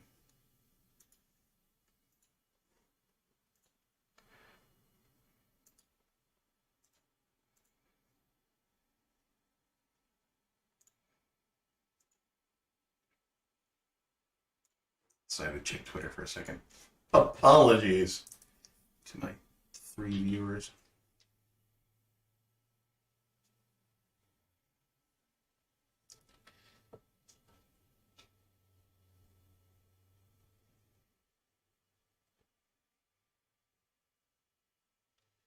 Then I'm going to go and select out this stuff.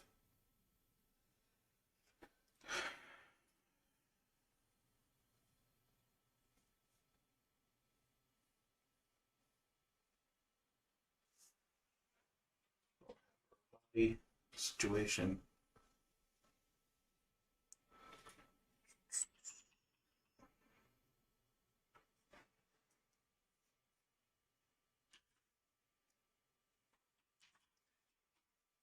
Then on a new layer. And I'm just going to bring that up, bring it back up.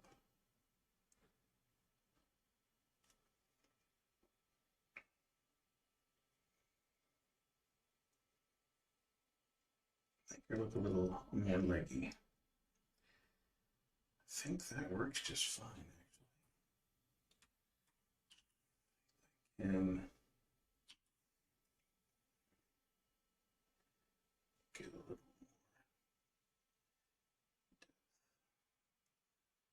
here.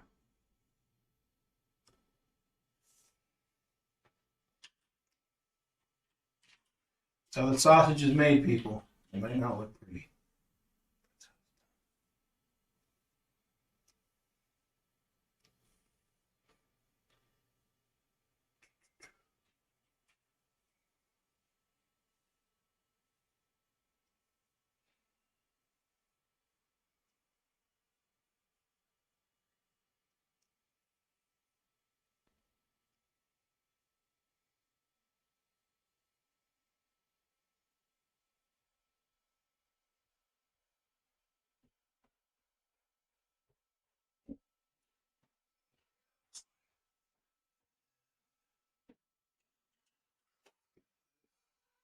You want to leave or are you just exploring?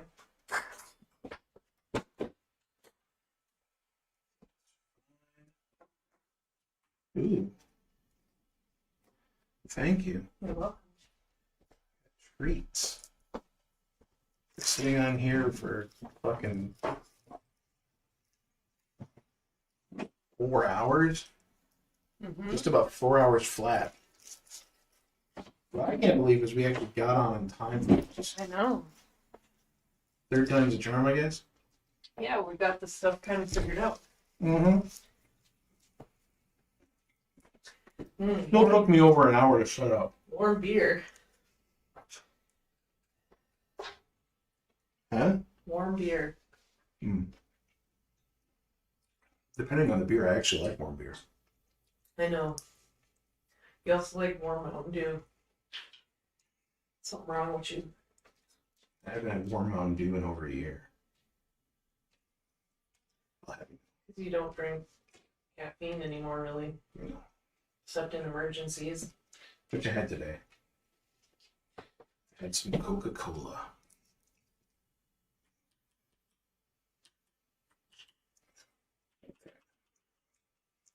More leggy Red Sonja, Carrie?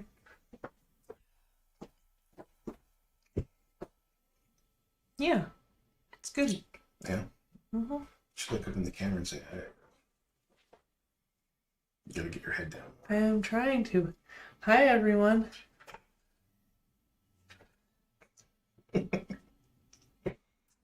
Welcome to the blue magenta hellscape that I've created over here. I don't know. I think it's kind of nice. Yeah. Are you trying to leave, Cat? I don't know what he's trying to do. Oh, Jesus! stepped on his tail. Sorry, kitty. Sorry, kitty. Pardon me. Did not mean to do that. Another thing about Domino is he your foot Hey, cat. left. Huh? Hey, left. What's going on in here? What? Clarence is in the room now. Animal liberation. Oh. Oh. I accidentally stepped on his tail. You can take him away. Okay, so we need to make the sword longer again. Mm. Which I'm not entirely opposed to, honestly. Yeah. So let's make the sword blade longer again. Just in here too. There we go.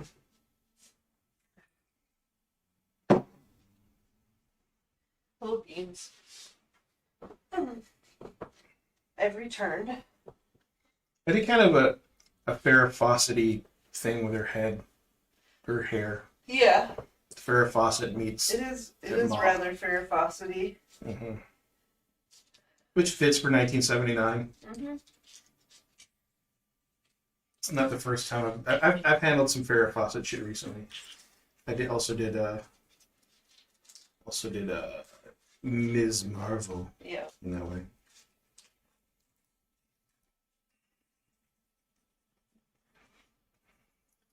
I actually ended up rotoscoping, tracing. Fancy word for tracing. Some actually laid it over the drawing I was doing and used it as a rough guide. Actual Farrah Fawcett hair.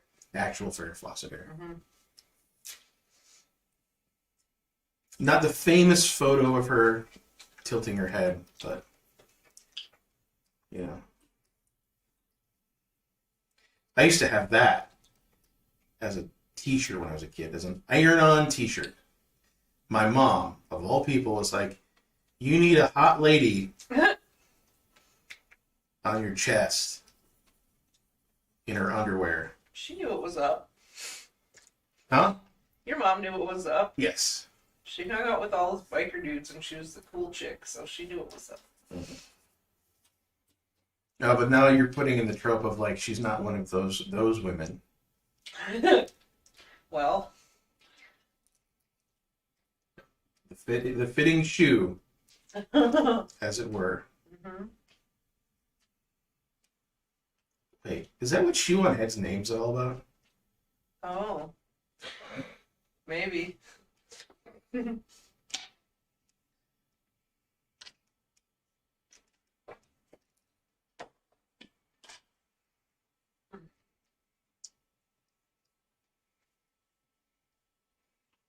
not like other women.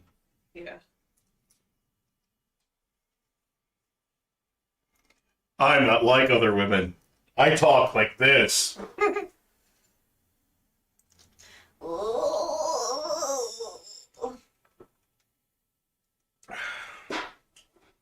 Are you feeling verklempt? No, that's not. It's Pat. Oh! I forgot about Pat. Yeah. Didn't they make a movie of that one too? Yes, they did. I don't think I saw it. I'm going to add an extra seam on the gloves to give them a little more character. Yes, that's better because they do kind of just look like big, like dishwashing gloves. They do! Well, I wouldn't want to run around with brown, big brown dishwashing gloves. Why would you? Maybe I'll add 2 seams. Yeah. A little bit of a... So I'm not going to go through and add piping to everything. Yeah. I'm not trying to totally reimagine this. If I was to totally reimagine Red Sonja, she wouldn't be wearing a metal bikini. Yeah. And find another way to exploit her sexuality without having her wear a metal bikini. Uh-huh.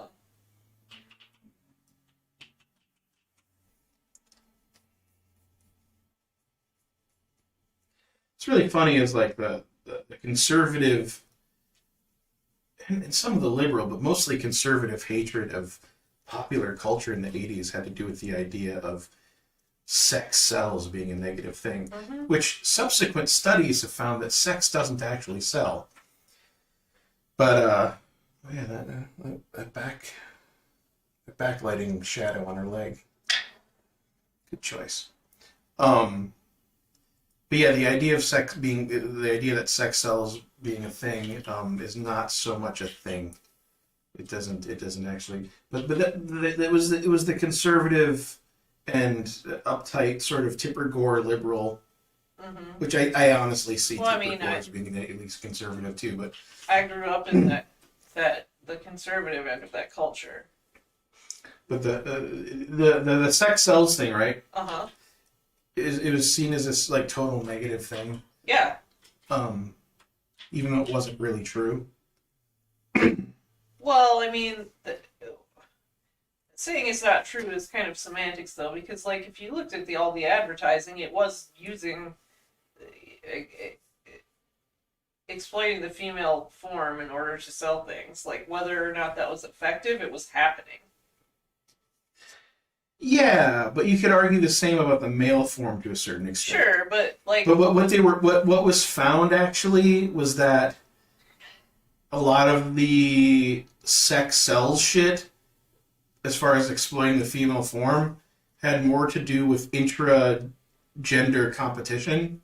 Yeah. Intragender social competition than it had to do with appealing to the male gaze. Yeah, but I mean, but what you have to understand about that whole criticism is like it was coming from people like my mother who did not like the idea of my dad being able to look at bikini chicks on TV during a football game, you know? That's so sad. It's just that was the attitude back then. That's so sad. You know? Because goddamn it, I would look at cheerleaders all day. Yeah. I don't even like no football. Football game can go eat shit. But you know, when you're embedded in a culture that's just ultimately concerned with scarcity about everything, it's kind of like understandable, you know? Mm-hmm. Which is really the root of like homophobic mothers in those cultures too. Yeah. They must have more Christian children. Yeah. The gays won't have more Christian children. Well, We need more soldiers. It's more complicated than that, but that's certainly part of it. Like, as much as I disagree with the Catholic understanding of family and sex, like it is actually coherent. Yes. I would probably... I would trust your knowledge on that and probably agree It's a with you. coherent philosophy. I just don't agree with it. Yeah.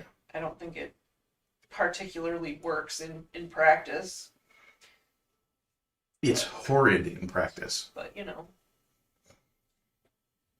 a lot fucking of the awful. people that I love are happily participating in it and making it work. So I guess, there's something to it. Work in big scare quotes in a lot of ways, though. Not to get too personal on our line. Yeah. I don't know. I don't want to mention particulars, Yeah, no, I know. but I would say that it's that the scare quotes would be needed in some of those instances. In some, but not others.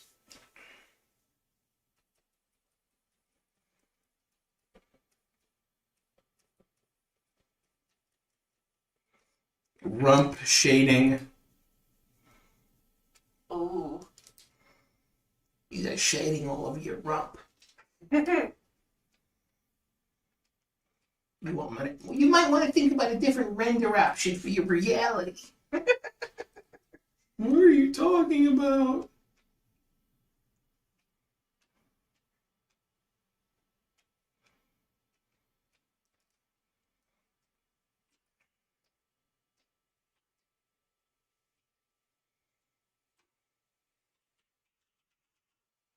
Gotta love them wrinkly knees. Bony, bunchy, wrinkly knees. Zoom in and out That's on the wrinkly knees. a thing that, like, I think every woman is self-conscious about. Which I don't understand, because it's just a thing. Yeah, I know, but, like, knees look weird. I think knees are sexy. See, you need to say that more. It'll make women feel better about their body. And then other women will go, no, you're objectifying my knees, so you can't win. Pardon me, ma'am. I just want you to know that I think your knees, the way That would be pretty creepy. they bunch up and wrinkle are very sexy. If a rando said that to me, I would be pretty creeped out. Oh, sorry. But in general- I didn't realize you were standing in the checkout line.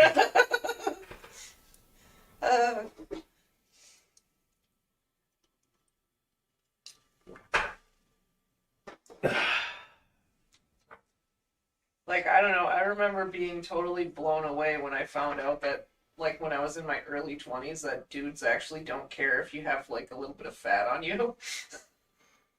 Huh. I grew up in the late 80s, early 90s when, like, all the models looked like they were on heroin. Yeah, that was a weird thing.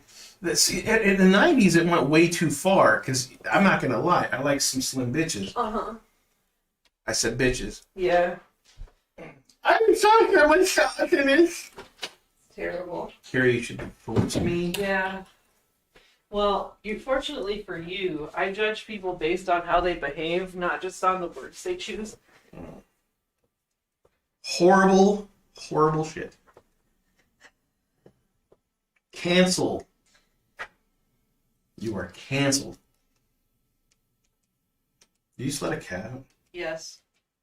Both cats are now out. You're sick of our bullshit. They probably just had to go to the bathroom and get some food. They'll be back scratching at the door before you know it. They were disgusted by our language, Yeah, that must be it. by our insensitive nature. Mm-hmm. I am not adding the connective stitching that Frank Thorne loves to add to his the boob armor. Look at that there. You can see very clearly the boob stitching. Yep. I'm not doing that. I don't like how it looks. I figure in one way it sends a message to the reader that, like, this is a practical item. Yeah. In a situation where it's a It's so totally clearly impractical not. item. This This is not a practical. Yeah.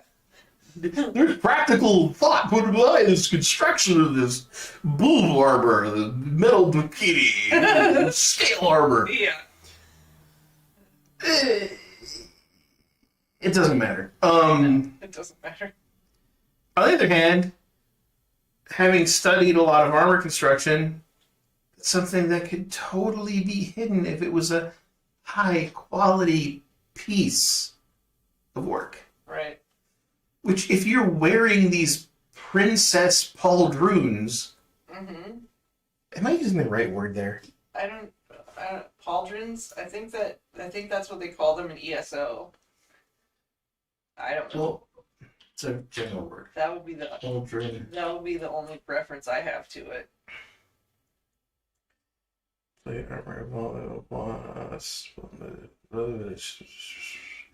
Yes, I am using the correct word. It developed from the Roman spalder. The pauldron, yeah. She's using these princessy pauldroons and has all this other shit like fancy jewelry on her upper biceps and whatnot. Yeah, you'd be able to hide the connective parts, actually, if it was a very well-made piece of armor. That's my contention. I think that's legit. Though I'm not going to go Adam Hughes and make them full chrome. Which Adam Hughes did some really great artwork a couple of years back of Red Sonja, where the breast scales were totally chromed out, and it was really cool. But I am not Adam Hughes, nor would I ever try to rise myself to his level of execution. And that might sound like you're just settling. You're not as competitive as you need to be. Yeah. Why are you striving for excellence in everything you do? I'm just like, gotta get some shit done. Sometimes you gotta pick your battles. Yeah. I don't got Adam Hughes money to sit around and be like, I can do what I want. Yeah. When I want. I get $10,000 for a fucking cover. Yeah. Though that last Hellboy story he did, I want to read that. Just because I love seeing his work in interiors. His X-Men versus Wildcats art from the 90s. Fucking amazing. Even though he did some anachronistic things, because it was supposed to be late 70s X-Men, he did like a weird like 90s bikini on Storm. Just fucking amazing. Amazing work. But I fall in hard for that naturalistic thing. I can't get enough of it. I tried being, in the late 90s, I tried being Adam Hughes for a bit, and I figured out pretty soon that it wouldn't work. I don't have his obsessive nature, or whatever it is. And I'm not going to hire a bunch of strippers.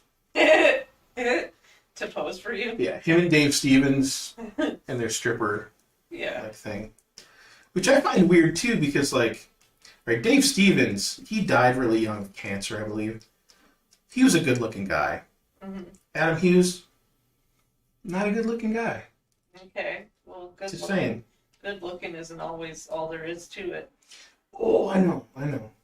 Adam Hughes, let's see.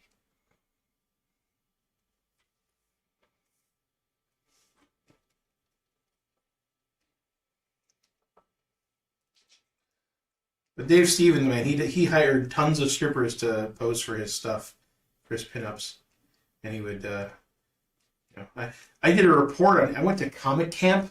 I went to comic book camp. And it was a weird thing because it just kind of fell in my lap because of a teacher. It wasn't something I would have normally been given the option to do because of being a poor ghetto kid, but because I could draw. My teacher was like, you need to go to this comic book camp. I heard about it. You want to do comic books, so blah, blah, blah. And Gordon Purcell, who worked on Star Trek titles for DC, was the big guest guy. He was pretty cool, but he was also really sweaty. It was really off-putting. He looked at my work and was like, "You're pretty good for a 12-year-old," or whatever.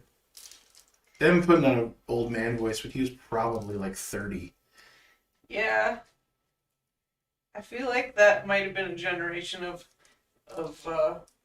artists that sort of were kind of like workmen, and they smoked 3 packs a day and probably aged really young. Oh, he aged real young because he looked like a cubicle worker with a bad life. Mm. I swear to God, and I'm not trying to throw shade or anything, because I think he was pretty nice overall. But yeah, he looked like a cubicle worker in a bad way. Yeah, I looked up Adam Hughes. He looks like a friendly, big jolly guy. Hey, he's just a schlubby fat dude. Yeah. I mean, look, he's nice looking. He's not, I wouldn't say he's attractive, but He looks like a nice guy. yeah. But how you getting strippers into your fucking house? Because they want to be drawn. Yeah, I suppose. I mean, if you're really into, like, letting men appreciate your body, I would say that you'd be really into having an artist draw you. So you're saying I gotta get on the cocaine train and get a bunch of No, strippers? I'm not saying that.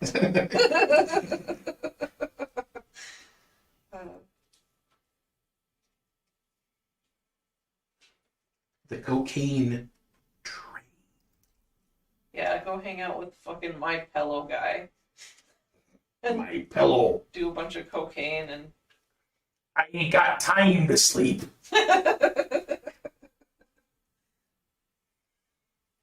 I want My Pillow guy and Jesse the Body Ventura, Jesse the Mind yes. Ventura to duke out. And by that I do not mean I want them to sit on parallel toilets. They might the love toilet. Oh dear Lord. They're probably come around to the same side now, because Hey, Ben Eklund showed up. Thank you, Ben. oh. Ben is one of the earliest people from YouTube 2017 days that I interacted with outside of YouTube on Twitter.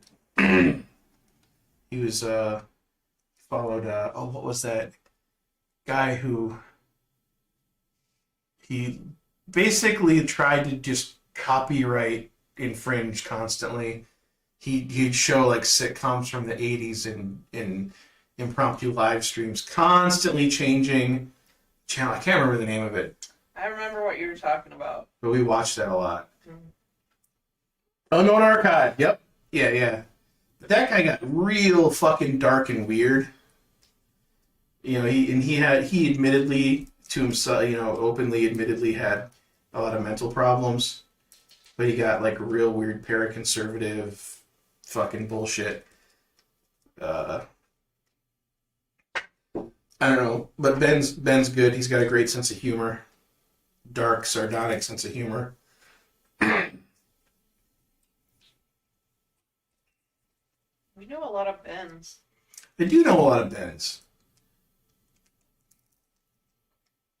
And all the Bens I can think of, the 3 Bens I can think of off the top of my head, have a certain level of darkness to their personality. Including my brother. Yeah. I'm not going to out the Ben I love the most, though. No offense to your brother. Yeah, I know. I know of this Ben. There's a Ben I love the most. Yes. He's a secret Ben. He can't be no one can know that his name is Ben. Yeah, I know. And even if he heard me say that I love him the most, he might hate it. Yeah, he probably would.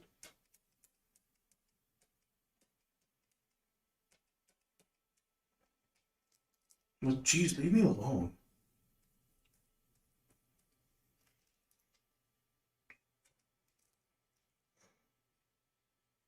Ben Grimm. Oh, you cut off Unknown Archive completely? I can see that. I mean, I did kind of the same thing. He followed me back in them 2017 days, but I cut off all them people, and I was deeply involved with some weird people. And watching it all turn into the, like, internet blood sport and blah blah blah. Just like, oof. Not gonna handle that shit. Not gonna do it. No, no, no, no, no! I'm getting into some fucking Sienkiewicz territory with him being wild with his hair. Mm-hmm. Which I'm not complaining about because you know how I feel about Bill Sienkiewicz's work. Mm-hmm. And see, that's the thing. You know, talk about someone as well crafted as Adam Hughes, right? As just, not saying that Bill Sienkiewicz is, as someone as tamed, someone as picky, someone who lacks impulsiveness in the way that Adam Hughes does. I'm very influenced by him, but I'm also influenced by Bill Sienkiewicz, who is just like impulsiveness incarnate when it comes to comic. Mm-hmm. And I have to like weigh how those things go into what I'm doing. And that might mean I have no fucking identity as an artist. I don't think that's true. Hey, I'm just putting out the devil's shithead, the naysayer, the hate. I'm putting out the hater's argument before the haters Yeah, get to I me. know. It's defeating. You shouldn't do it. I'm aware. You can't fire me because I quit. Can't fire me because fuck you. Fuck you. Eat my dick already.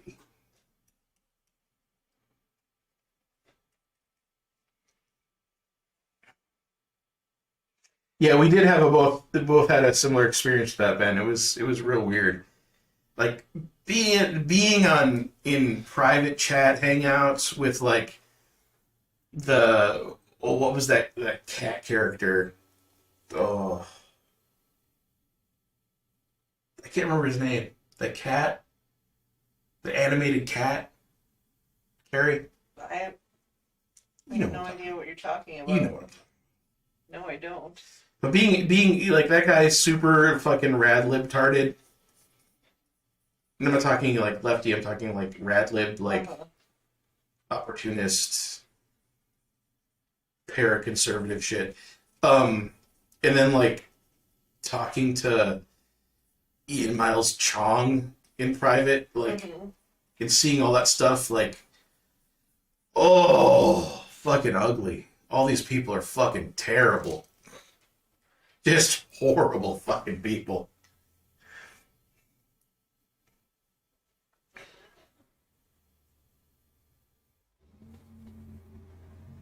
Yeah, so Ben here is saying that you know that Unknown Archive, and I think this is true for a lot of those people. Yep.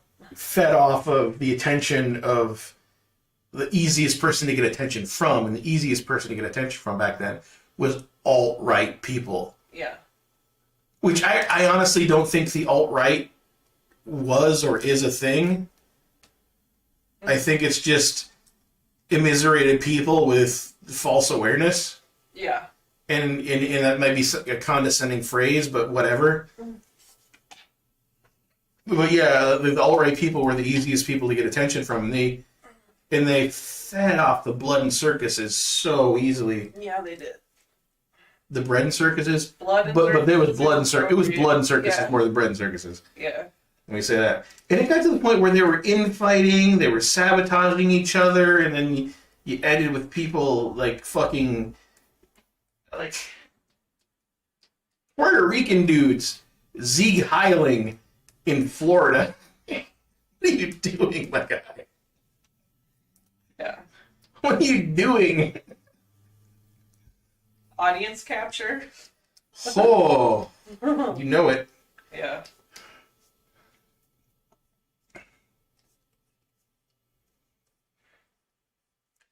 Oh, yeah, and ending up on one of the most popular comment vlogcasts of the day, and having to explain McCarthyism to these people Yeah. was real fucking weird. What was that on? What show was that? I can't remember the guys' names. I'm honestly They were blanking. brothers, right? Yeah, well, they were fake brothers. Oh. One dude's Asian and one dude's like Greek American or Greek Canadian or something. I don't know. I don't remember their name. I don't remember their names either. Maybe Ben remembers.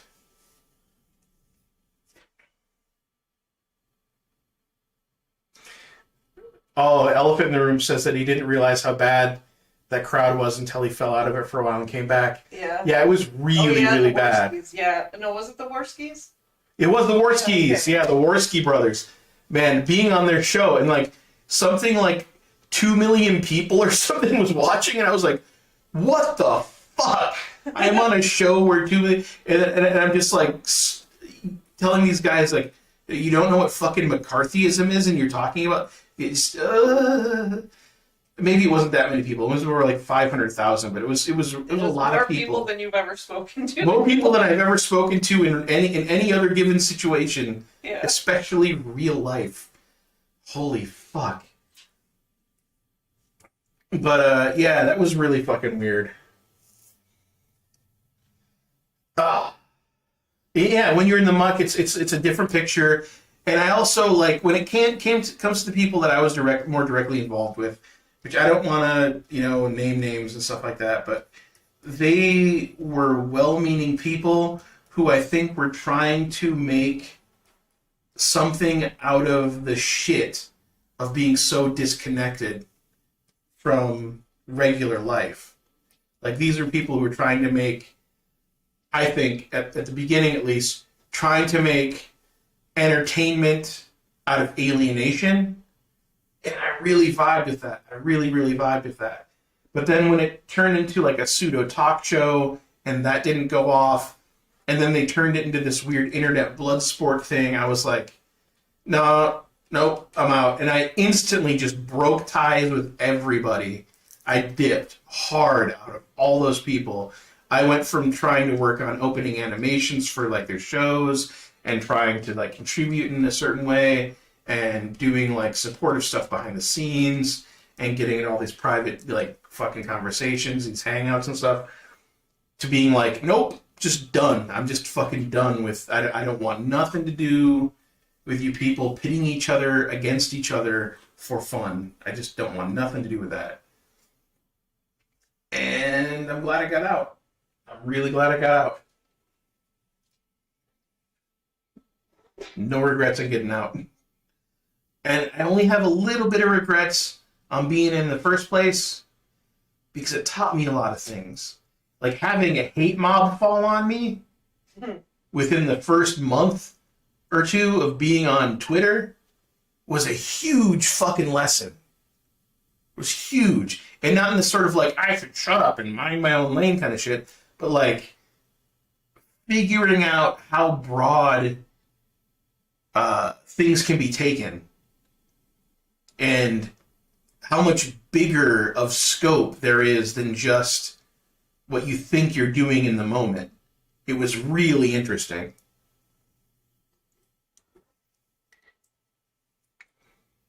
But then like hearing all the back channel being part of, in some cases, all these back channel conversations with people who were considered important? I don't know. In that time frame, who were mostly fucking forgotten about now. Creationist Cat, that's who I was thinking of. Oh. The guy who does Creationist Cat. Oh, yeah. He was in some of that shit. Like, it was whiplash. Like, hearing Creationist Cat one day in a back channel, and then hearing Ian and Miles Chong in the same back channel the next day. Like, hearing all these different people talking to the same people behind the scenes was real fucking wild. Because you start to learn that most of these people, when it really comes down to it, they're apolitical and they're chasing clicks. Mm-hmm. They're chasing sensation. And that really disgusted me real fucking fast. Because I was not about that. And I've never been about that. It's why I disappeared from that shit. From YouTube, I disappeared for 3 years. And I was getting boosted for my fucking commentary video that I put out. Or my video essay. I don't know what you fucking want to call it. I was getting boosted. Yeah, Vadim was in that. Vadim was in that. Vadim, that is the guy who does Gracious Cat. He was in that. And yeah, he was talking to all those people behind the scenes. It was before it turned alt-right. It was like when it was still more of like a free space. Yep, it was before it was defined as alt-right. It was before it was super defined. But it quickly became defined over a period of like 3-4 months. Mm-hmm. Yeah, that happened. Like, That's more like it was from May 2017 to September 2017. That's when it all took place. That's when it all changed and went down. And all those people went from like being involved with that. Like I remember one of the streams in, I want to say April, fucking Keemstar showed up. Ugh. And then Philip DeFranco was talking about some of the stuff that went on in it. Like, it was fucking weird. Yeah, a lot of libertarian spaces did become super alt-right real quick. And non-ideological spaces, because I think that was a big part of it too, is that like a lot of these people were sort of pre-political. They were like, I don't want to talk about politics explicitly. I'm just on here vibing. I'm on here making fun of things. I'm on here doing this weird thing, and I just want it to be a thing I'm doing, and I don't want to talk about whether or not this is offensive to anybody, blah, blah, blah, blah, blah. Like 360 cams were brand new, and people were like, let's talk about 360 cams, you know? And they didn't want to talk so much about like whether or not 360 porn cams were politically incorrect or whatever. They just wanted to talk about the phenomenon of it existing.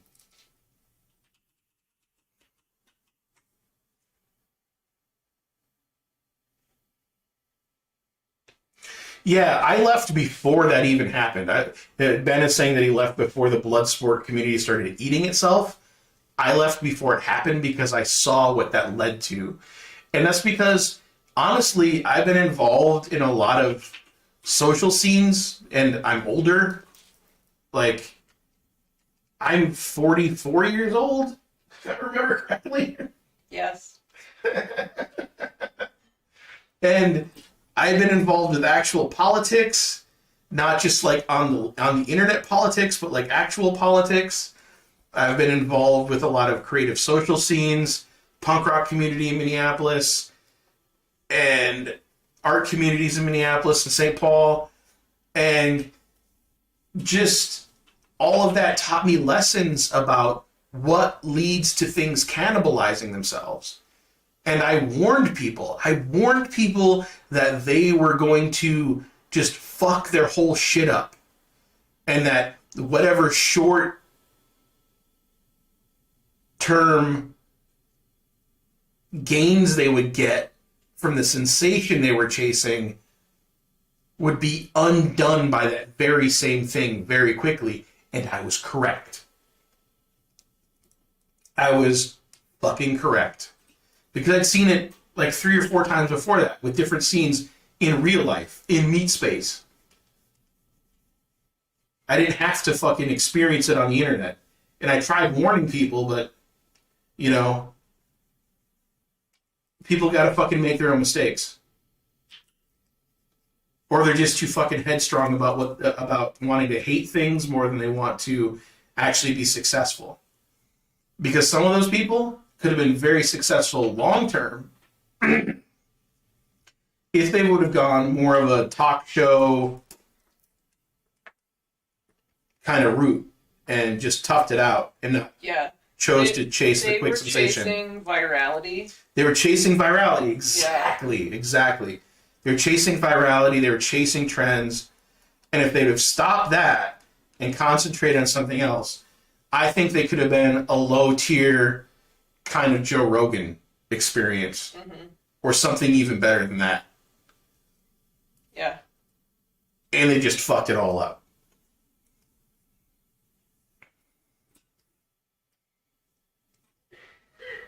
Because they had major people coming in to talk to them. Yep. And they fucked up some of them scheduling things even. They're like, oh, I don't feel like I'm in the mood today. Yeah, that's super amateurish. You got big names coming on your show. You fucking show up. But they couldn't answer the call of venture. Yeah. The same way, because it wasn't something they planned on happening or something. I don't fucking know. Yeah. It was weird. But I got it quick, and it makes me a little sad because I like some of them people. I still like some of them people as far as like my memories of interacting with them. I'm not gonna lie. I'm not gonna be like, to hell with everybody. No, I like some of those people. I thought they were great. And I don't mean great in a sort of like, these were great minds or these were the best, ideologically sound, whatever. No, they were just fun people to hang out with, fun people to talk to. And I don't need anything else in a lot of ways, like I'm not going to be super complex about that. I have a checklist of people that you'll involve yourself with. No. I think I need to rework this belly button. Mm-hmm. That's a thing. There we go. Yeah, more like that.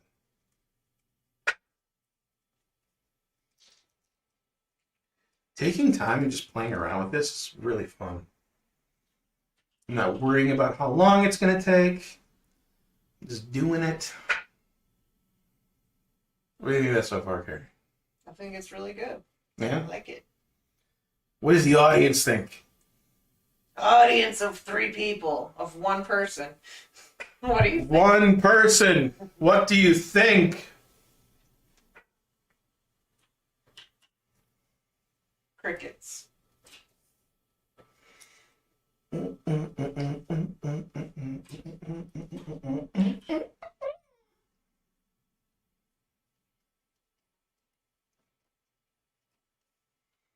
Now I'm trying to use the Get Loose inspirations from Frank Thorne.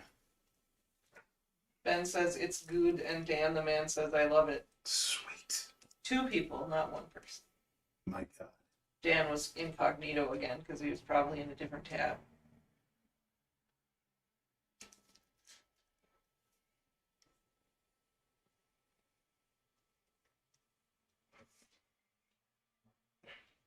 I don't know. If Ben and Dan can tell me if I'm off base with my analysis of these people, but that's how I felt when I got out of it.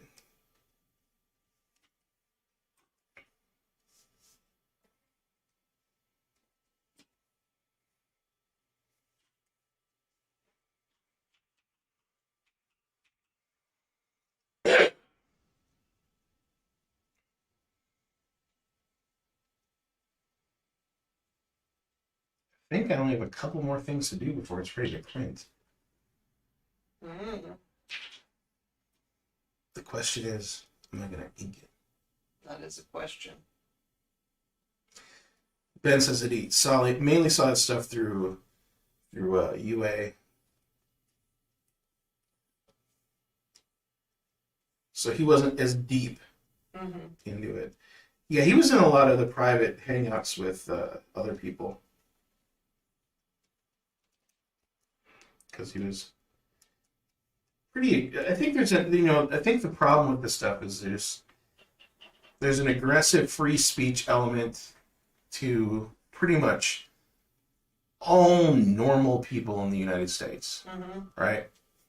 And there's a desire to embrace remix culture because we've grown up in pop culture so much, and it ends up behaving in the same way that religion behaves. You end up in this situation where you want to be able to take possession of it. You want to be able to create your own votives. I mean, that's part of why I collect Transformers. I see it in that same way. I see it in the same way of like a Roman pantheist placing their altars on the battlefield before they fucking go out or whatever, These are ideals, I can't help the fact that my surrogate father, one of my surrogate fathers was Optimus Prime in the 1980s, and that one of my surrogate teenage idols was Hot Rod. And the other surrogate father I had was 1980s Wolverine, who I deeply related to, not because he was so violent, but because I grew up in biker culture. And seeing this person who was both manly and sensitive helped me so much to, not become a total fucking piece of shit. Yeah. To not become somebody who was exploiting people. Not to become a drug dealer and a pimp. Yeah. Which were options. Those were options. Yeah. I can't help that. So I still pay homage to those things. And they're big parts of who I am. God, Hot Rod would be a terrible dad, though. LMAO. Hot Rod would be a terrible dad. But he's the perfect example of, Jesus Christ, I got this whole thing I gotta do, and I don't know what to do with it. Yeah. I'm not ready for this. And I found that really relatable as I was entering my adolescence. I mean, I know a lot of people, a lot of Transformers fans hate Season 3, but I think Season 3 actually has the best writing if you're comparing it to sort of a literary tradition. Not that any of the writing was, except for maybe Web World, it was on par with any sort of anything within the literary tradition. But yeah, Season 3 was fucking amazing as far as the writing goes compared to the other seasons. I think when fans think about I don't like Season 3, they're just thinking about how they didn't like that it actually took itself seriously. It wasn't the weird sort of what are the Decepticons gonna do this week to fuck with the Autobots? I'll be right back. Cat hovering around, just so you know. Yeah.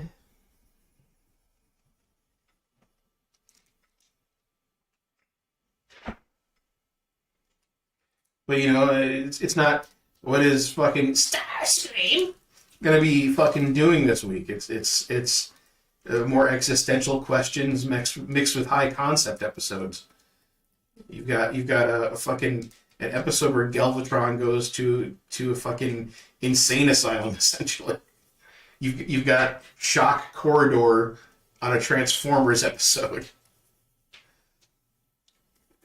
And other shit like that, where it's just kind of more paying tribute to the tradition of science fiction in a more explicit way, as opposed to being just a kid's show. Yeah. Part of the fucking consumer diet. And I think that was great. And it makes me really appreciate the fact that they made Hot Rod a complex, I don't want to fucking do this character. But I think that, back to what I was saying before, I think that people want to repossess those things. I think that's what part of Unknown Archive's whole thing was about, was there's this urge to be these are the things that made me. I watched WKRP in Cincinnati or whatever the fucking hell else when I was growing up because it was tossed at me as reruns. I did not have necessarily access to some sort of literary tradition. Not that anybody below the upper classes would have in a previous era. Not that any normal person from before, say, the 1940s would have access to anything like that. There's this other element where it's I was shaped by what is disposable commercial pop culture. And there has to be at some point there has to be a psychological reckoning with that. There has to be a psychological reckoning with the idea that your identity might come from the first 3 seasons of The Simpsons or something. Reagan era cartoons, hell fucking yeah. And sitcoms. Fucking Benson And yeah, I know you're Australian, so you don't get all. Oh no, Ben's not from Australia, or Dan is. but Dan is. But you know, Benson and fucking Different Strokes and Facts of Life and like all this like shit. Good Times, which was a big one for me. Like all this stuff, like it's the psychology, or it's what shaped the psychology of entire fucking generations. And to think that people would not want to take possession of that in an everyday sort of way, where they're recontextualizing it, re-expressing it, re-sharing it, saying that this is part of me, and celebrating it in a way, what might be considering making a votive to that in public, to think that that wouldn't happen is fucking crazy. And the copyright stuff around it is absolutely bonkers in that regard, because it's totally fucking inhuman. Because this is a shared psychology of millions of people. And to suppress that as like, this is just a product, we own the rights to it, go fuck off, doesn't work. It doesn't work. It just adds to the alienation. Oh, Ben is Australian also. Ben is Australian also? Yes. My God. At least he claims to be. Although I have to say, Ben Eklund, that sounds like an Australian as fuck name. It does. So there's Ben two Eklund. So Ben and Dan might be able to hang out with each other since they both live in Australia. Maybe, but they might live totally in different places, in different parts of Australia, because Yeah. it is a huge. It's like as big as the United States, isn't it? Maybe? It might I be think bigger. It is. It just looks tiny on the map. No, I think it might be bigger. Okay. I think it actually might be bigger. Possibly. I don't know. It's fucking huge, man. I am still amused by Upside Down Canada. That was a new one. Yeah, I never heard that before. It's a good one. I like that. Upside Down Canada is pretty good. I might even use it. Mm-hmm. But yeah, it's a thing that like if you think you're gonna fucking just expect people to forget about Dark Star or Wacky Races or whatever the whatever you want to fucking throw in there, Star Trek, like huge. Just like there's conventions around Star Trek, people devote their entire lives to fucking Star Trek. Yeah, they learned Klingon. And it's not because they're consuming a product altogether. Yeah. It's because it's replacing another part of the natural human psyche. Mm-hmm. And it's replacing a part of social interaction in a way. And companies trying to like clamp down too hard on that is just going to cause more pain and more rebellion. Yeah. I would guess.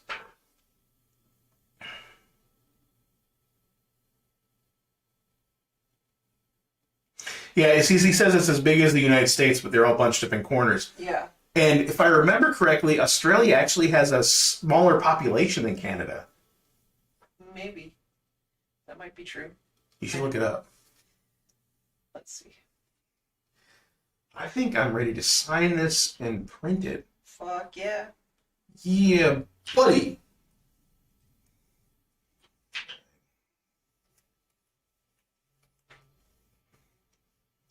$25 million people in Australia, 37 million people in Canada. Yeah. More people in Canada. 39 million people in California. Oh yeah, California's fucking huge. It is still the 13th. Oh, look at that. It is not yet VD Day.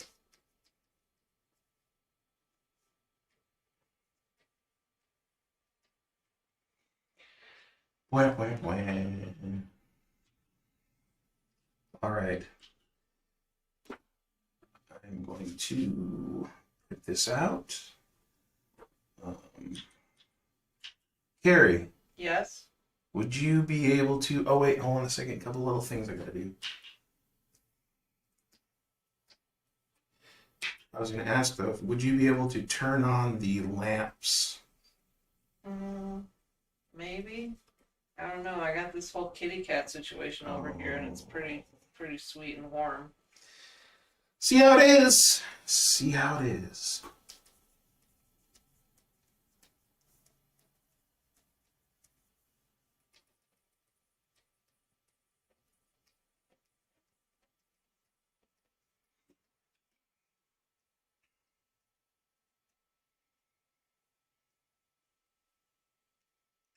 So, you Australian motherfuckers.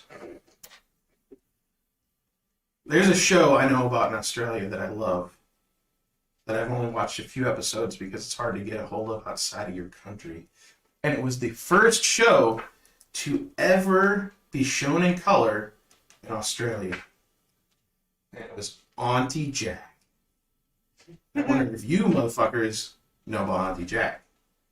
Or if it was a thing that was just totally lost to generations, and I only know about it because I seek out weird bullshit.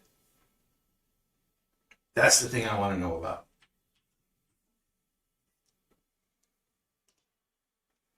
Y'all know about Auntie Jack. Okay, bring this down to 7%. And print this motherfucker out.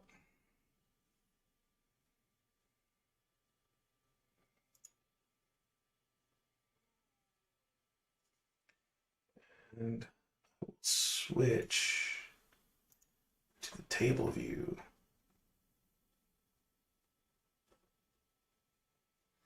Printer off. Oh, the printer turned off. I left it on for too long.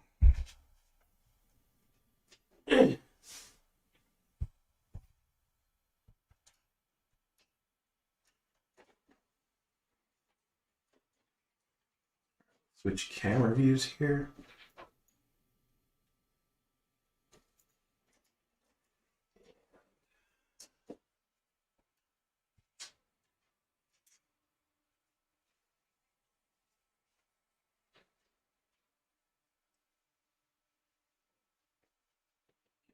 Going.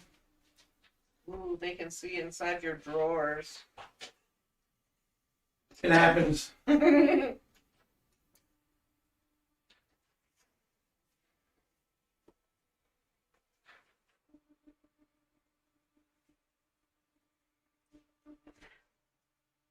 over there.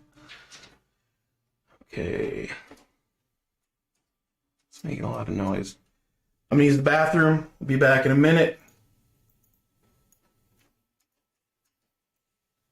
And then we'll see about what needs to happen. Hopefully this thing printed.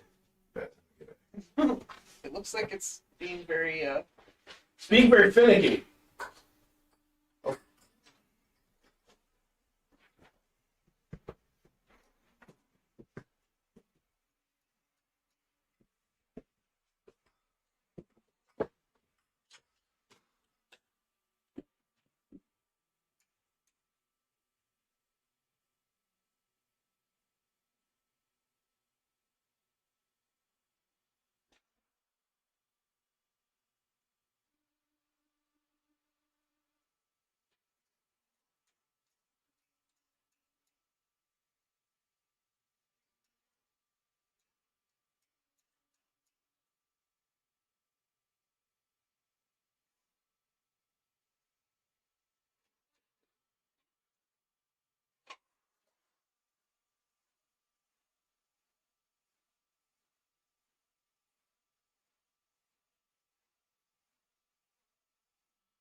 Light of my life, I have finally found you. It just finished printing as you were walking in the door. Fantabulous. Clear out some space in here. So I can. What's going on?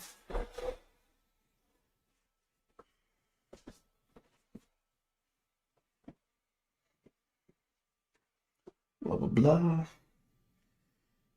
You're gonna have to pay attention to the chat more, Carrie. I've got it up. I'm looking at it. I am going to be unable. I will be the chat wrangler for a while. Can't I promise you that Ink. I'm gonna be able to stay up as long as you're wanting to ink, but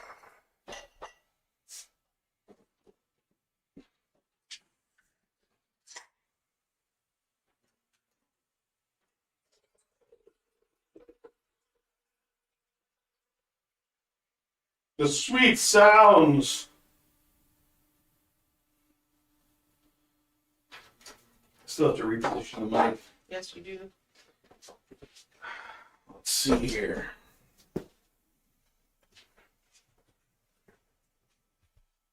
Get the drawing out of here.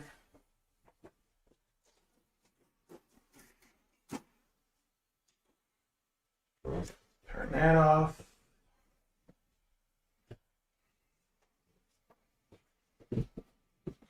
Question is it even worth it at this point to be live streaming? I don't know. You got Oh! 4 people watching, including me. Basically, it's entertainment for Australians at this point, I think. Disgusting. Uh-huh. Perverted. Can you believe how far I've fallen? Yes, I actually, unfortunately. Unfortunately, yeah. Yeah. I believe it.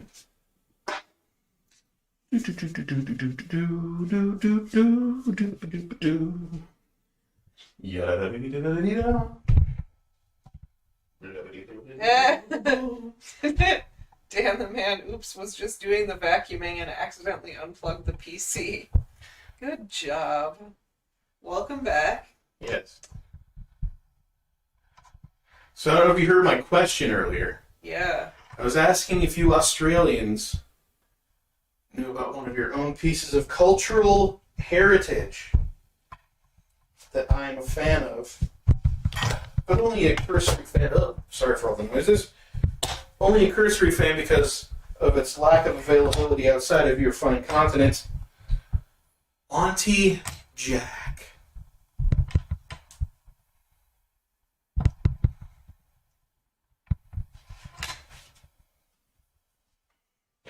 Blah, blah, blah, blah, blah, blah. Ya, da, da, da, dee, da, da, dee, da.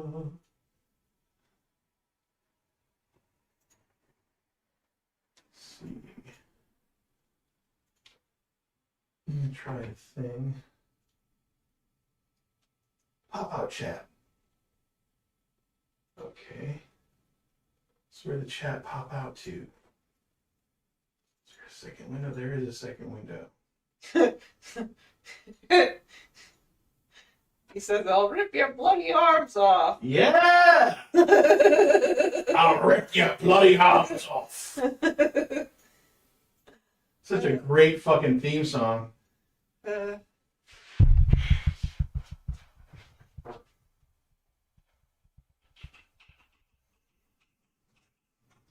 Alright, I zoomed it out so I can maybe see chat as it happens. Let's see.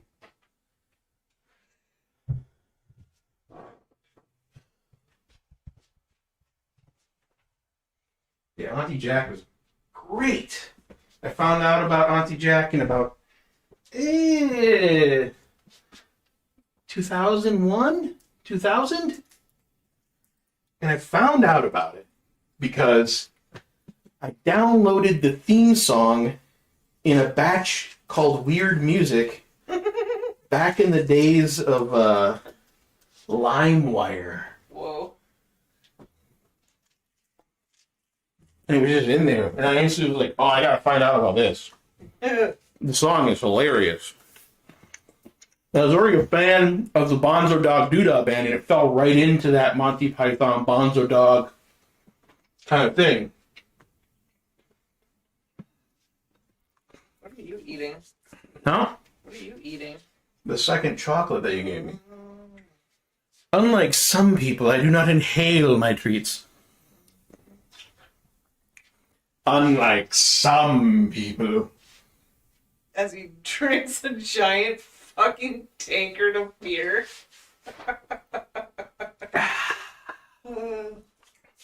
It's not a tankard, it's a mug. Excuse me. It's a huge mug. LimeWire, that's a blast from the past, yes. Yeah. Yes, it is. Beer. Beer. Adult content, beer. All right, this is a little weird, but let's see here. Ooh, Will just popped on. Woohoo! Not too late. Was hoping to catch tonight. Yes, we are going marathon tonight. Yeah, I've been going for, I don't know, how what 5 time? hours. Going for 5 hours already? We started at 6. Yeah. He just printed and is about to start inking. Yeah. Talked about a whole bunch of weird crap earlier. Yep. You can revisit it on the restream or So the now whatever. Now it's a Texan and some Australians. Somehow that seems right. Yeah, it does. All that desertness. Yep. Mm-hmm. Oh, the fucking knuckles. Oh. Oh. Apologize for all the noises. Is there ASMR of people cracking their knuckles? I could do ASMR of me crunching my back. It's highly disturbing. Does everything at the drawing table look good to people? So far, I don't know. It might be out of focus, but it's hard to tell. I have it as in focus as you can get it with these, not cheap, but not the best cameras. $100 cameras. $100 cameras, yeah. Yeah. Okay. Let's get at it. Where to start? I think I'm going to start with the outline of the dude's head. Of the decapitated Cyclops. This is going to look like magic to Will because you really can't make out what the outline is. Oh, So it's going to look like you're just drawing it. that's interesting. Mm-hmm.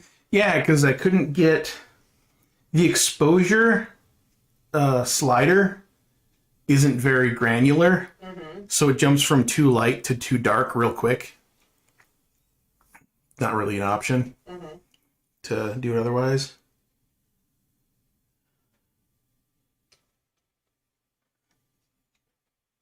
Well, I'm seeing him up there now, right now. Yeah, I enlarged the. I'm really far away from the screen right now, so reading the text on the chat is difficult. I enlarged it, but not able to see it very well. So let's see. Preparing for some magic. That's right. It's going to be magic.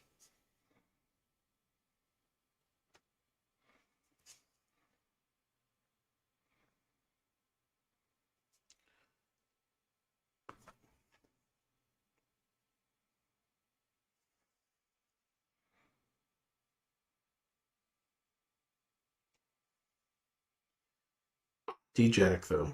Shit's hilarious. Very politically incorrect by today's standards, I'd imagine, too. Big mustachioed dude. Dressed like a late middle-aged woman with low hangers. Wearing boxing gloves. Driving a motorcycle and making fun of the fact that it is a very masculine person Mm-hmm. being a woman. Yes. But man, if it wasn't fucking funny.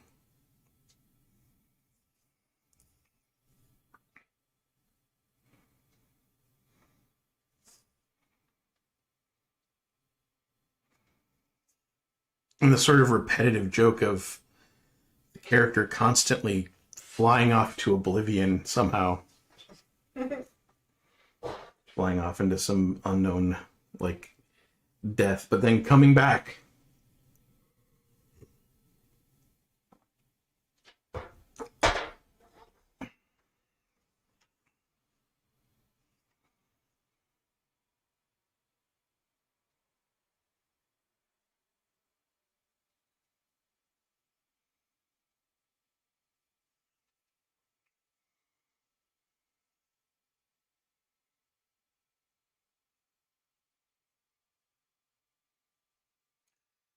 This is pretty standard for my neck of the woods, let me tell you. What is that? Who's... That's Will. Oh, preparing for... Okay, got it. Yeah.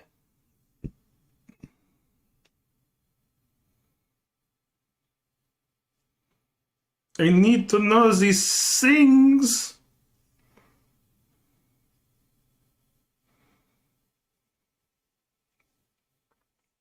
So how is it down in Tejas? Did it snow where you are, Will?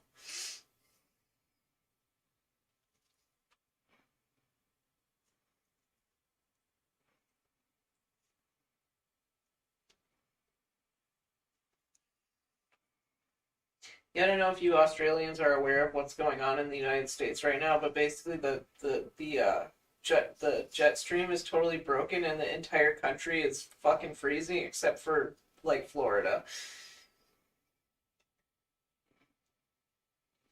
Like my cousin lives in New Mexico and they had below zero wind chill temperatures today. That to me is not super surprising. Back in 1998, when I took my first trip out west, to the southwest, really, we saw worse snow outside of Albuquerque, New Mexico, than I'd ever seen. Yeah, that's mountain snow. That's not minus negative. Yeah, levels. but it was still really cold Yeah. too. Freaking cold. We had 100-car pileup in Fort Worth. Holy shit. Jesus. So you're in the Dallas area, I guess. Dallas Fort Worth. We were through there last year. Yep. On our big road trip. Next time we're down there, maybe we can visit each other. Yeah, Hang for out. sure. We stopped in Dallas at the video game museum, which was fairly cool. I liked it a lot. Yeah.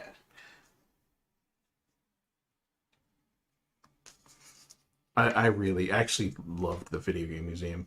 Yeah, Even it he lives in North Dallas, Fort Worth. Cool. It kind of seemed like a little bit of a like weird tech suburbia hellhole, but Yes. I don't know. We didn't spend much time there. Well, Dallas is generally, no offense, but Dallas is generally a hellhole. That's been my experience every time I've been through there. Because it's kind of just like, everything's a giant fucking... Yeah, I'm sure like every place it has its neat spots. Yeah. He says it would be sweet if we visited, I imagine. Yeah. Yes. We like visiting people. We What like traveling and we like visiting people. Yes. What I do not like is West Texas. Oh my god, yeah. was We horrifying. went to Austin and we stayed in Austin for a few days over Christmas last year. And then we drove west through the fucking oil wasteland. Oh my god, that was grim. That was grim as fuck.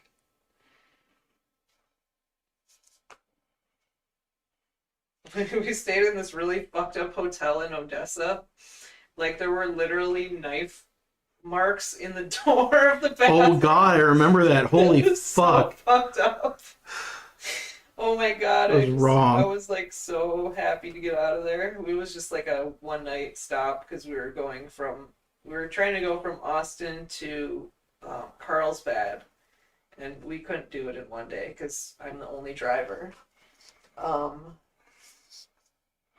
I do not drive. I am not a full adult. Yeah, I'm trying to teach him, but I'm bad at teaching. I'm impatient and anxious. It does not make for a good driving teacher.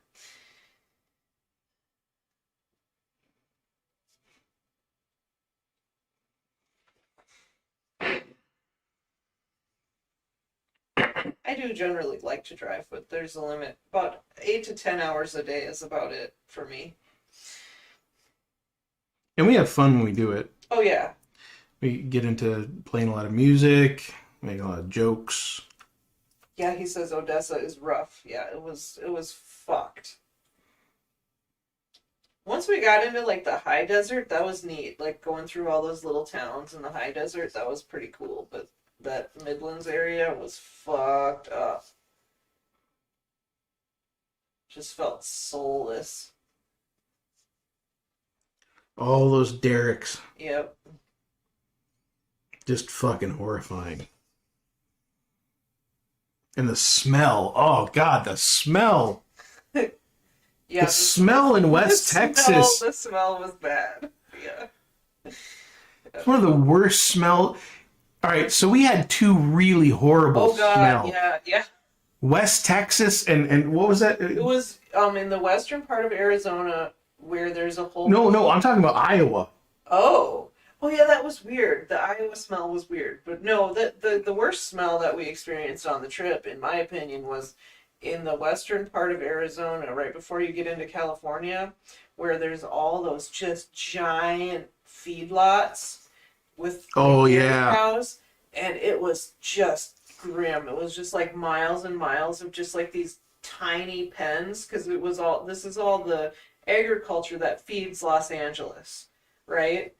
And so you're driving into it for like hundreds of miles before you actually get to California, and you're seeing all these fucking giant feedlots with just these cows just packed in, and the smell is just insane. And then you get kind of closer to like the California desert Salton Sea area, and then there's all just farms, like vegetable farms, and just for hundreds of miles. And then you get Salton Sea, and then you see the fucking externality of it all, which is this giant dead hole in the ground with runoff coming into it. Oh God, it's fucking disgusting. Yeah, it's so crazy. And Slab City, Jesus. Yeah, like man, There's nothing like no matter what kind of fucking hipster articles you read about that shit, Slab City is fucked. it is fun. There's nothing that will prepare you for how fucked you feel going to Slab City. Like I had sort of a romantic idea about what the Salton Sea would be. Because, like, I've always sort of just been into, like, the romantic idea of the apocalypse. We both had it. We were both, like, looking forward to it, like, huge. And, man, after going through that, the way that we were sort of introduced to it through just slowly watching the landscape and seeing all the agriculture and just seeing how this place was created, it just sort of made both of us, like, really fucking confront our ideas about it. It was an ordeal. That was a fucking weird vacation. It was a really weird vacation. But a vacation that ended in actual violence. Yeah. Which I don't want to get into. It didn't end, and it had a violent episode in the middle. Well, towards the end. It ended with like the beginning, the opening of the last chapter of our experience on the road. Because Utah was amazing. Utah was like my favorite. After all that shit, it was like so. Utah was beautiful. Like Utah, everywhere you look is like a fucking postcard. And we went to Dinosaur National Monument, which was just really cool. Like if you've never been there, it's like basically they started excavating this basically side of a mountain that was just this huge dinosaur deposit, and they decided to preserve it in situ. So they built a building around it and just left it's mind-boggling. It's really cool. Like there is not enough time I could have spent there. to take it in. Yeah. And we're like, I love going to tourist towns in the off season. So we're like in this tourist town in the middle of winter, staying at this huge hotel. We're like one of maybe 2 people that are in this hotel. And we ended up staying another day because there was a blizzard. And, it had a pool and a hot tub. And it was great. It was just like really nice. And we got home after having been disabused of our, desire for the apocalypse. And then the apocalypse happened. Yep, immediately. Like to the point where like I got sick right after we got back home. And I was like, did I get COVID in Las Vegas? It's possible that we got COVID in Las Vegas. Like, yeah. But there's no way to really know. Yeah. I mean, the last time I got tested for COVID, which I've only been tested once, but it was way after that. It was in August, and it was not a antibody test. It was a swab. So you wouldn't have known if you had it before. Yeah. Whatever the case.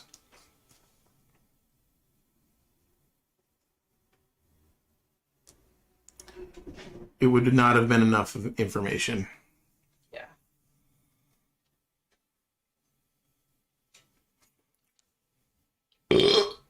Oh, yeah. Oh, yeah.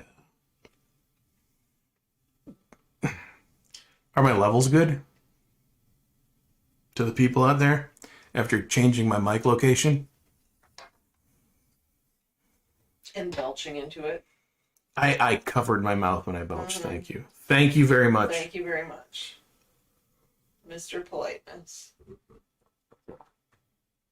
And I can no longer interrupt the stream by bringing up photos of Robert De Niro's lifts. Yeah. Or whatever.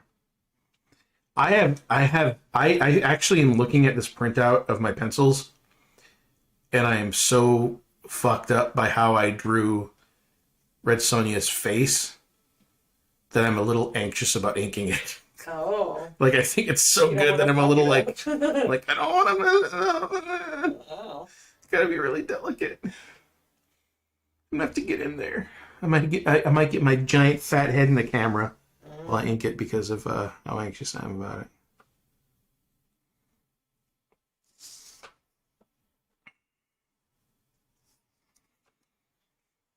When I get to that part. I wonder what happened to Beans. He was out there when I went out there. I don't know. Just like hanging out Yeah. there? Why isn't he making noise at the door? I don't fucking know. Let me open the door and see if he's out Yeah, there. see if he's out there.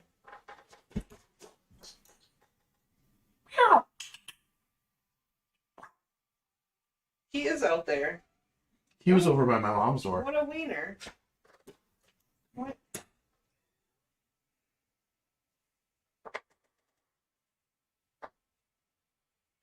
And the kitty cat a little bit scritching off camera. No, don't go marking all the chords that keep everything going, please.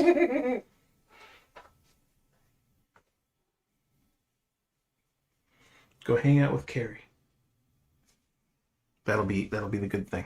I think I bumped the camera, whatever. Back Yeah. to it. It moved a little bit, but it's fine. Hope that all these interruptions aren't upsetting people too much. Oh, he says he can hear you loud and clear. Loud and clear, good. I have compression and noise cancellation and all kinds of stuff going on.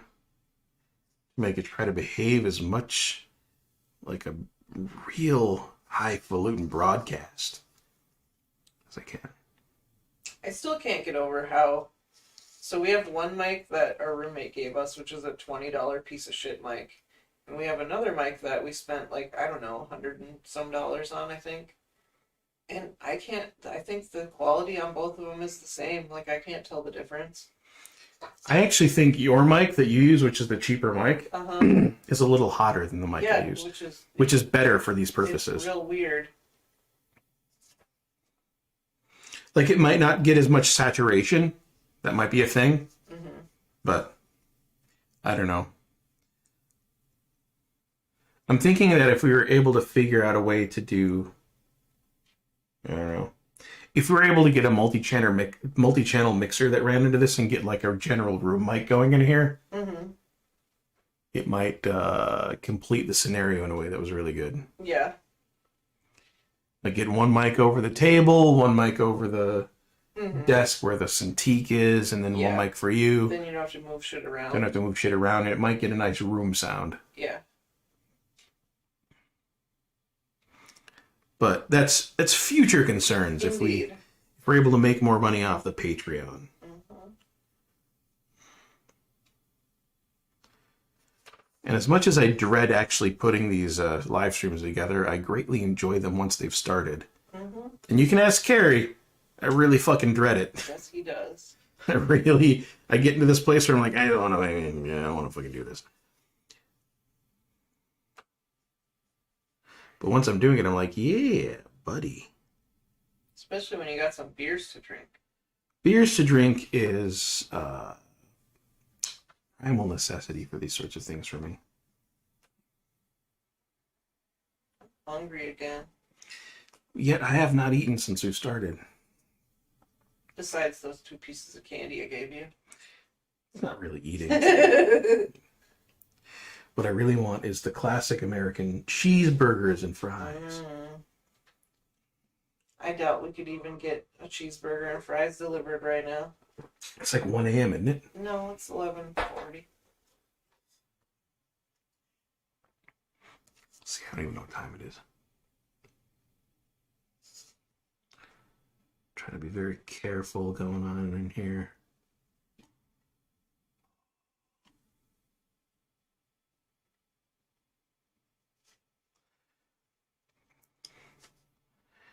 Earlier, Samaj, when he was on, he was talking about having different cameras. Right now, I think it'd probably be pretty funny to have a face cam on me because I make weird faces when I ink. I just realized that I get into these places where I'm doing like a kind of wide eyes, feelings of trepidation, some going in.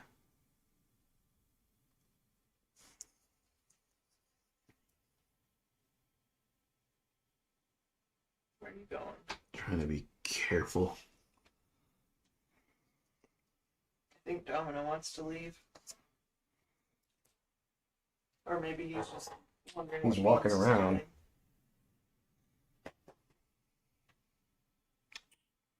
do. I suppose he can't hear me. No, he can't hear you. Stupid deaf cats without the hearing. I can't fucking stand it. Stupid humans that don't know that the cat is deaf, and then they keep talking to it even though they know it's deaf. You knew it's deaf. Why the fuck you talking to this stupid cat? Fuck is wrong with you? Do you think the cat can read your lips or something? I wasn't even using my lips.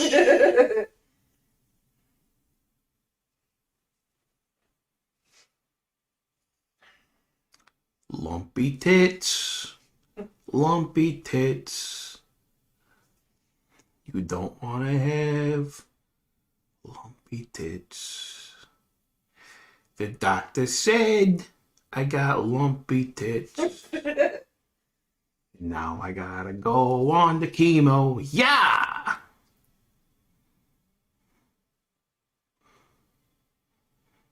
You just have super fibrocystic breast tissue. It's all good. That hits a little home. Actually, for my, yeah. Not my tits.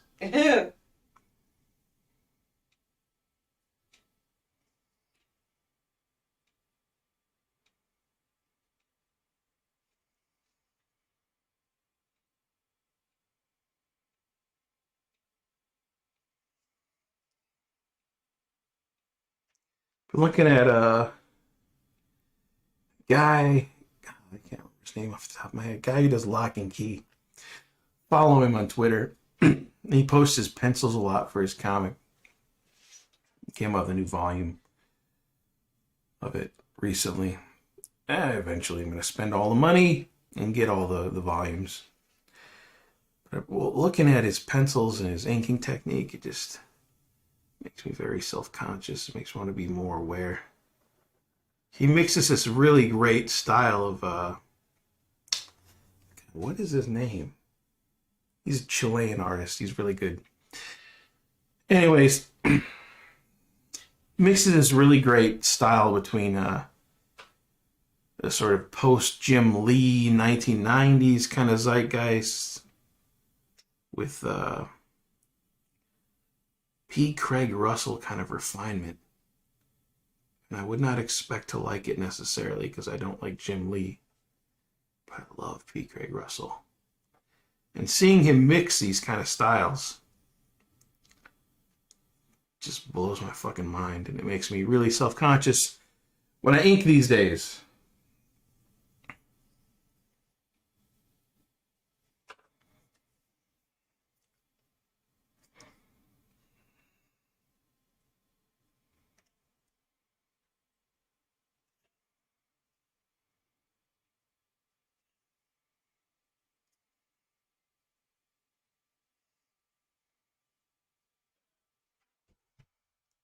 Beans is running around out here too.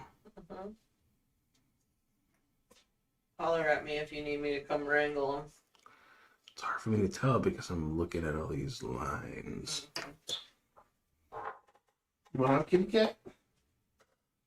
Let me get you out of here.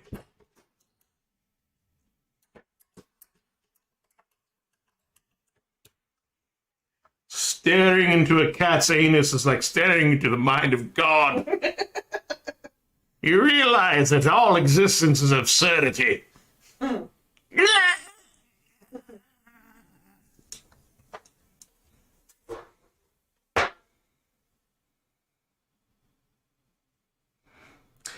recycling information on the side of this Paulaner mug. Are you sure it's recycling information? Oh, yeah. Huh. Weird. It's a material designation. Those wacky Europeans.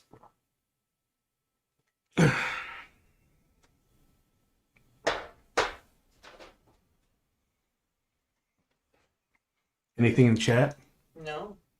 Sons of whores. Nothing in the chat. Mothers of...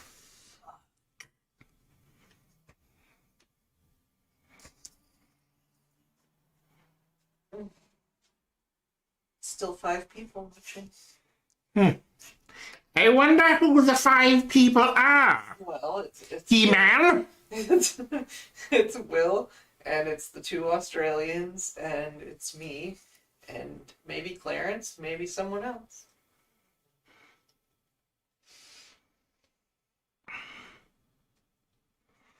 What the hell is a sonoflange?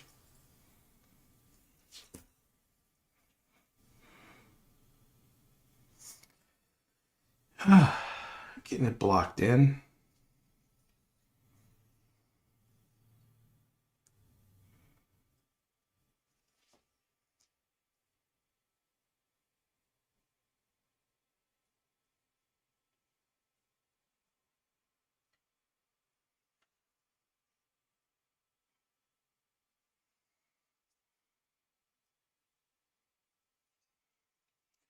You know, one of my most people influenced me the most as an inker. I think a lot of people wouldn't think about this.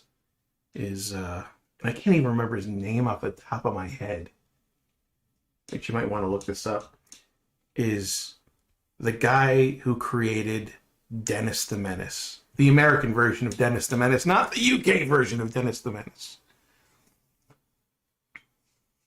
Dan the Man says, that's a decent Skeletor voice. I do a pretty fucking good Skeletor. Yeah. Not gonna lie.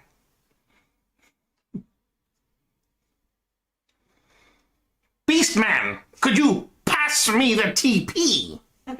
It seems that we are out on this stall. You might want to talk to Merman. Shirking his responsibilities. Hank Ketchum. Yeah, Hank Ketchum. his fucking inks. Huge influence on me. Interesting. Because Hank Ketchum, I will say this, and I think that a lot of people might get on my tits about it if I were somebody who was a scion in some kind of community or something, but I'm just some fucking guy right now. What the fuck do you want, Beans?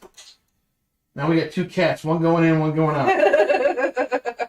Going in, going out. You coming in, you coming out. What you gonna fucking do? Domino?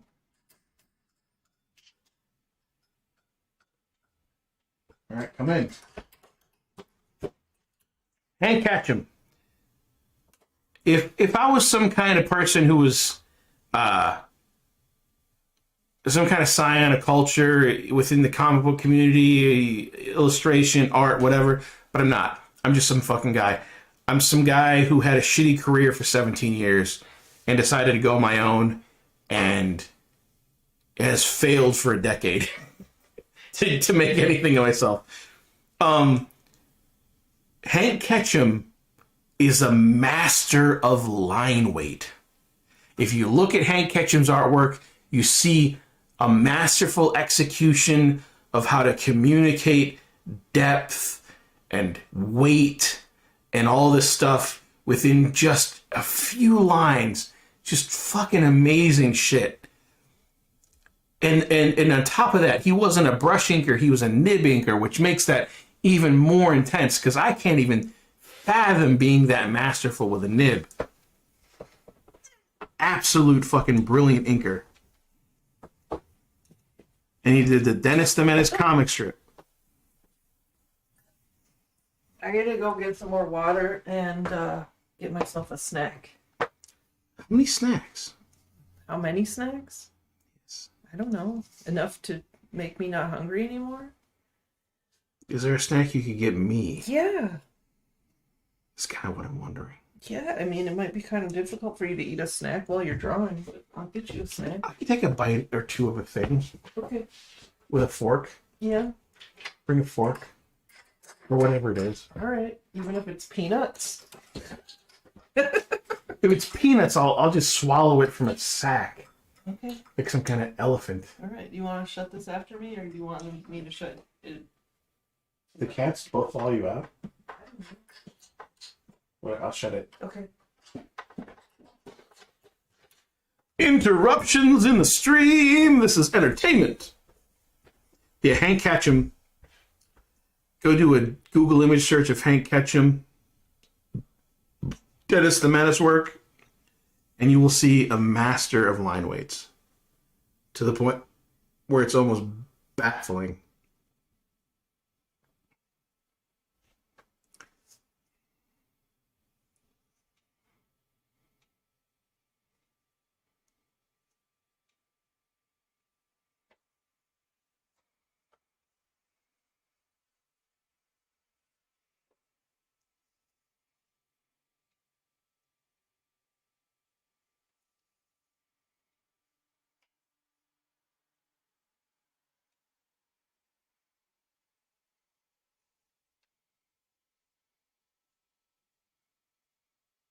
Until Carrie is back, I can't hear or can't read any chats, unfortunately. Well, maybe. I'm at 50% of my phone. Eh.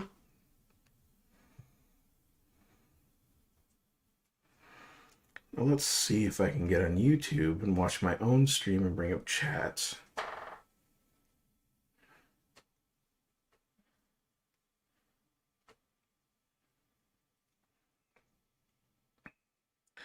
My channel, my live stream. My channel, my live stream. Oh no. Reverbing into oblivion. Dan says that he's been getting into vector art lately. Trying to mimic line weight like that is not as easy as it looks. That is absolutely true. So I've been struggling with vector art for about 20 years. When I was an animator, we primarily used vectors for our stuff. And it really fucking sucked. What we basically had to do is we had a raster drawings that we would import into Illustrator for our keyframe animations. And then we would export them, or we convert them in Illustrator into vector art. And it was really fucking tedious to do all this shit. But we did it because it gets a better naturalistic look. And even then, I personally think that it was not good enough to mimic actual raster animation of like an old school style. It really fucking annoyed me to work with. Because I personally, I mean, as you see here, I'm inking by hand. I'm not inking in Photoshop. I'm not inking in Clip Studio Paint. And it's because I am faster and I'm more gestural and expressive on board than I am on the computer. And I want that more than I want to save paper. If that makes sense. Like, I want the art to speak more than I want to fuck around on a fucking terminal, you know?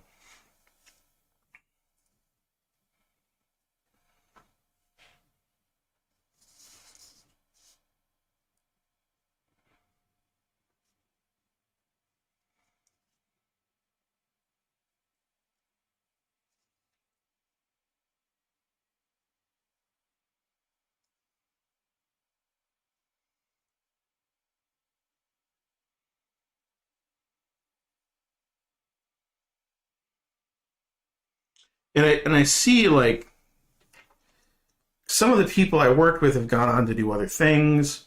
Cartoons that have ended up on, like, Amazon Prime. What the fuck just happened? The cat's running around this fucking room. Come on out of here. Get out of here, Tom.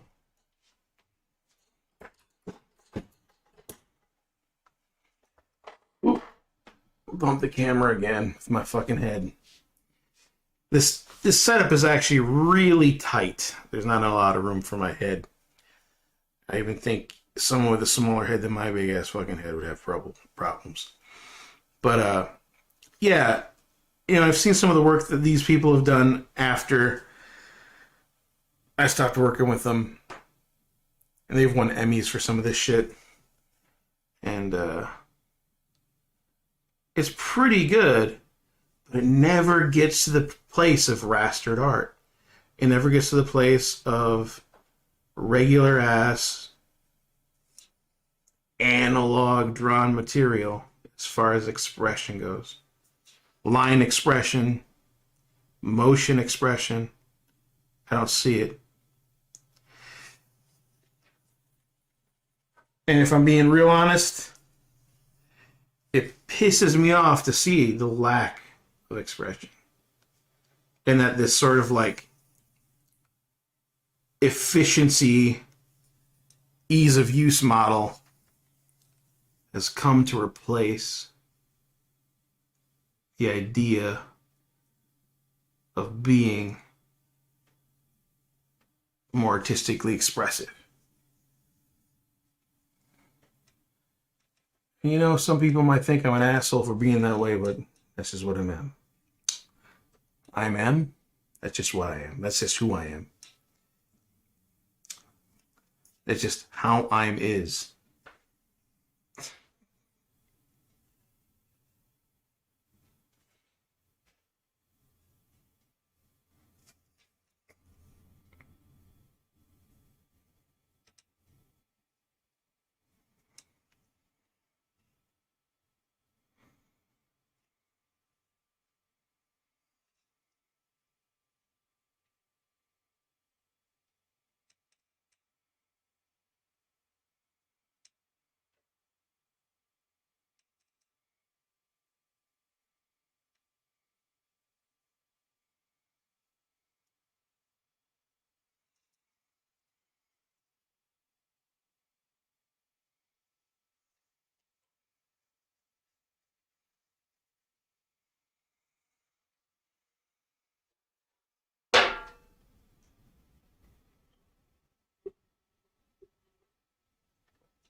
So Dan, you're saying that you're trying to get to mimic line weights and stuff in vector art. What kind of projects are you doing in vector art that requires that?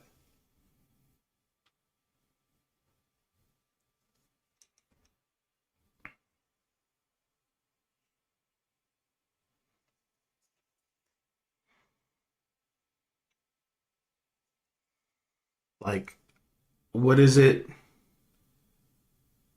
that needs that kind of naturalistic line that you're working on?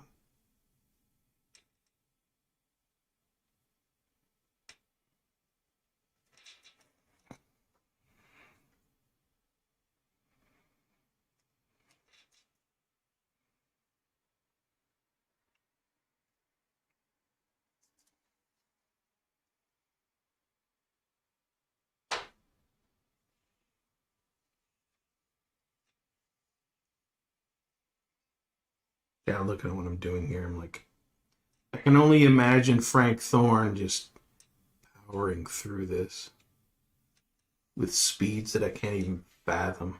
Just smack, smack, smack, smack, smack. Just getting it out of his system. And I'm very trepidatious about every line by comparison, I imagine.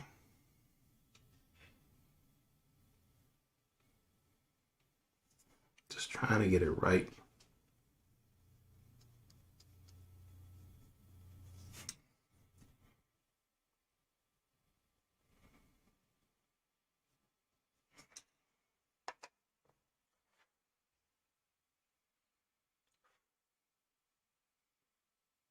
Little hairs on the end of my calligraphy pen.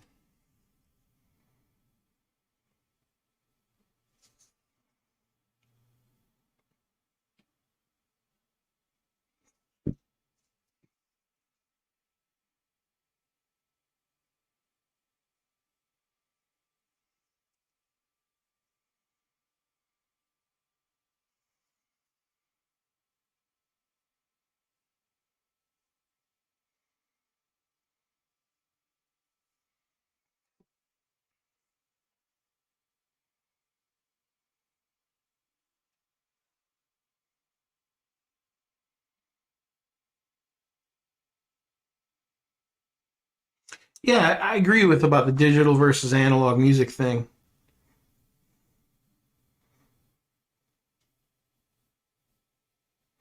So you've been trying to mimic old print styles. I bet you've been like falling back on like trying to texturize some of your lines. I love mid-century style as well. I mean, if that isn't obvious in my work, but I do love a lot of 1930s, 40s, 50s, like the pulps through the EC comics and all the way up to the 1980s is kind of where I hang my hat when it comes to artwork. But with the music thing, yeah, yeah, the texture, it's a big deal. And that comes from a lot of random seed. It comes from a lot of ability to embrace the idea of, for lack of a better word, a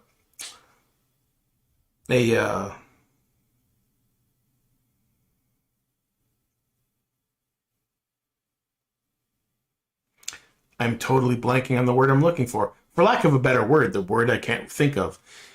But there's an organic nature to it. There's a random seed to it, that an unpredictability where your medium is talking back to you that comes with doing analog material. You don't get that so much in digital. Everything becomes sort of fucking predictable. And it's disturbing. With the music that I made for my Patreon promo, I beatboxed the beat. I don't have access to a drummer. I can't fit a fucking drum kit where I live. But I needed drums, and I did not want them to sound programmed. So what I did is I beatboxed. I beatboxed the drum beat, and it's a very complex drum beat. If you've listened to it, it has a lot of switching, has time signature fucking shit, all kinds of stuff. It's hyper syncopated. It's prog rock, fucking King Crimson style, shit mixed with thrash metal, according to one of my friends. I just did what I wanted to do. But I was not going to sit there and try to like do this thing to a grid. So what I did is I recorded myself beatboxing, and then I put the beat, or I put the programmed drum sounds over my beatbox and used that as a guide. And it's so much better than fucking doing a grid beat. So much better.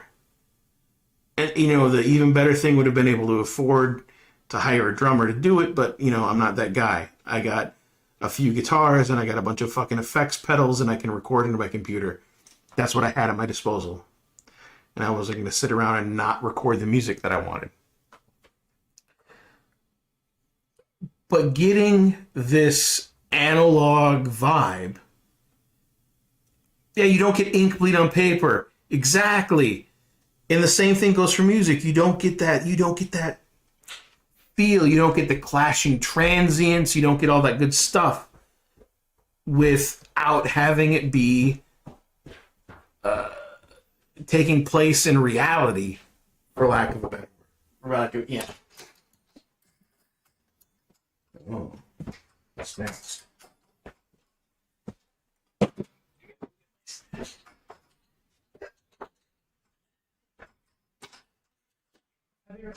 Pardon me while I chew.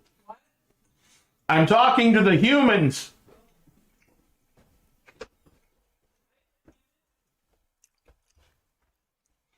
Snacks. It's good stuff.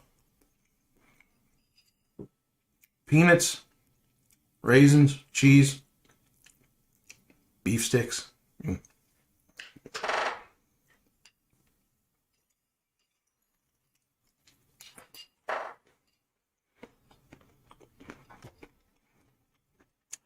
But yeah, you don't get that random seed. You don't get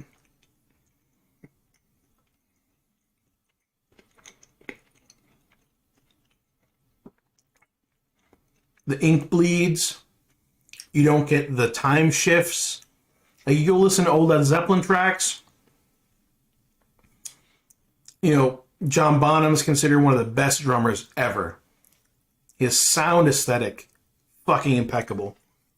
A lot of people say that'd be down to the producer, but I also think it's down to the way he, the types of kits he used, the way he tuned his kits, and the types of fucking beats he would do. Anyways, he was never perfectly on time. He was never perfectly into the fucking click track or whatever. You know? The pocket. He was not perfectly in the pocket I don't know ever. what you're talking about. I'm just trying to. We're talking about John Bonham not being a perfect drummer. Oh. This and I think the fact that he wasn't a perfect drummer made his shit fucking sing. It made his drum work sing.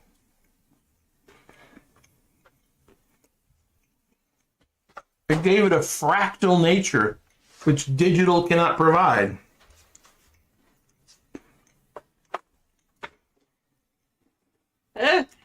A fractal random seed. And you need that, I think, in art. In fully digital art, never quite reaches it. I occasionally dip into artificial intelligence YouTube. Whoa. There are people on YouTube that do artificial intelligence stuff. And a lot of times they try to do art and music with artificial intelligence. And it's really fucking disturbing and also fascinating. But the disturbing part is they never get to the place of replacing the fractal nature of organic, human, sort of random seed shit. Yet they will say, it's good enough. And it might be this enthusiasm for the fact that they're doing artificial intelligence Domino, why are you being so cute? Got a kitty cat below here, needs scritchings. Wants to mark me up.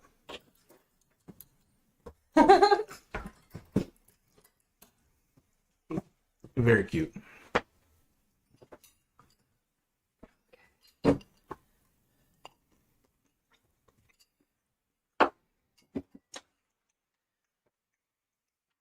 Yeah, exactly. Dan is saying here, the music, you don't get the notes being slightly too long or too short, or just slightly out of tune that makes your ears prick because it's not snapped to the grid. And that snap to the grid idea, it goes beyond the idea of time. Because, you know, I play guitar, and guitar is kind of my musical obsession, as close to I have a musical instrument obsession. And one of the things you hear guitarists talk about a lot is tone. And tone is a misnomer for random seed. It's a misnomer for turning the subjective into the objective. And so much of it is just about turning. Ooh, that's a. Whoo, that caused me a lot of stress right there. That line. Ooh, ooh. Domino, I can't pay all the attention to you. I'm drawing. Got this kitty cat down here. He just wants all of my attention.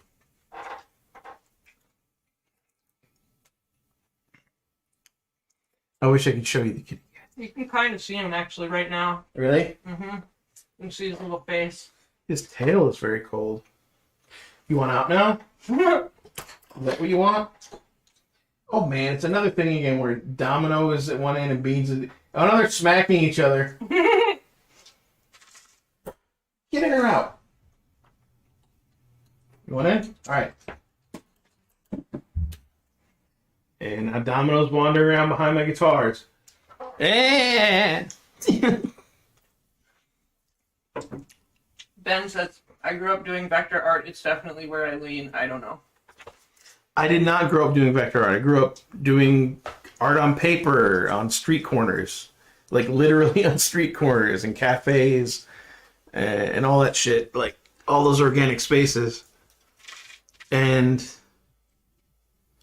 trying to adapt to this other stuff always feels unnatural.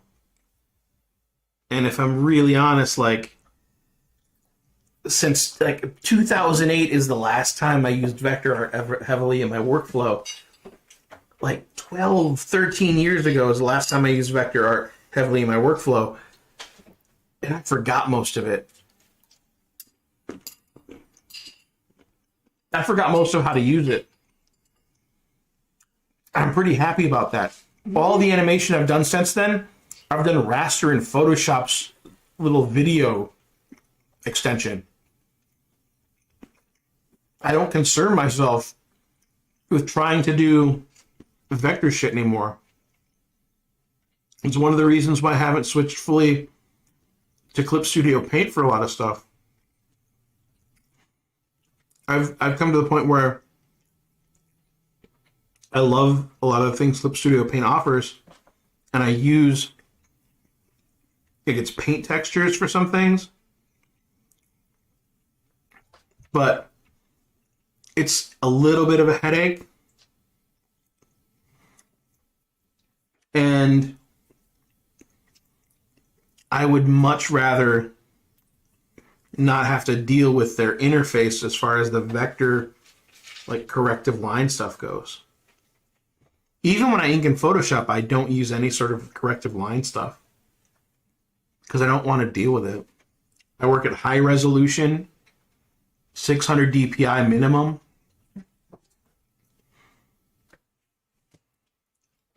I just want it to look good. Like when I do full animation in Photoshop, I'm working at 2 times 4K, so that when I shrink it down and export it, it looks that much more detailed and focused. And I think a lot of people have the opposite attitude for like the last 15 years. They just want things to be more, I don't know, easily farted out.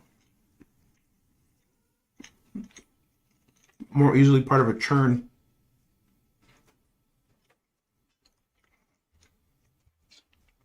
I just refuse to do that.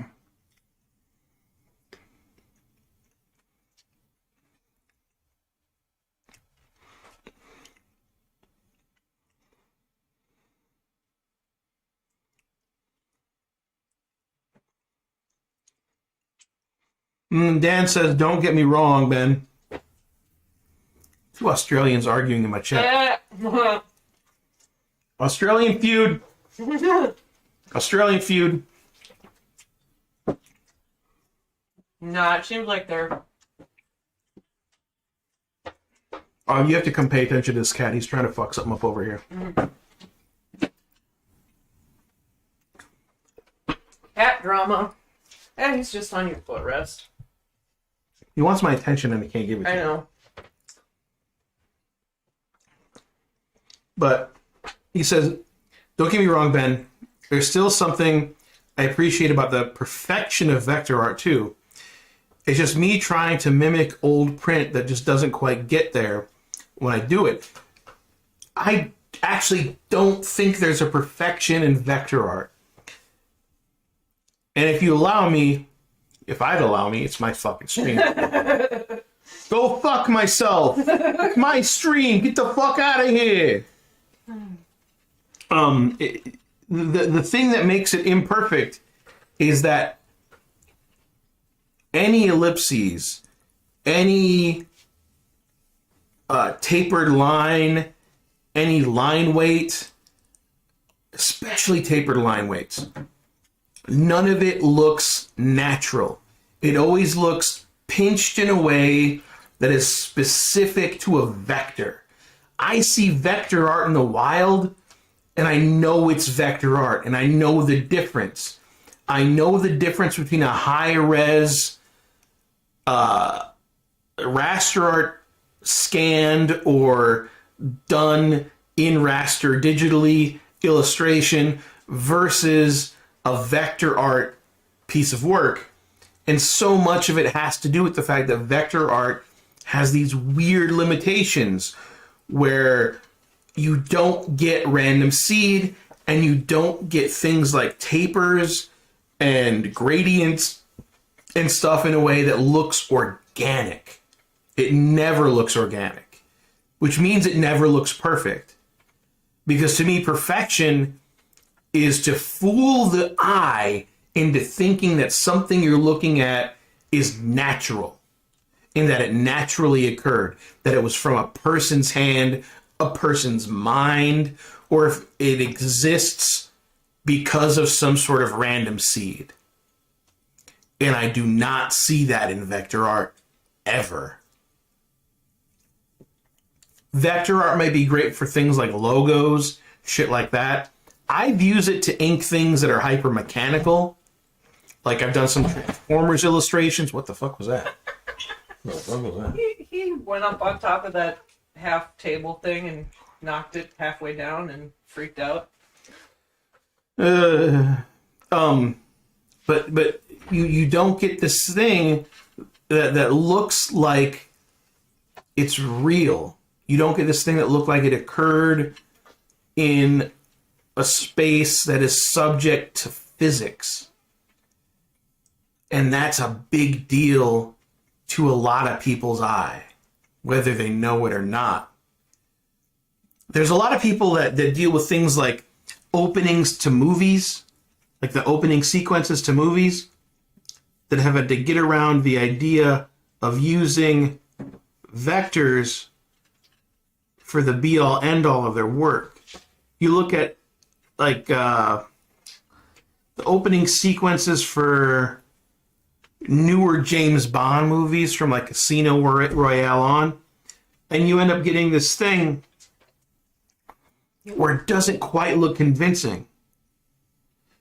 Or the closing animation sequences for a lot of Marvel movies, where it's like, that's really creative, but it's also really like cold. It's really It detached. looks like robots did it. Yeah, exactly. And I think that's a big deal in people's minds, especially when they go back. And it's why you end up seeing like a resurgence of people embracing things like fucking VHS. You know? I see this on the internet. I follow a lot of movie heads. People who are young, like in their 20s, and they're going after VHS because they want this feeling of organic, degraded, that it existed in the world, that has a feeling of history to it. And as pretentious as that might be, it's a real thing that people desire. They don't want to think of art as being perfect. They want to interact with the artifacts of human experience and human expression. And all of this stuff with like what you see in vector art, or even things like print cutting from the 80s, shit like that. Even that was considered too perfect. If you go back into design magazines from the 1980s and you start looking at the discourse around airbrush product art, you start seeing a lot of fucking same shit you see about vector versus raster. Because people want to feel like they live in an imperfect world. A lot of people consider artists like Alphonse Mucha to be like the pinnacle of the marriage of art and design for a commercial product.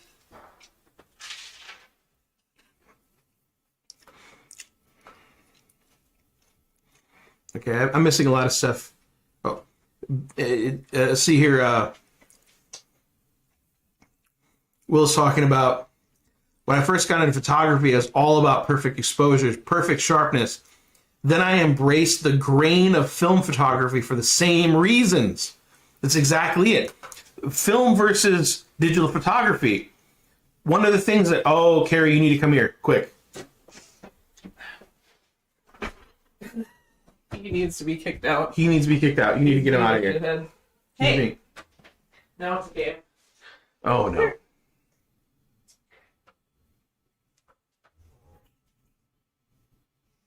like, I know what's gonna happen. We pretend to ignore him. He's being a jerk. Domino is chaos, and he's being a jerk. Well, he decided that he wants your attention, and you're not giving it to him, so he's going to destroy everything. Yeah, it's a freaky filter in the digital world, but it's something you can feel with film. The chemical process, so the chemical process is a limiter, and the chemical process is in film, right? It's a limiter. And it's the same thing with CMYK in print, where you don't have all the colors. You don't get to go super crazy. Like, I loved the movie Mandy, but I could tell that it was hyper color corrected in a digital space. And that was just... I haven't rewatched the movie since. I want to own it. I like the idea of it, but there's something different about it. And I love the idea. I was just talking about this. What were we watching? We were watching some older movie recently, and I was like, this had to be done all at once. And it had to be done in a way where you get the last colors in development. It's not digitally corrected. You know? I can't remember what movie we were watching, but I had that thing going on. It was that 1970s movie, The Car. It was The Car. Yeah. Yeah, it was The Car, which was an excellent surprise. Go watch The fucking Car. Holy shit. It's on Netflix. On US Netflix. I cannot guarantee that it will be on Australian Netflix. But there's a limiter in it. And with the chemical process of film, I think that limiter is the closest thing you're going to get to the mind, and this is a really pretentious statement, but the mind's eye of art. is the chemical process of film. I just see it that way. I am fully willing to accept digital videography, digital photography. I do it. But when I'm feeling real pretentious, I will bring my photograph from my phone into Photoshop and limit the color gamut to CMYK and be an asshole about it. But I'm not doing that all the time because I'm not wanting to put that much energy into it. It takes a lot of energy to get around the current paradigm. And I think that's the big limiter with this sort of pre-digital stuff in the first place is time and energy. Mm-hmm. I apologize for not inking as much as I'm fucking talking. You're pontificating. I am pontificating like some fucking philosopher. Yeah. But it's I think it's important shit. I think that we're seeing this thing where people are wanting to go back to these other things. You know, there's a reason why Christopher Nolan, as much as I don't like his movies, and I don't like his movies, crucify me. He shoots in film. About it. He shoots in fucking film. There's a reason for it. It's not just to be pretentious. It's because, not just that he shoots in film, like if you watch Interstellar, or if you watch, what's his name's movies, guy who did Life of Pi, I can't fucking remember his name. Some Polish sounding fucking name. Anyways, he his movies, like Tree of Life, you see him using chemical processes as special effects for outer space. And there's a reason for that. It's the fractal nature of something like that you cannot get fully digitally. You just can't do it. Dropping chemical reactions into fluids and then filming them at high speed will get you a feeling of the universe a lot more organically than trying to digitally recreate that shit in Maya or Blender or whatever. You know, and it's the same reason why you see comic book artists setting up backgrounds in something like Blender 3D, but then they ink them physically because they want that look of organicness. It needs to translate to the mind's eye.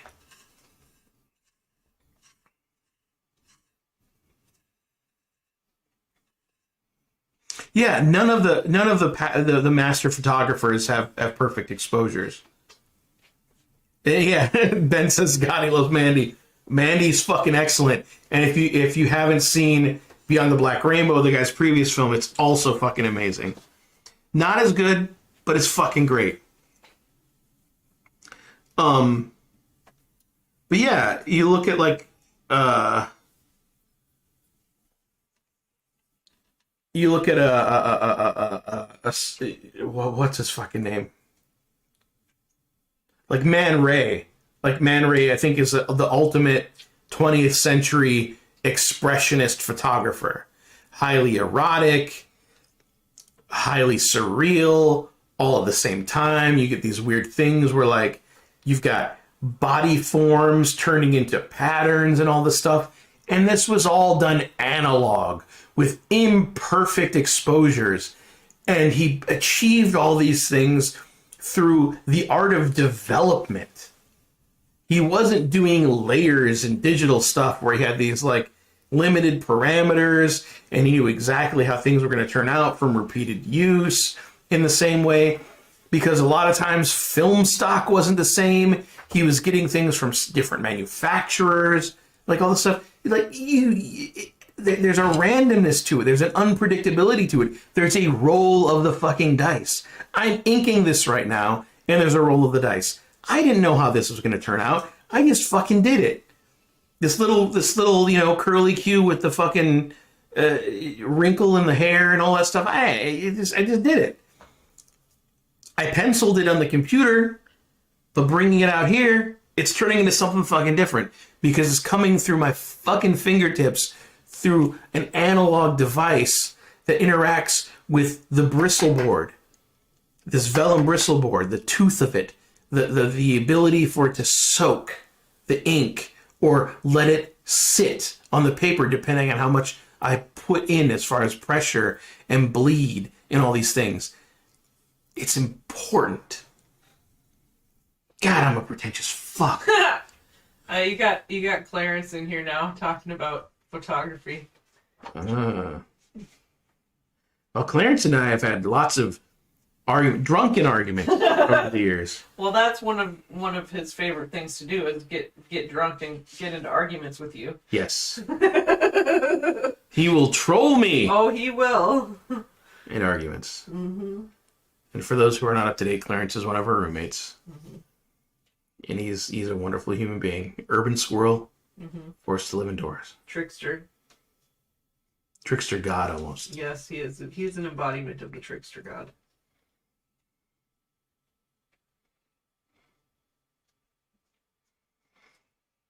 Y'all motherfuckers got me going off about fucking pretentious shit about art. What's Clarence saying? I'm not trolling today. But what did he say about... He said, I think in regard to Man Ray, he's a studio gangster. And then he said Ansel Adams has had dealt out plenty perfect exposures out in the wild versus Man Ray in the studio. Studio gangsters are cool, though, when you're trying to achieve surreal shit. I don't think he's saying that's a bad thing. Yeah. And Ben asked, did you ever see Hausu? I've never seen Hausu. It shows every year at one of the local indie theaters. I don't know what Hausu is. It's a Japanese haunted house movie with a cartoon cat thing going on. Or anime cat. I don't know, but it's before. I get it. Hausu! I get it. Hausu! Hausu desu. Nanji desu ka? Itterashai. I'm just repeating Japanese shit I remember from when I took Japanese.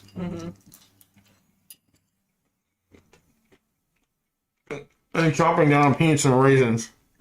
They're not raisins, they're craisins. That's fine.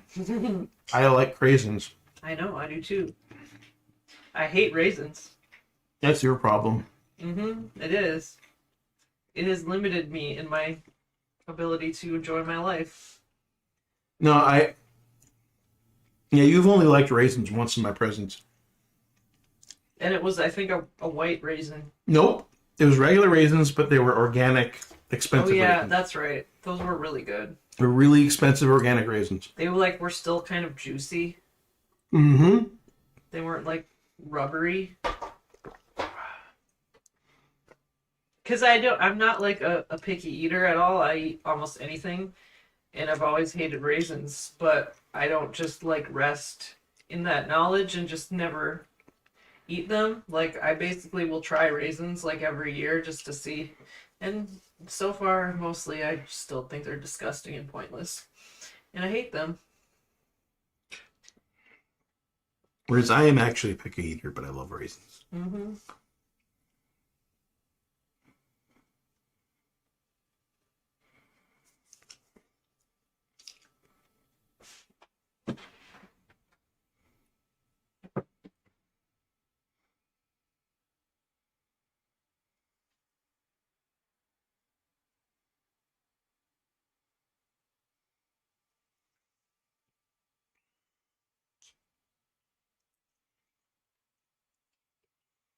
I want to see Hausu though. I know it's one of the videos, one of the Blu-rays I keep contemplating getting on Criterion sales. But I've never done it. We've missed the past few Criterion sales because of money issues. Yeah, it seems like I'm always unemployed when it happens, because it happens in the winter. But I'm a big fan of the Criterion collection. We have a lot of movies in our library from that. And we do have a library of movies that we haven't been exploiting enough. But, you know, when you're depressed, Yeah. in the last year, it's been very fucking depressing. And it's been a depressing year. I mostly watch YouTube while I eat Mm-hmm. and, like, play Elder Scrolls Online between going into drawing and or working on scripts for the comic book. I don't really make time enough for... You watch some movies late night a lot. Yeah, but those are like shit. Yeah, you just watch like crappy made for Netflix movies. Yeah, I watch like this thing that like was farted out and has dudes punching each other or whatever. Yeah. Like one big name star from like the 90s. Not even that. That Not even. one we watched with Bruce Willis last week was actually That was alright, yeah. Bruce Willis and what's his face? Dude with a super Italian name from fucking what's the name of that? I don't remember. Italian fucking giant head dude. Oh, Christopher Maloney. Christopher Maloney, yeah. Also, That's actually Maloney. Is Maloney Italian or is that Irish? sounds Metallian. It's Metallian. I don't know. I mean, That he's was probably pretty- one of those Italian Irish fuckers from like Boston. Yeah. And then what was Batista was in it. There was a bunch Yeah, of Batista was in it. people Yeah, he's pretty fun. It was I enjoyed that movie. I was actually really surprised at Bruce Willis not being the focus of the movie. Yeah. That was really weird. Because these days he just kind of makes these direct to streaming. I don't know. I just gotta fuck around and make money. Mm-hmm. Kind of movies.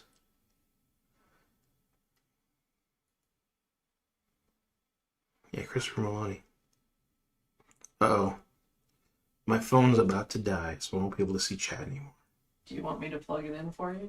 Is it able to be plugged in from this distance? No, I mean I can plug it in to my computer over here so it can charge up a bit. That'd You be have cool. 15%. You are such a I got a warning. you're such a baby about your phone. I didn't even look at the percentage. I just was like, I got a warning. It had a red thing. Your phone's gonna die. Yeah. This is what happens when you work at home and you never have to leave the house for any reason. Why you gotta call me out?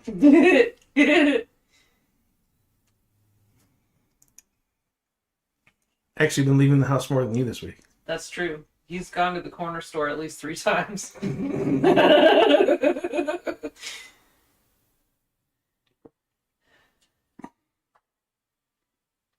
I do require more beer. Oh, I'm out of beer. is that a request? It is a request, Okay. if you please. I'll go get you a beer. And I will get rid of some of these empties and dishes. I need you to open the door for me, though. Which manner of beer would you like? I think there's one more Mexican at least. Okay. Yeah.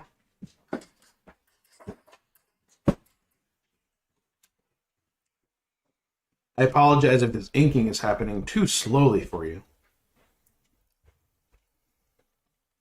But I was also put on all kinds of fucking tangents about analog technology versus digital technology as far as expression goes. So, a little of that going on.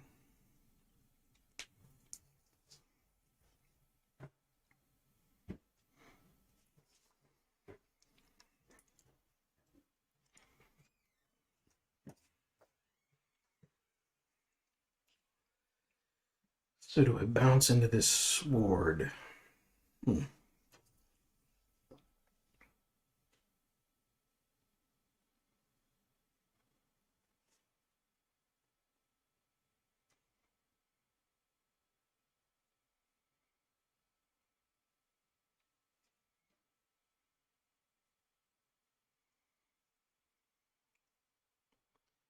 being a little clumpy with the blood and the gore on the tip of the sword. Trying to make it exaggerated a bit.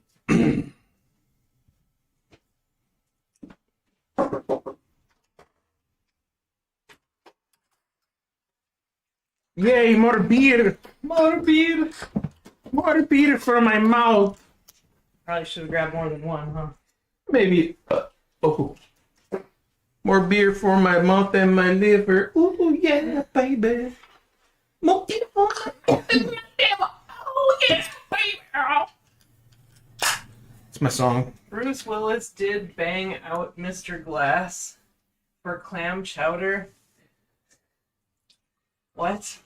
Oh, talking about the M. Night Shyamalan. Mamelon? Yeah. Shyamalan. I didn't watch that sequel movie. Yeah, me either. Kind of gave up on the M. Nights.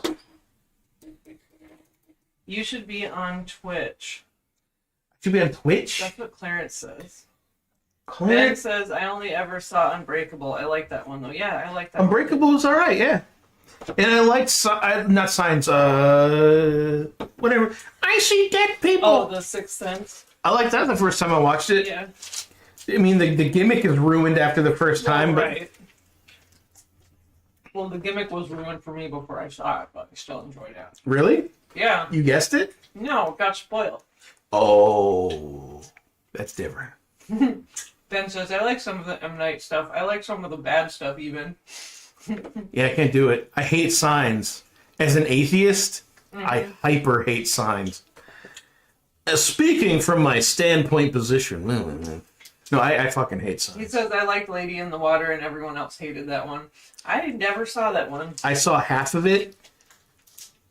I kind of walked out of the room. Is that the one with where the people are living in the woods and... No. okay. That's The Village, Oh, yeah. which I guessed the plot of The Village and ruined it for my friend. My friend Dominic. I ruined it for him. And he went and saw it in the theater, and he came home and was like, fuck you. That's all he said to me. Like, what? He's like, fuck you.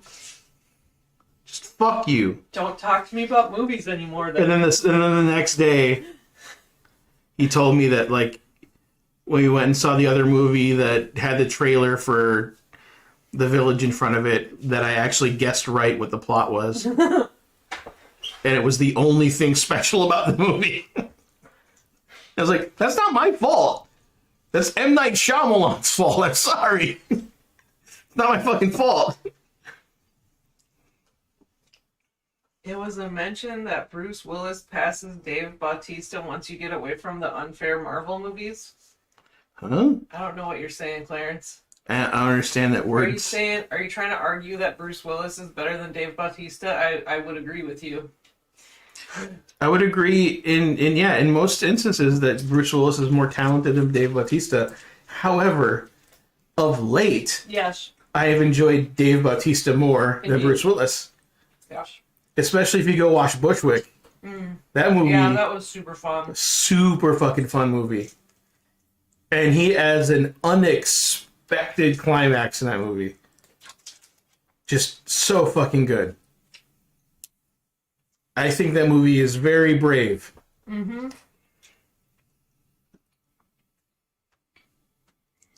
And I like the gumption.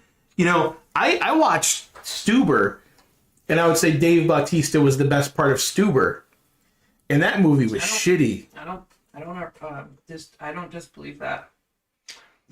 Don't doubt that. He was so fucking good in that. I just wouldn't watch that movie because I just thought it looked stupid. No, it was really fun.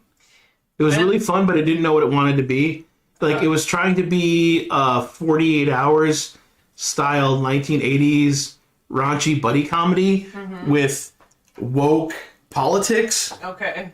and that doesn't work.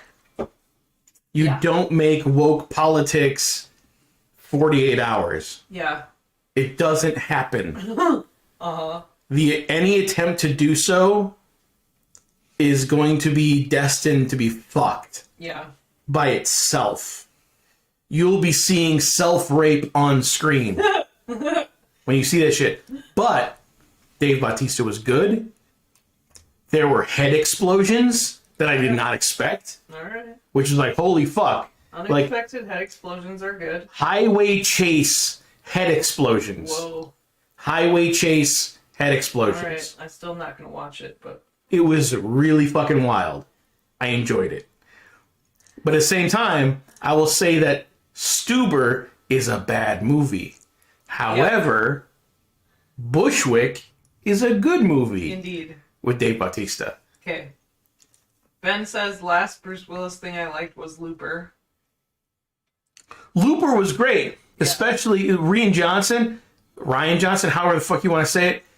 That was a great movie. I loved it as a follow-up to Brick. Really fucking fun. And I especially loved it because it was a time travel movie that said, hey, asshole, don't worry about the time travel shit. We're just doing a thing. Mm-hmm. Here's the vibe. Roll with it. Very fun movie. Oh, we're talking about American Gods now. Oh, no. I love the American Gods book. It's one of my favorite books. I own a copy of it. I bought it off the shelf, And you never read it. and I've never read it. I watched the first season of the show, maybe the first 2 seasons, and I was fairly impressed with lots of it, but there was also some of it, like the new characters that they wrote for the show, I thought were super cringy. Like the Super America gun Falcon thing. Oh my god, it was just so cringy.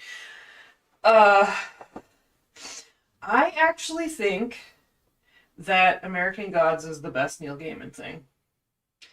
I love Sandman, but yeah, they added some new characters in the show. They made Vulcan. I want to say there was another one. It was so long ago that I watched it. I can't remember.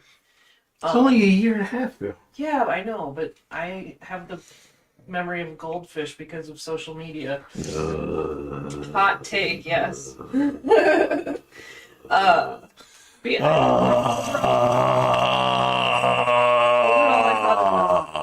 yeah, it was maybe supposed to be cringe, but I don't know. It didn't read for me. I didn't like it. I thought it was too on the nose.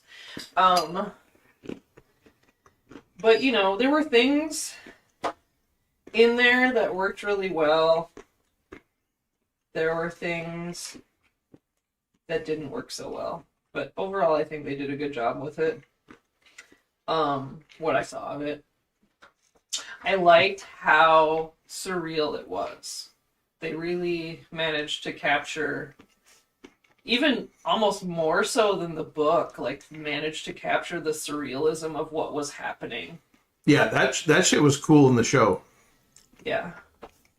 I was into it. I was especially there were 2 things I was into. The House on the Rock. Is that the name of it? Yeah. House on the Rock scene. And the shit in Chicago with Peter Stormare. Mm-hmm. That shit was hype. I really like that. Yeah, American Gods is more consistent than Sandman. At least Sandman ran for so long and changed so much. There's definitely ebbs on the road. American Gods is a complete work. Yes, absolutely. Who said that about Sandman? Ben. I'm not a Sandman fan. We got all of it downstairs. I'm supposed to read it. I came into this relationship as a Neil Gaiman super fangirl, so. And I came into this relationship as an Orson Welles, Chris Claremont fanboy. Yeah. Yes, they did the gin taxi sex scene in the show. That's another thing about the show that's really interesting that I've never seen in any other show is they actually show hard dicks in it. Hard dicks. Yep. And they show homosexual Islam. Yeah, that's what he was just asking. I know. Yeah. Which, holy fuck. Yeah. That's daring. Yeah. The Saudi Also, princes. The casting was really great. Yeah. I thought the casting was really good. Ian McShane just always owns whenever he gets to choose even though screen. like my My head casting for American Gods, my head casting for Mr. Wednesday was always Malcolm McDowell. Huh. I don't think that I think he's too old. And Ian McShane killed it. And I love Crispin Glover in absolutely anything. So Man, Crispin Glover. Holy fuck! Yeah. last time we saw him live, oh yeah, I got to talk to him, yeah. and he kept calling on me in the So audience. funny. That was great. Yes, casting level to the yes, indeed. Clarence says casting level to the Expanse. Yeah, it's great. Although I haven't read the Expanse books yet, so I don't know like how those characters compare, but they are great. The Expanse is the shit. That's a great show. I would say The Expanse, and I've said this before, but The Expanse is the best science fiction show on television since Person of Interest. Yeah. It's so fucking good. And I think a lot of people slept on Person of Interest who like science fiction because it was a mainstream network show. Yeah, well, and it doesn't scream science fiction. No, it doesn't.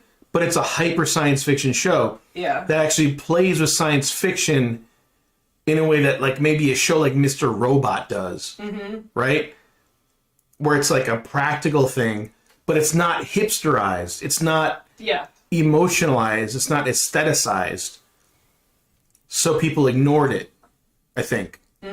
That would have normally been like, holy fuck. And there were like IO9 articles being like, oh, you should be watching Person of Interest. I remember that shit. But it didn't make up enough, you know, to kind of save the show. Yeah. But I think that's the same thing with what's that show? Burn Notice. Like Burn Notice is another show that's just like, it's an excellent show that I don't even know how to categorize.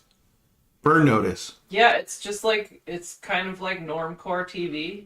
It's like normies were super into that show, and it was like a super hit show.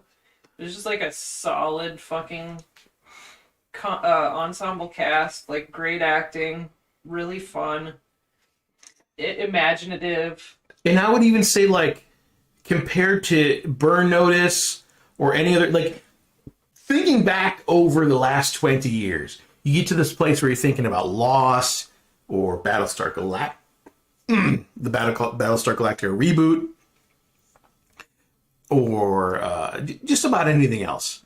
I would even put Breaking Bad in there, even though I never finished Breaking Bad because I hated the characters. It's a show that does the hat trick. It ends, and the ending is good. Yeah. The ending isn't a hate fuck. And the ending isn't a piece of bullshit. The ending isn't tacked on. It just flows from the premise of the show into the credits. Yep. And then the show is over. Holy shit! Yeah. How the fuck do you do that nowadays?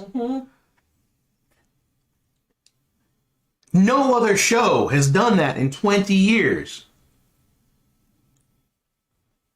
My favorite show in the world is Venture Brothers, and it was recently canceled by recently last year.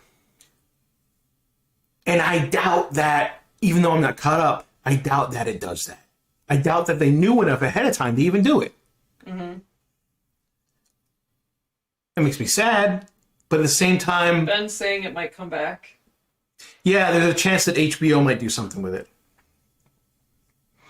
I fucking love Venture Brothers, though. It's so fucking good. He says, don't give up hope.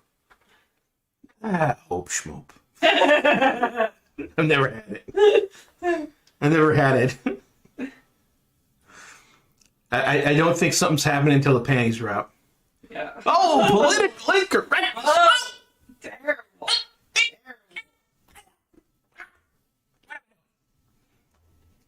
Canceling myself. Oh, dear Lord. It ain't real until it's on my dick.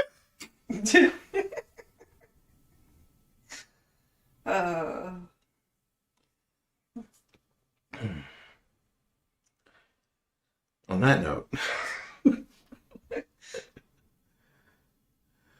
Where does one go?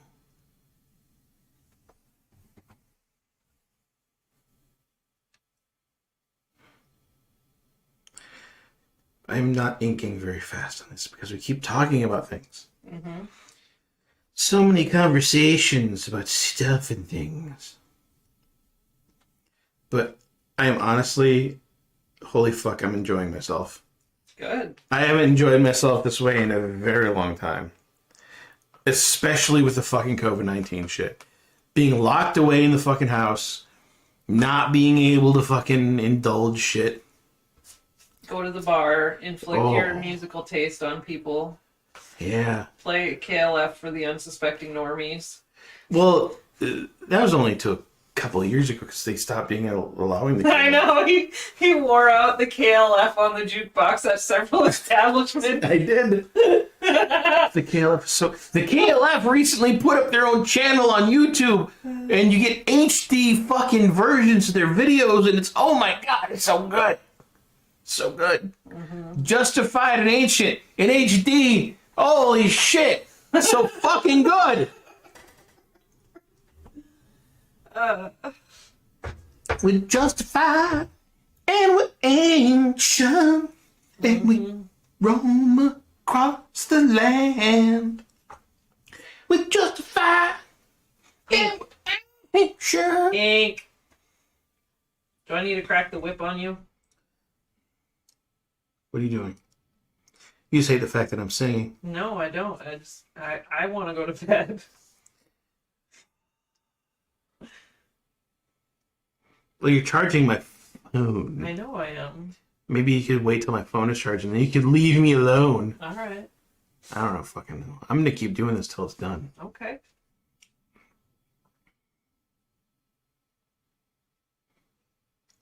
I see chat moving on the screen. Ben says, I like The Sopranos ending a lot. I've never watched Sopranos, Me either. but I know about the ending. Yeah. Everybody dies, right? No, like, someone gets shot or something, Yeah. and then, like, he goes on with his life, and it ends with him in some sort of mundane spot in his life. Oh, okay. Like, it isn't, it's just like, oh, shit happens. And I sort of support that idea.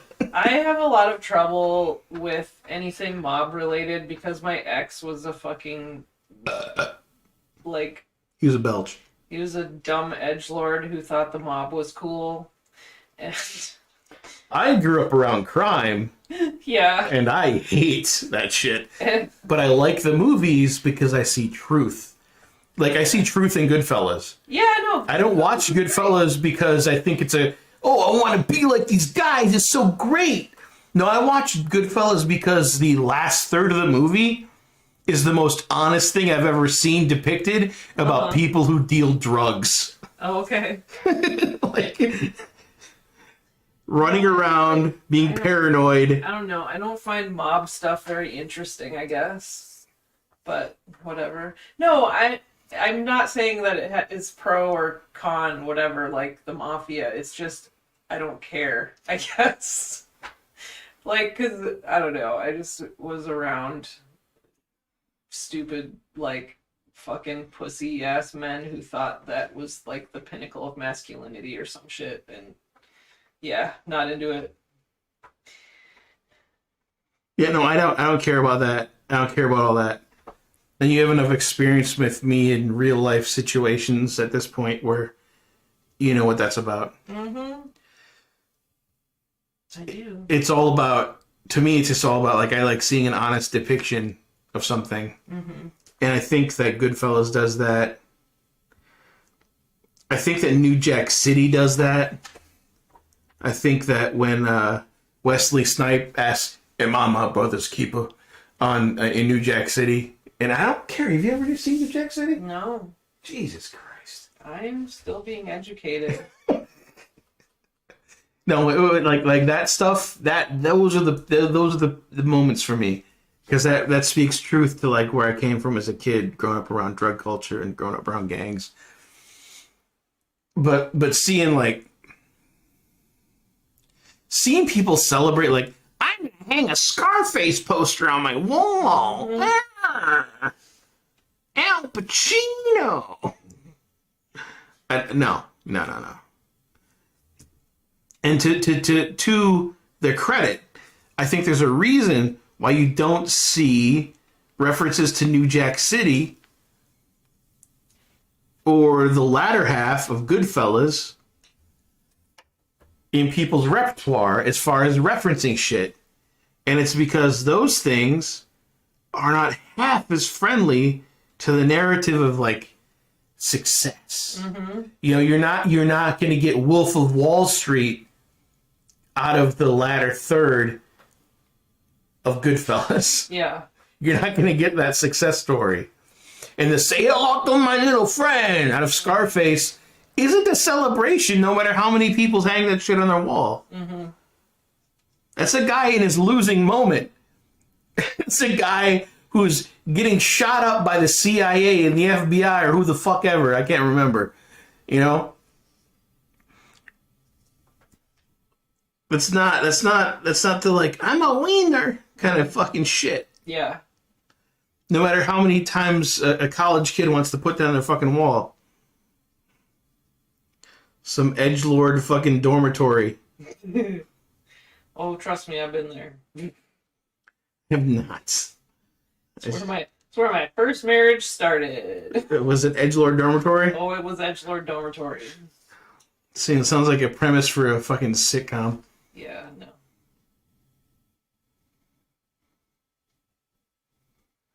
I mean, it was a fun year, I will say, but mostly because of, like, weird nerds. Like the weird nerd that lived upstairs from me that had giant JBL subwoofers in his dorm. Oh. And, like, we watched The Matrix every day for, like, a month. Jesus Christ. On his system. You know what movie that was for my generation? What? Heat. Yeah. Yeah. And that's like the granular generation thing. It's not like the hyper, like, zoomed in generation thing. But, like, my buddy Ivan and his roommates, like Dennis and stuff, it was all about, let's get that real shotgun sound from Heat. Yep. We got the Dolby surround. It was The Matrix, and it was The Hunt for Red October. I've never seen The Hunt for Red October. Really, really cool, like, sound effects that they like to listen to on the big sub. You want to talk about, like, lack of movie education, though? Yeah. I've never seen that. It's pretty good. I don't know. I'm a Scotsman, but I'm a Russian. Yeah. I'm Spanish by way of Egypt. Yeah. Fuck. Sean Connery.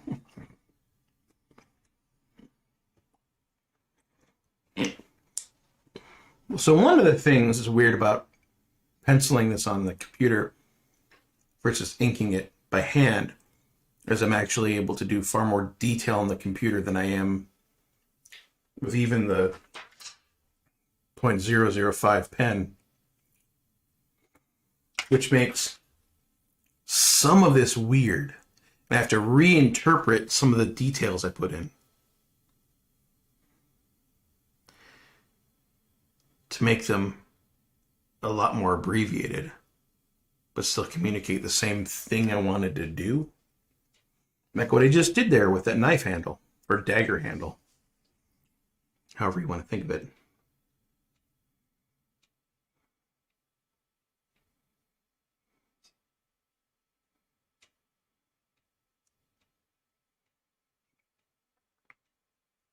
Switching topics.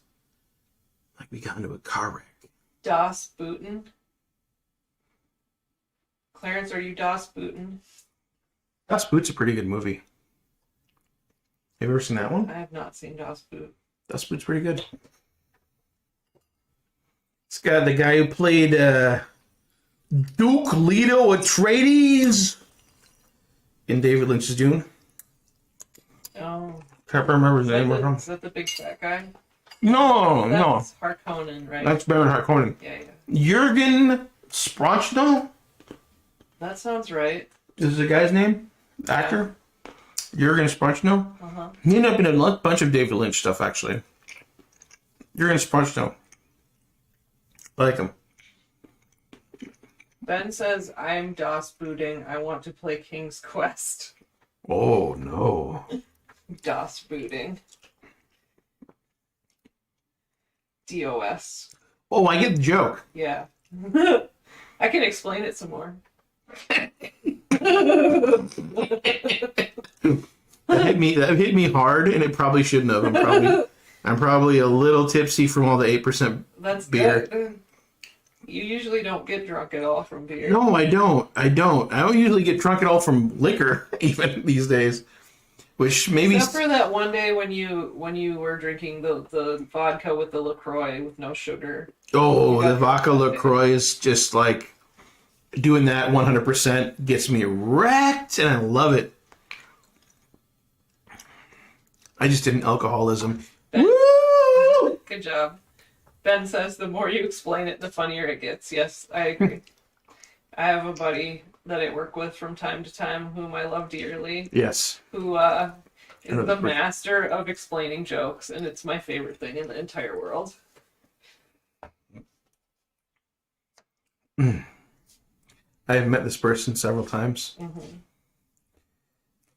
I wish we could hang out, Yeah, but he's a family man, he is. and I am not a Well, family man. he's also kind of shy, and has some social anxiety, and I think that he feels intimidated by you What?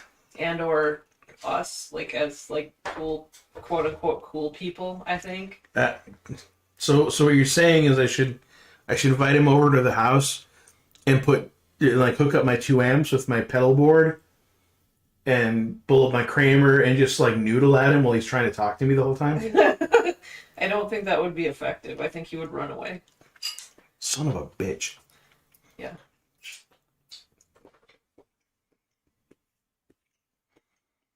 Speaking with my hands, I noticed I've been doing this a little bit tonight, this evening. Mm-hmm. This afternoon, if you're in Australia. Whoa, baby! Is this effective to see my hands doing all this stuff? I think it is because you're expression. It's not quite Philly D level. It doesn't look choreographed. I'm doing some anime motions with my... I feel like Philly D's hand motions look choreographed. I think he's just It memorized... bothers me. I think he's memorized anime timing and flexion. Yeah, I don't like it. It bothers me. Yeah, I just like what he provides. Ben says it's 5 p.m. here. 5 p.m. Yeah. So we've been with you from 1 p.m. to 5 p.m. Yeah. Yeah. Holy business. No. Is that right? Yeah, that's right. No, because we've been streaming for 7 hours. Oh, I suppose he didn't come on right away. 7 hours? Yeah. Jeez. When do we quit? Pardon me.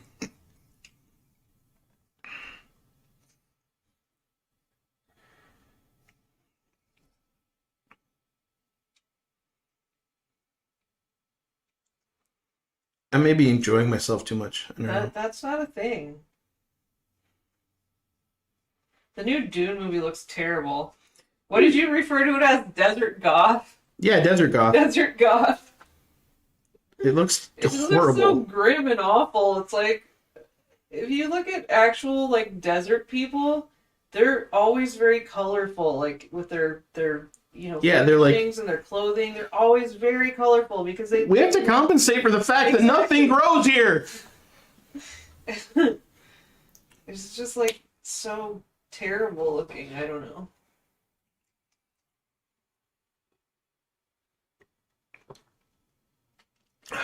I have to use lavatory. Okay, Hold down the fort I will. while I alleviate my Clarence gland. is totally trolling. I also like the new Top Gun movie. But that hasn't come out yet. Yeah, see? Mad Max Fury Road got that right. Yeah, I liked that movie aesthetically very much. Yeah, Mad Max Fury Road is okay. It's very pretty. It was a spectacle among spectacles.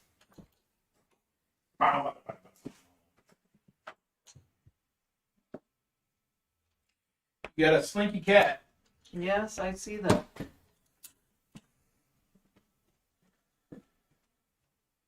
Oof ta, Clarence says.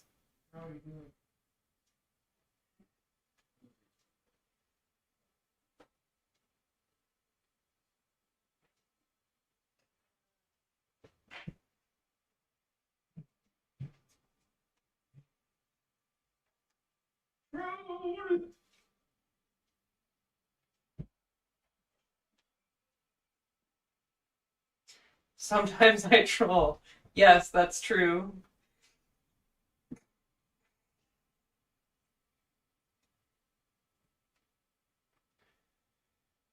I made Otha sit down and watch Top Gun with me earlier. Well, last year now. Because he hadn't seen it since the 80s, and I was like, it's actually kind of a good movie. He did not think so.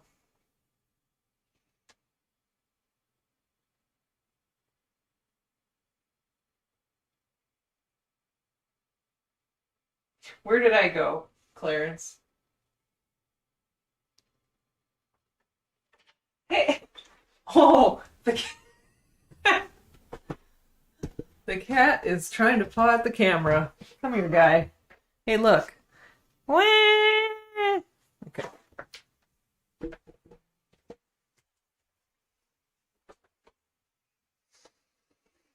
Oh.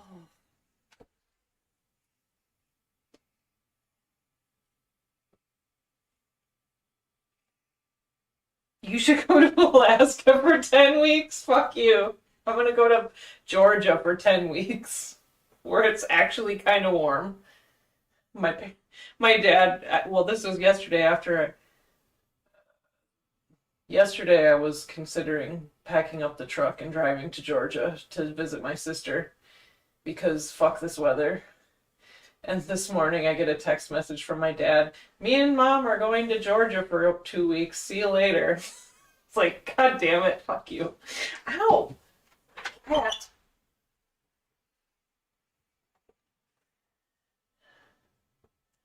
You mean with when it's spring? Oh, well, I mean, does it ever get warm? I'll be busy working in the spring. Maybe someday when I don't have to work anymore.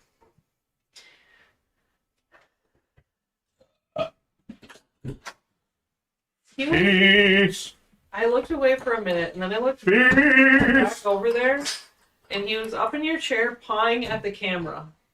Playing at the camera? Yes. In this chair. What are you doing, kid? What are you You doing? could be like, take Clarence, what, to work or to Alaska? Oh, you mean with my parents to Georgia? They were gone. They were on the road already when he texted me. That would be kind of interesting, though, to envision you hanging out with my parents. Your dad had asked me whenever he is going to the Boundary Waters. Yes, I will let you know. We will do that next year. We'll do that.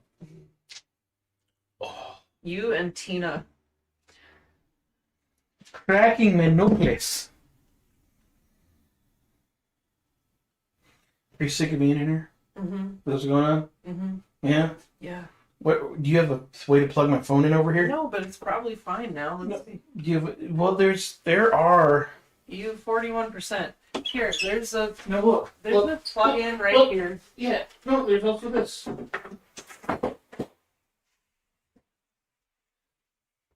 Where I could see the chat. Here. And if you really want to leave, Ew. No offense to you people, but I'm sick of it. I'm not an extrovert like my husband is. I am an introvert. And while I can be jocular and enjoy people, then at a certain point I need to retreat to my own little bubble and Boobland. enjoy my own time in my own brain. Boobland. I'm I'm gonna close this. Go to Boobland. Boobland? Yes, I just like to motorboat myself. And now everyone knows. Everyone knows your ugly secrets. That is what it's like sometimes when I do yoga. Motorboating myself. Clarence says he gets along with your dad. Yeah. I know, it's just that, like, my parents are weird, and you're weird in very different ways, I guess. And I find it interesting to think about how you would get along in a long-term situation. You want me to take the brat cat with me? Oh yeah, he Okay. goes with you. All right.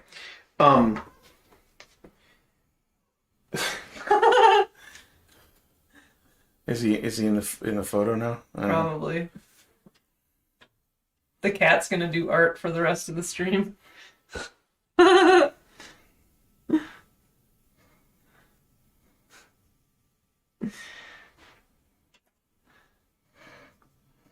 Scratch the kitty head. He wants my attention. It's just the way it is. Yeah. He gets like that. Like, he'll just decide he wants a specific person's attention, and that's the only thing that he'll settle for. Sometimes it's me, sometimes it's Otha. Sometimes it's your mom. Yep. He's a very sweet social guy. 2024, Clarence. The next eclipse. It's happening. Oh. It's very cute. You gotta take him with you. I And another quest. Yeah? Bring me some more beer. Okay. More. I will bring you more beer. Cool. Mm.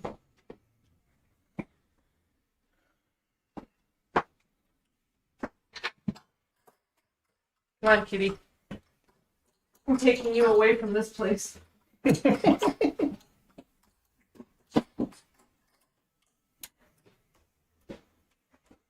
Oh, I'm back in the chair. I'm back in the chair. What the hell's going on with this? Looks very out of focus. How does it look so out of focus? Weird. I'm gonna try to get this more in focus.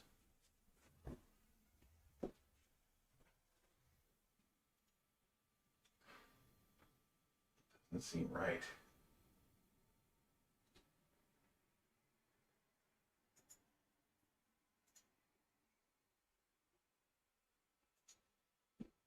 Okay, so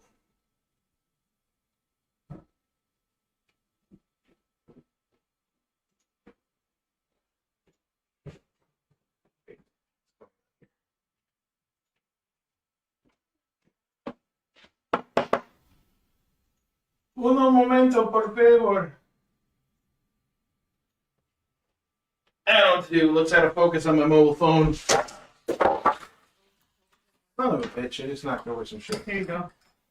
Thank you. Alright, I'm gonna go downstairs and use the bathroom, and then I'll be upstairs in my cave. Cool. No.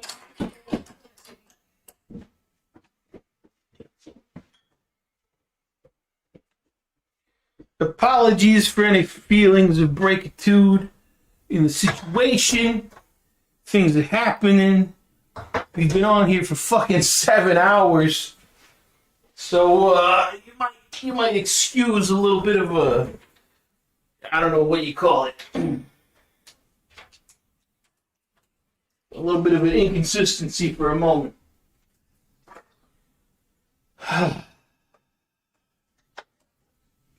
7 hours.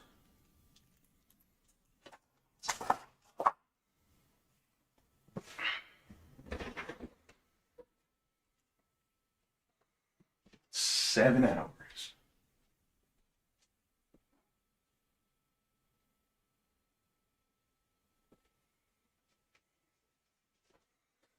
All right, let's get back to this situation. Let's sit down and do it.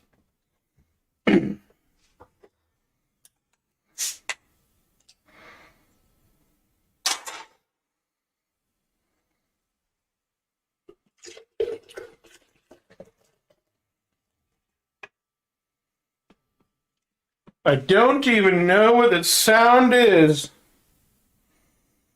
Adult noises unsuitable for broader consumption.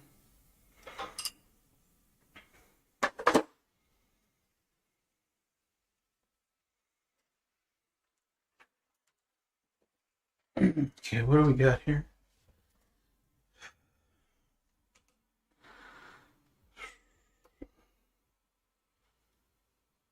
Why Twitch?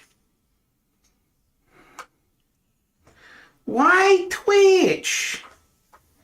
I am not cam girl. That is for sure. I am not cam girl. I will never be cam girl.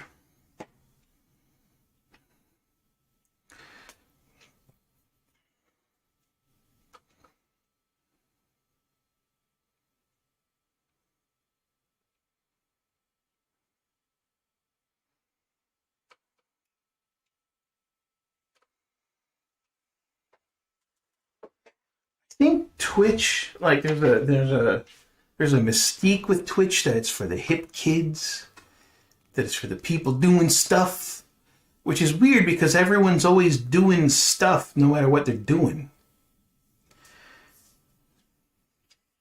It's not necessarily what platform they're on.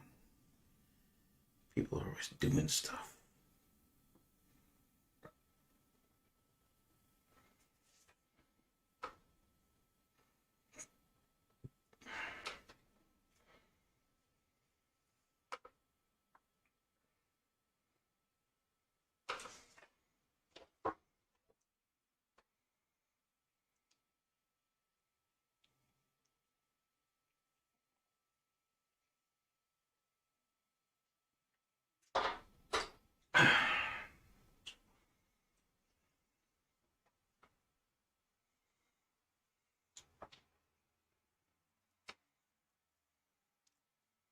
Yeah, I don't know what it is. Something about Twitch has a more of a mystique to some people.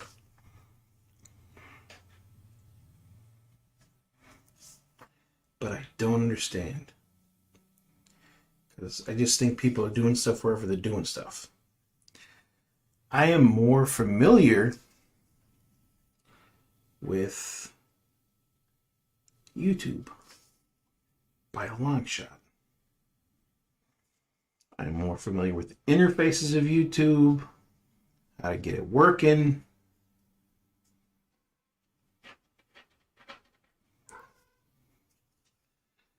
Damo is trying to get back in here hard.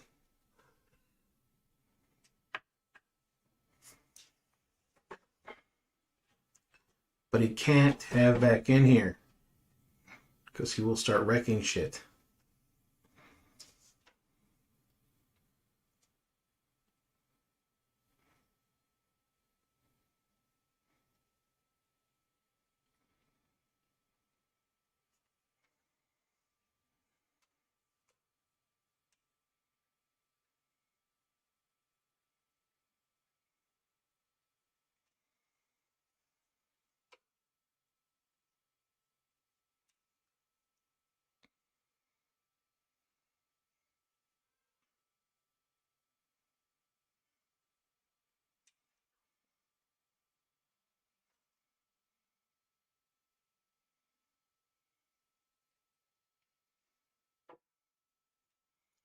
Blood from the mouth. Blood from the mouth. I got both microphones pointed at me right now. This has to sound pretty interesting and weird at this point. Because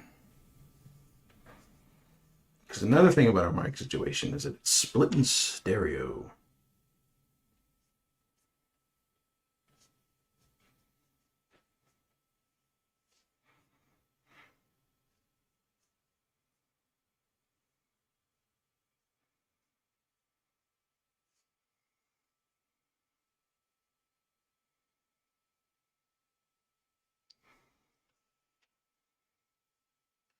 Guess I'm not learning enough lessons from Thorn because I'm still hanging on to this idea of just being a little bit more precise. You know what I'm saying? Just in case you're wondering, yes, I am going to try to continue to ink until I'm done on stream. I'm going to try to ink the drawing on stream until I'm done, which could be for another couple hours. Depending on what happens, depending on how I do this, depending on how lazy I get. But I do not want to get lazy because I do not value laziness when it comes to making my art.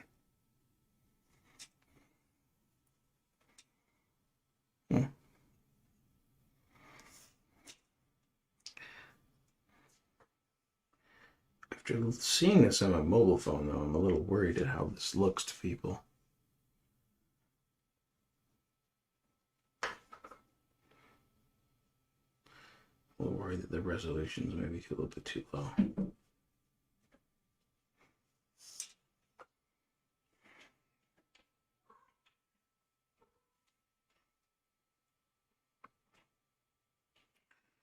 Trilling sounds of cats are very hard to ignore. They're being very sweet sounding inside your door. I can't believe I rhymed just now.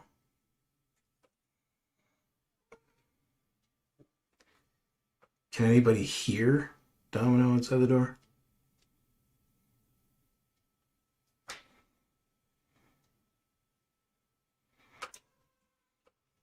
He just really wants to be in here.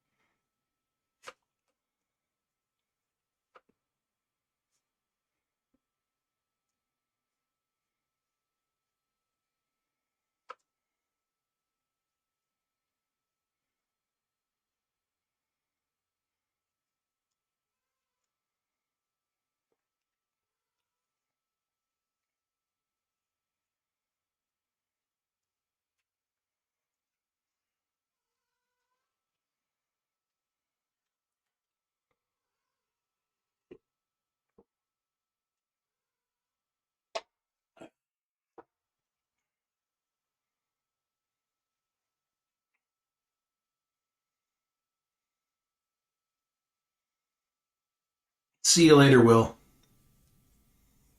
I'm glad to have you on. Well, in the chat.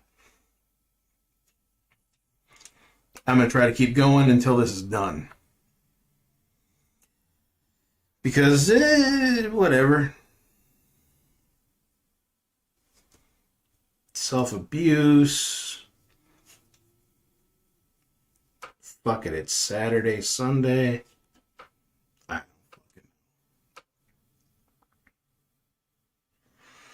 I ain't got anywhere to be.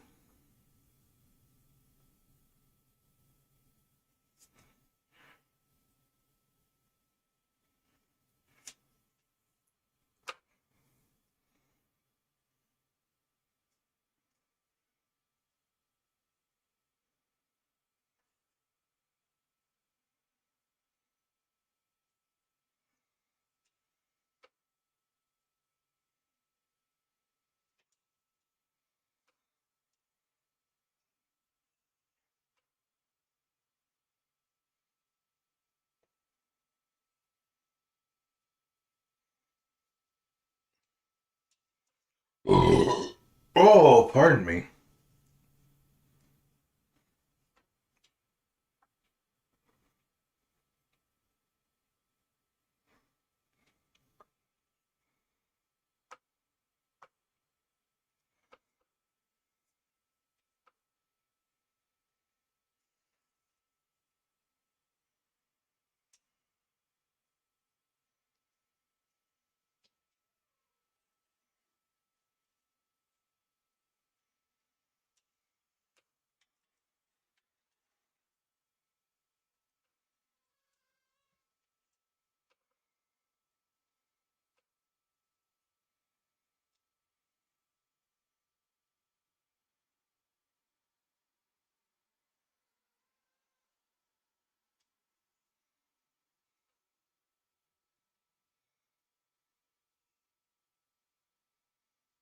Will has been really great about basically being enthusiastic about the transition I've taken to Patreon. He's one of my earliest people that have followed me on Instagram,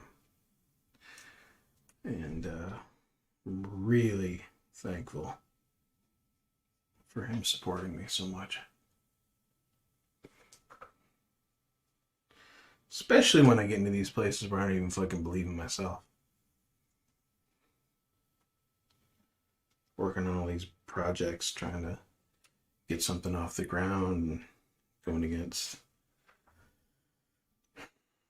systems that really kind of keep anyone who's trying to do something on their own down. Now that I'm completely on my own, I got Carrie. Carrie's helping out a lot. And to actually handle a lot of shit that, like, when I can't handle it, because I'm not totally an internet person, she helps a lot.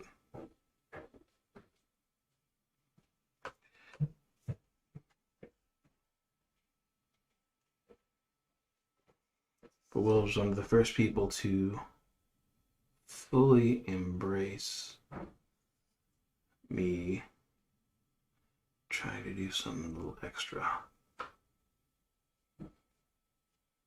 And that I appreciate quite a fucking bit.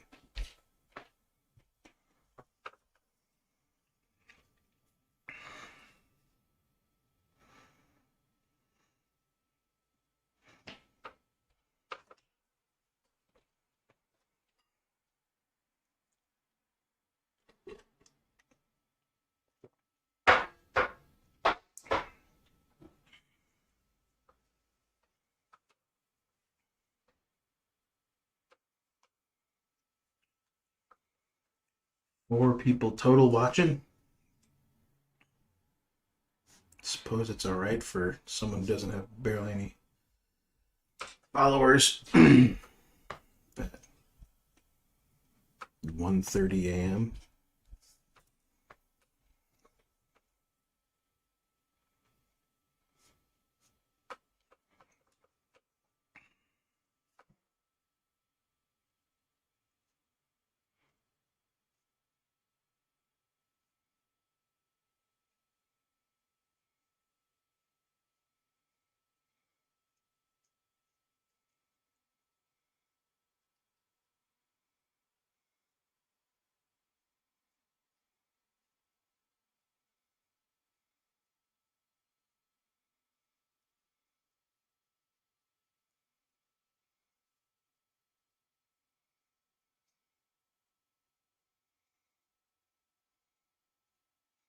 Can I get a chime in for who's watching right now?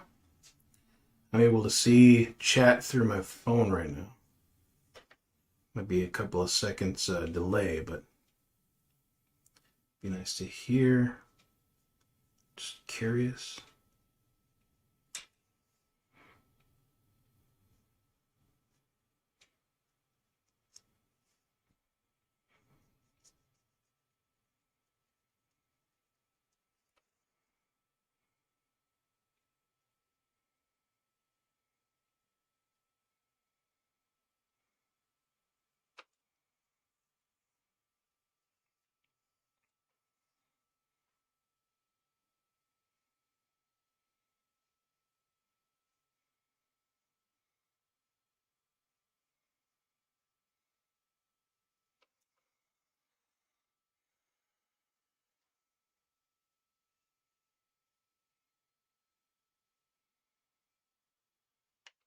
I was an emo cyclops. Maybe not a beheaded one. You know.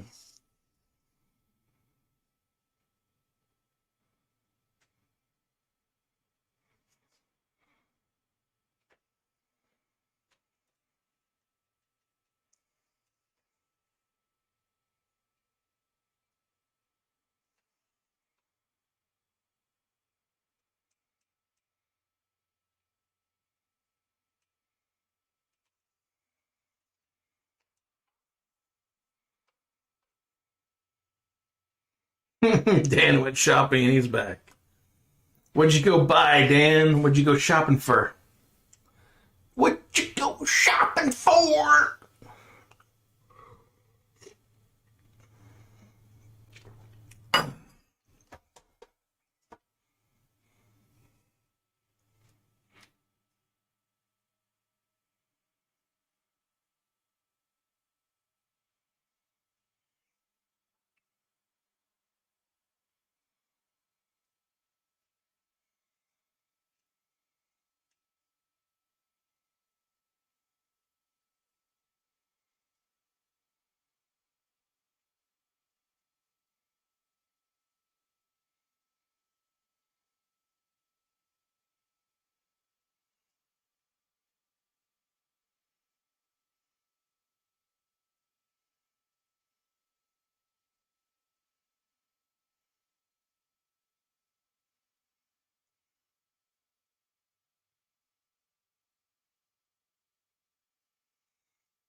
Groceries for the week. But what sort of groceries does that entail? What sort of diet does an Australian eat? I wouldn't even know. Or is it much the same as a United States citizen? Do you eat the same as those who run the empire? Or are you some sort of anomaly?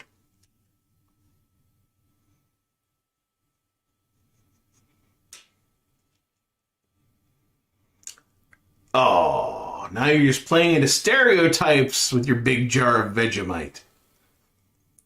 I call bullshit.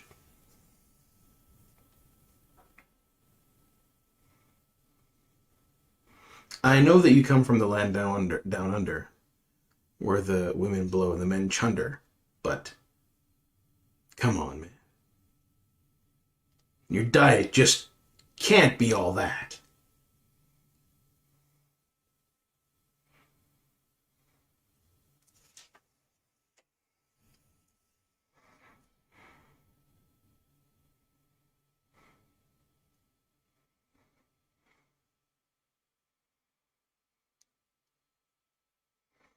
Oh, pardon me.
Bananas, nectarines, grapes, sugar for my coffee, bread milk, beans soup, food for the cat and dog, and some apple and custard tarts. I eat some apple tarts. I like some apple tarts. Bananas are great too. Nectarines are great too. I also like grapes. I gave up on caffeine a while ago, and it's been about a year. And since last January, I've had caffeine, grand total of 4 times. I've had a grand total of caffeine, grand total of 4 times in a year. Because when I get on caffeine on a regular basis, Like go on a roller coaster. Fucking shit. It's horrible. I hate it. I get really fucked up on caffeine if I go on it too much.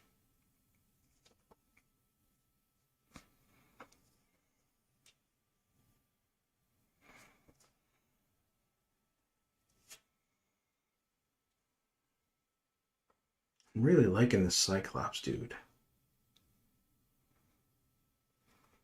Maybe something's wrong with me, I don't know. But I'm really liking focusing on this Cyclops dude.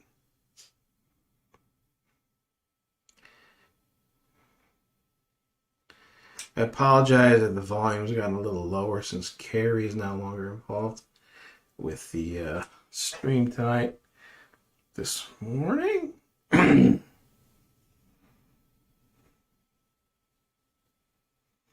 I gave up booze a while ago.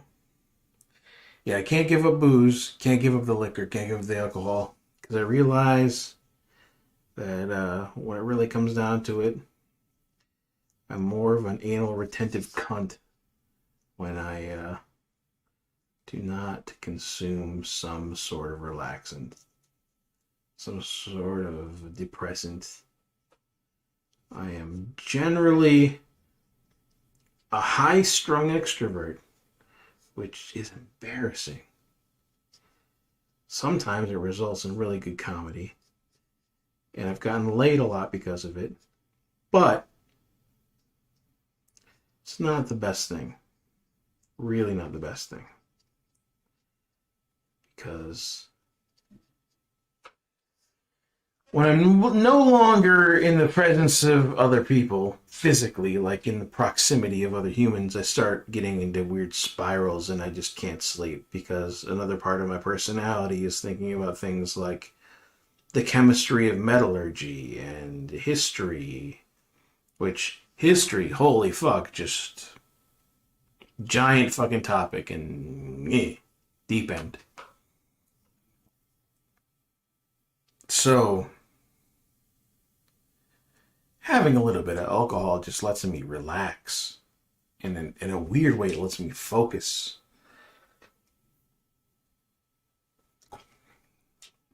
It's very strange to think about, but caffeine does the opposite to me. And the fact that I'm like a chemical insomniac, it means that like I have an adrenal problem that makes it so that when I have too much on my mind, and I've actually been taking lion's mane supplement. Lion's mane supplement. It keeps my sleep a lot more regular, but I still roll around the clock to where I'm like sleeping like for about a month and a half. I'll sleep like midnight to 8 a.m. But then it'll just roll to like 9 a.m. to 2 p.m. and then back again to the other direction. And I can't control it even while taking this stuff. And I've tried all kinds of supplements, all kinds of... I can't even do the regular, like the hardcore sleep drugs because they'll just fuck me up really bad. I don't know. But caffeine is not something I can really do on a regular basis. But alcohol keeps me a lot more relaxed to be able to do shit like this.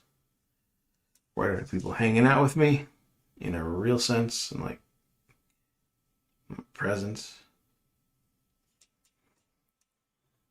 But I can sketch out some rendering on some Cyclops emo hair. Emo hair. Cyclopean emo hair. Oh my god.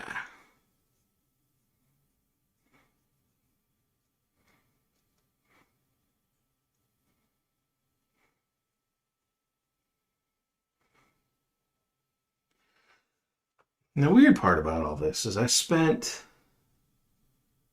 a lot of time from about age 14 till I was about 24, 25, sober outside of LSD. Do LSD once or twice a year. Some close friends.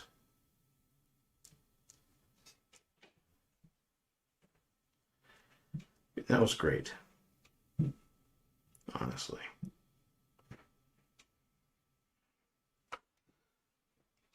But caffeine became the bane of me. I think it's especially compounded by the fact that I can't really do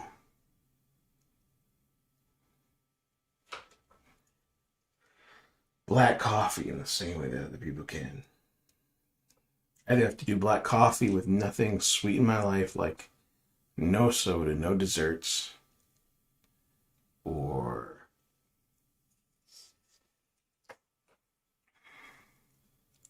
I have to cut off the soda and desserts and do black coffee. And I think cutting out variety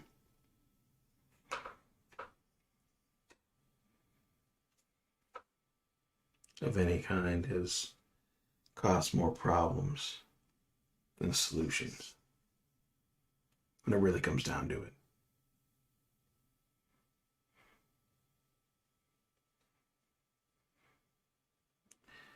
Because tell you what is, I need to have carrot cake like once every 3 months.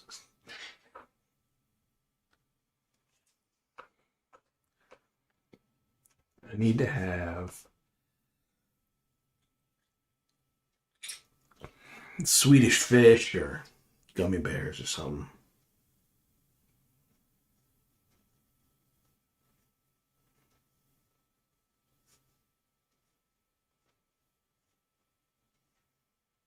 On a regular basis.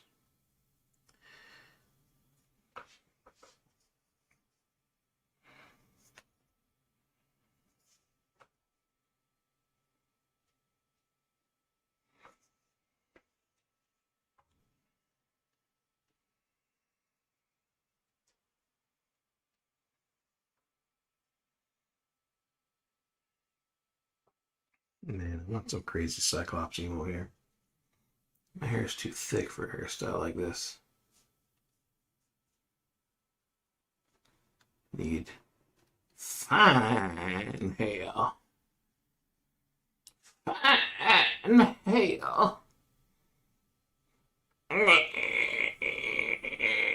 Fine hair. To be able to pull off a hairstyle like this. Needs glue to your head while still looking loose and casual.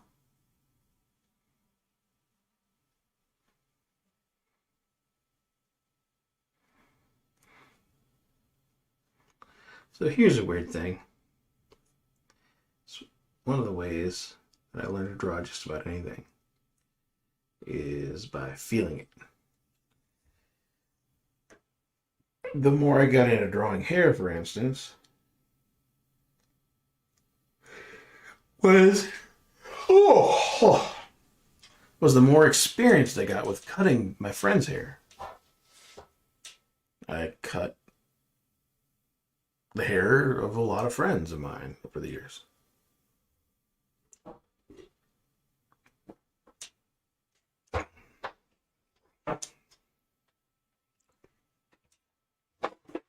Holy crap, what is this? 9.5 Golden Monkey. Belgian style trapel with added spice. Taste victory!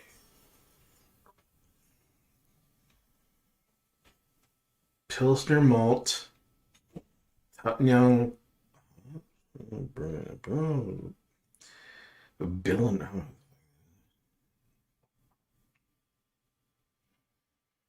Victory Beer. Mystical flavors to enlighten you.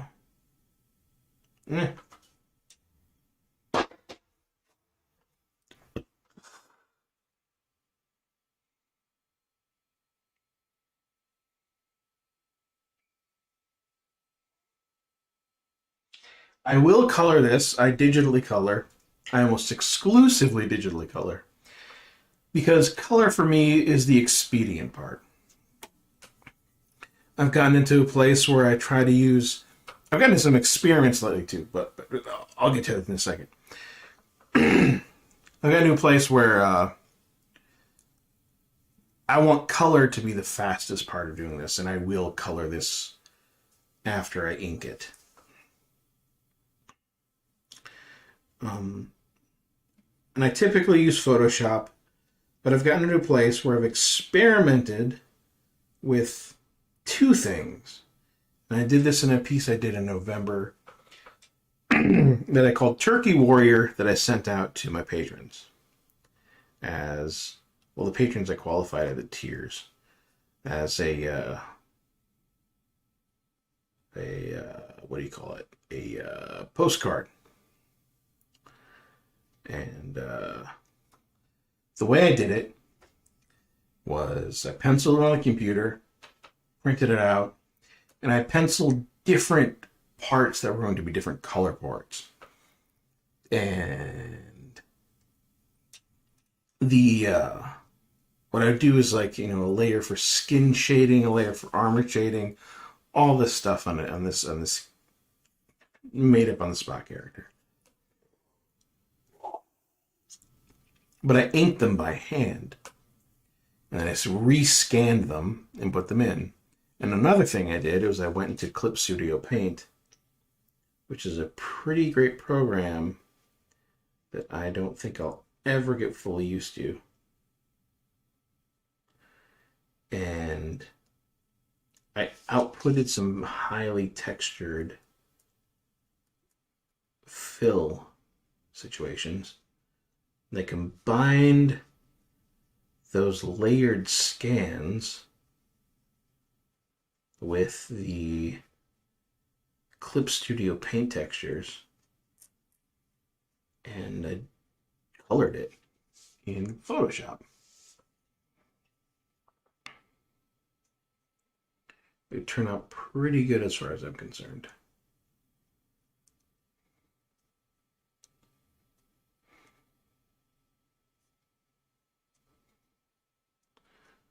I'd like to actually experiment more with the idea of creating physical textures and physical separations for highlights, shadows, and scanning them into Photoshop and turning them into final color compositions.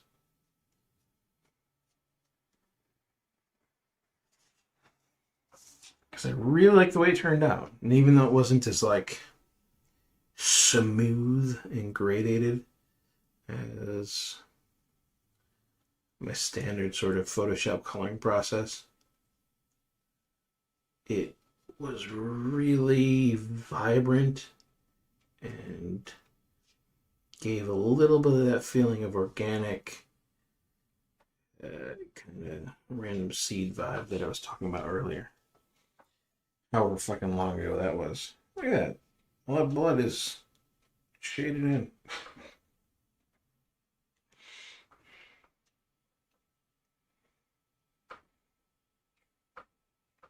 And yeah, this beer's pretty tasty. This beer is pretty tasty.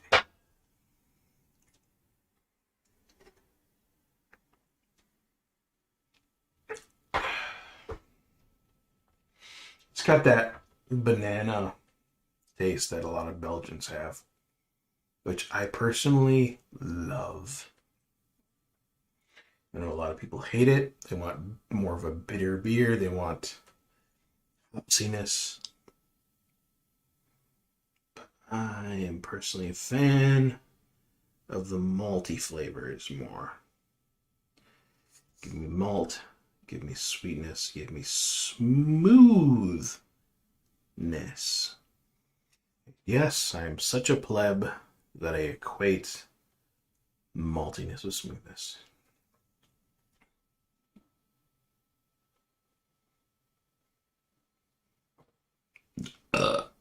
I belched. Oh, dear Lord.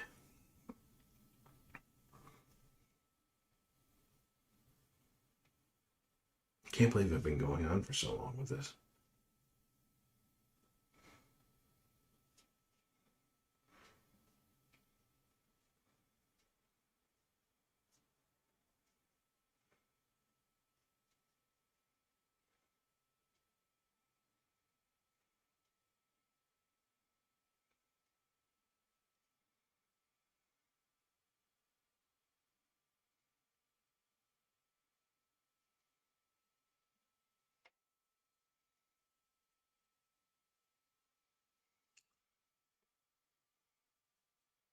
Yeah, I like beers that have more of a fruity kind of taste. Not so much as a lambic, though I do like a lambic occasionally. But I do like a nice fruitier taste. I think I might have to switch to a tighter pen here. Let's get a couple more in on the gloves. And I might have to switch into the 005. Huh.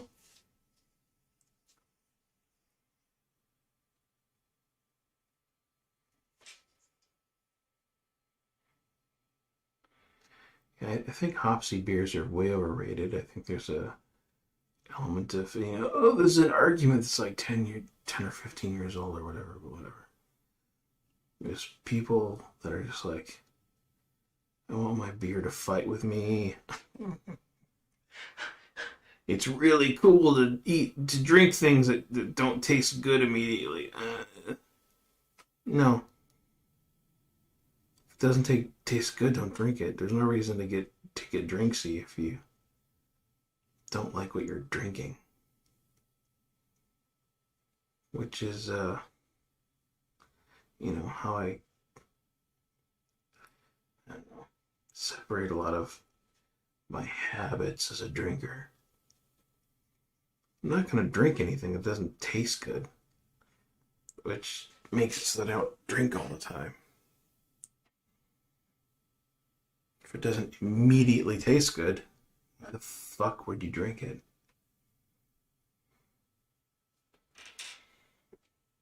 Because as far as I'm concerned, the dopamine reaction isn't big enough.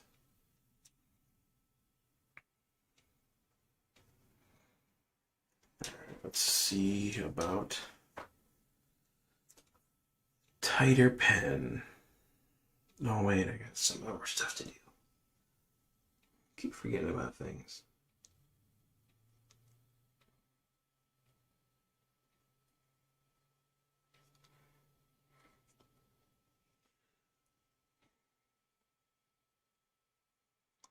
My favorite beer is probably Golden Rock still. It's a long time since I've had it for the first time, and it's still just like every time I have it, it tastes like some sort of like revelatory home thing. It's not like the first thing I ever drank. I've been drinking for shit.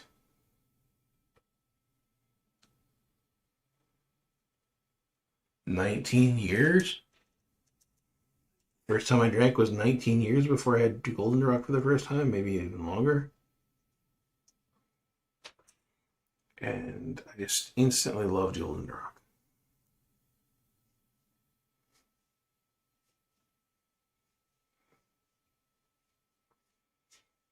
And I got it on a birthday of mine.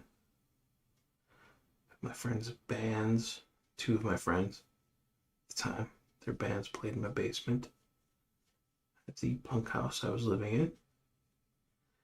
And big bottle of Golden Rock. First time I'd ever had Belgian ale. It's a gift to me. And it has sat with me ever since. It's just the pinnacle of beer. So fucking good. I could not believe it.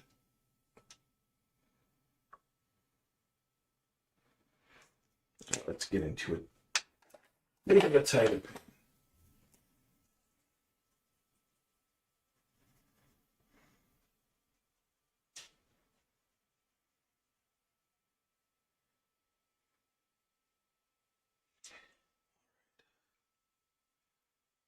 Do this with the hair now. Are my levels good? I'm wondering if my levels are good. It looks like my levels are pretty fucking good.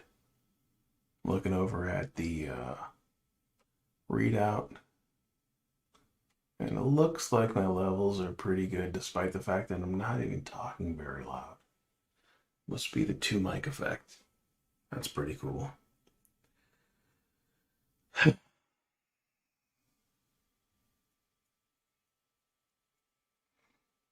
All right, hair time.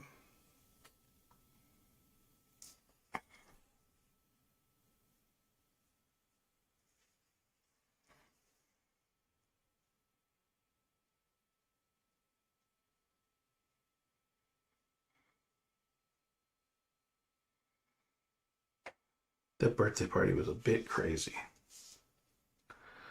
But I don't think I can really talk about the insanity of it over a live stream. That's some sort of like coercive element? I don't know. Dragging things out of me.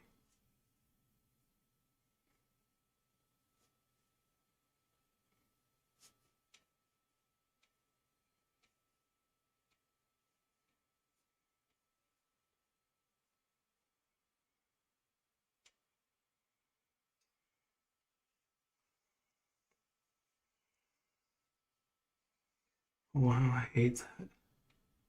I actually fucked that hair part up really bad. I do not like that.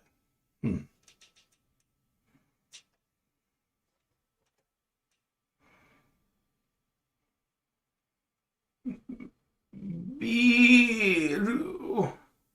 Oh, oh, oh.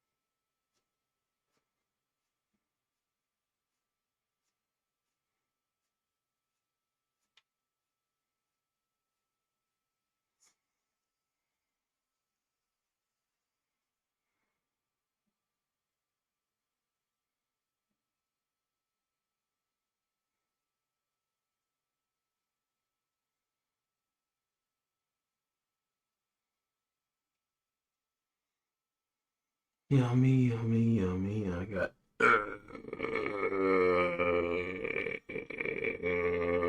In my tummy.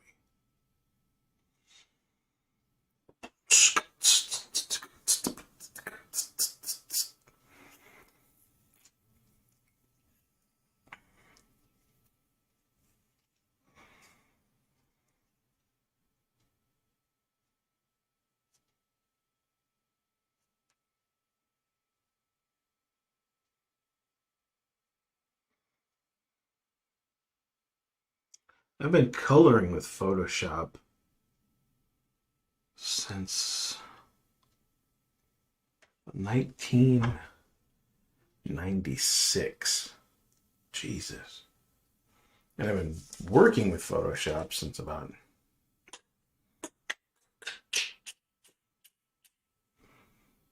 calculations. 1991? 1990 even? something like that. A really long time. The first version of Photoshop I use is version fucking 1.1.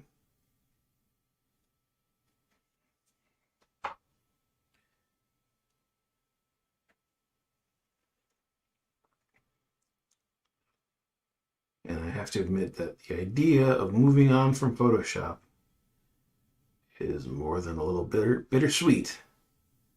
But it's something that's going to happen eventually because I do not like their subscription model. I think they give enough value for it.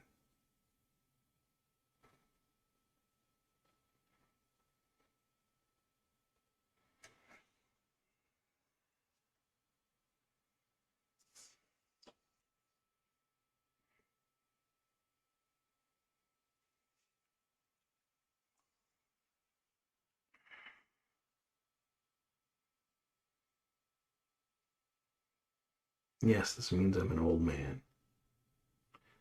I don't know whether you count that by the fact that I do not like the payment model of current Adobe products or the fact that I'm just aged.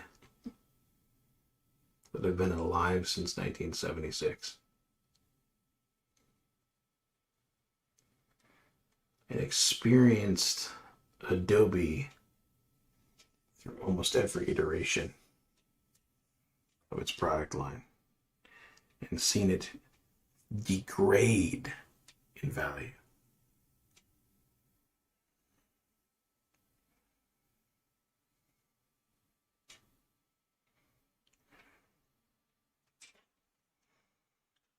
Or just, you've been alive too long, old man. Why do you continue to try? Why do you continue to fucking try?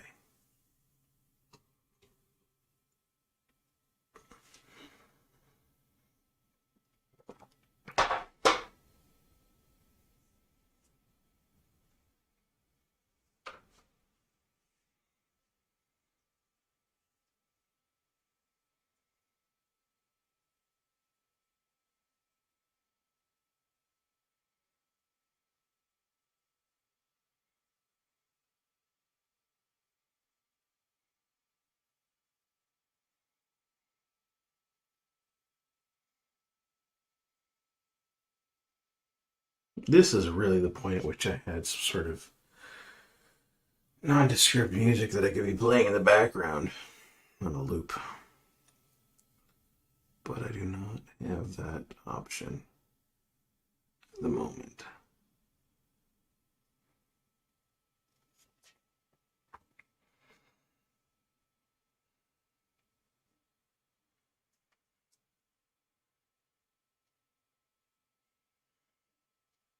All right, now it's time for an even finer pen. Let's go for it. I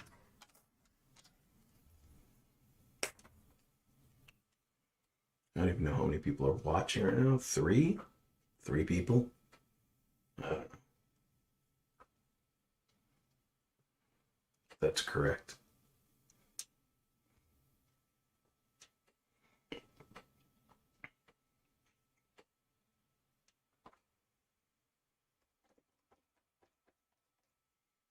Just testing levels here.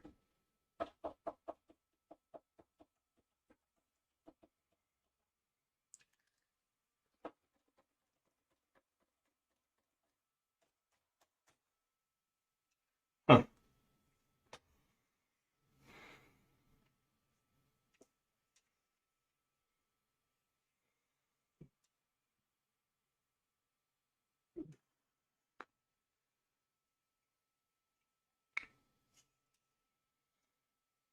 The hands look almost blue.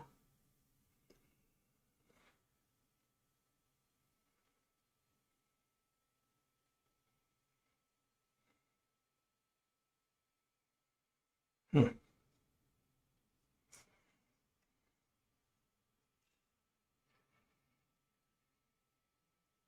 That might have to do with the loot that I use on this. Because I do use a loot.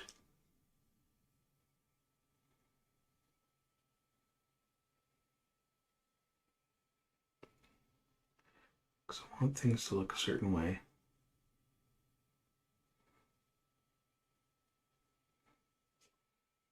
After all, I am gay for art.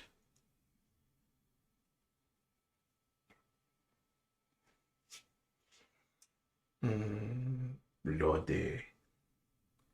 Chunky bloody. Give the chunks to the bloodies bloody.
Ew. I hate that. Oh, I have to live with it.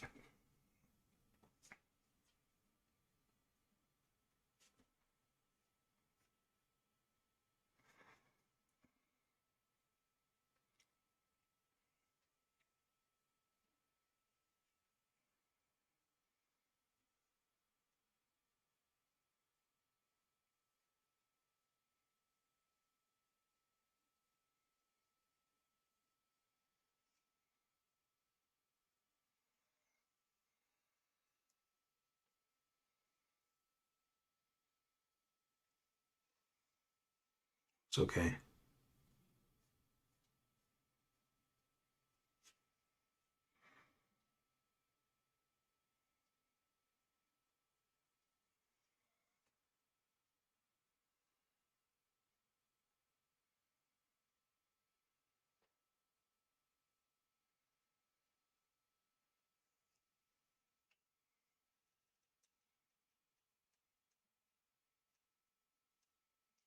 No, no, Chet. I am here on my own, just saying things to myself. Oh, the sadness overwhelms me.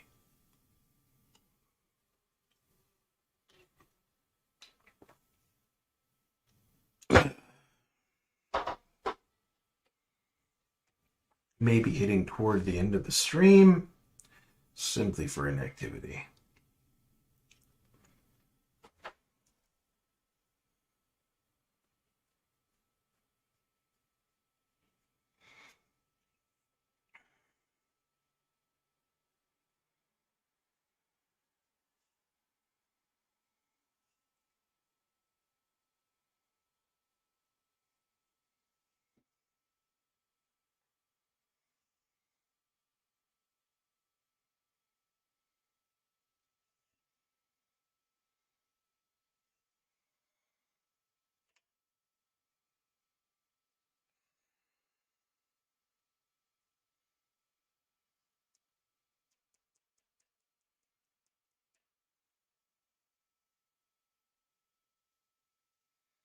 Not nearly as fun when it's just me. Because I am not. I don't know what to say. Description of the problem. I don't know what to say. I'm not whatever it takes to hold attention, this sort of thing, by myself.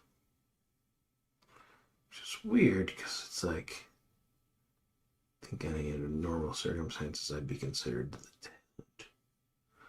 Person drawing the picture. But nope. Doesn't quite work that way.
Lompe tite. Lompe tite.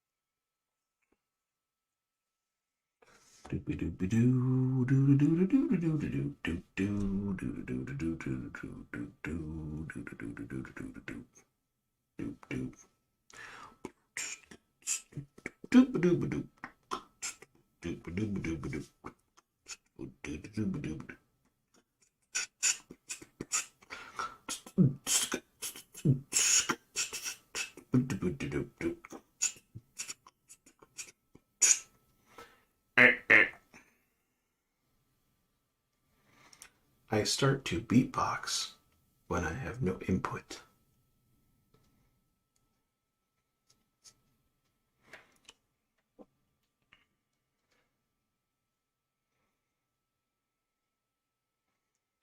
Begin to beatbox when I have no input.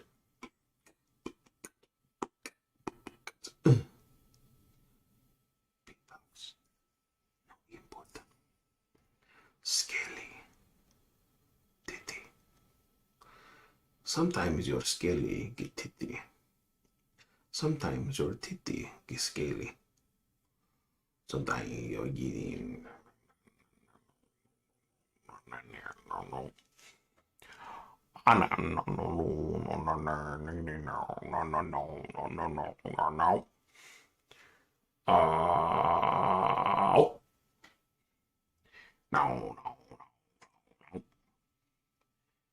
I'm going weird.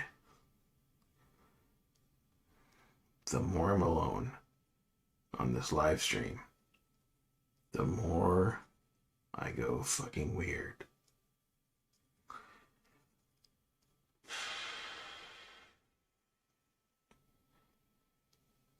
I apologize, but I don't really think that he's anything.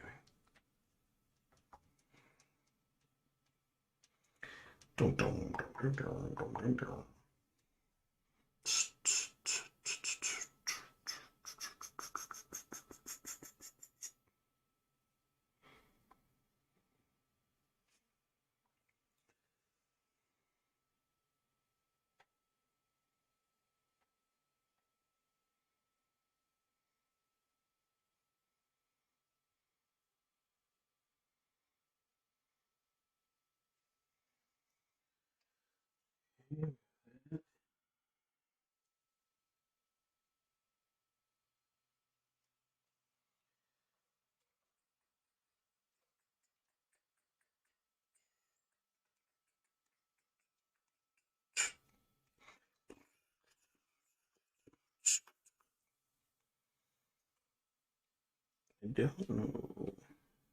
Next. But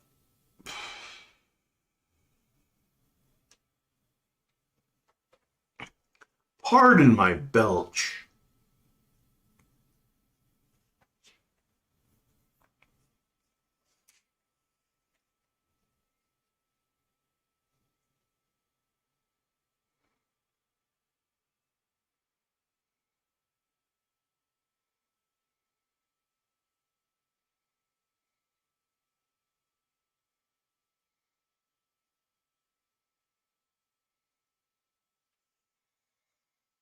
Yeah.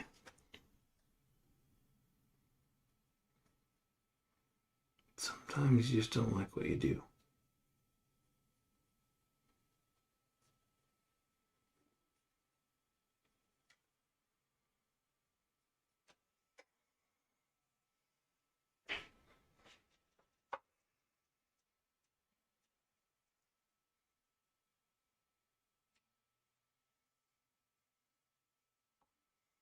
One thing I greatly dislike is the fact that I am a glasses wearing person now.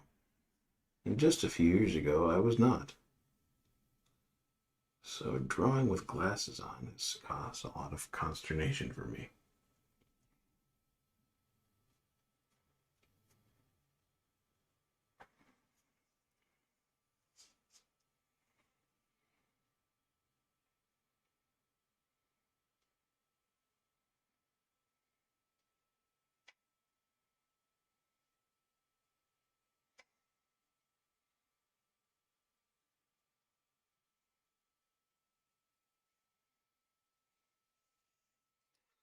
I don't know that hanging out to the end of the stream is actually good.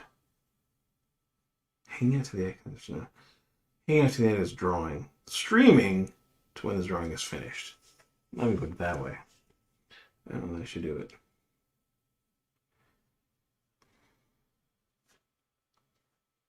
I don't do good by myself, it seems.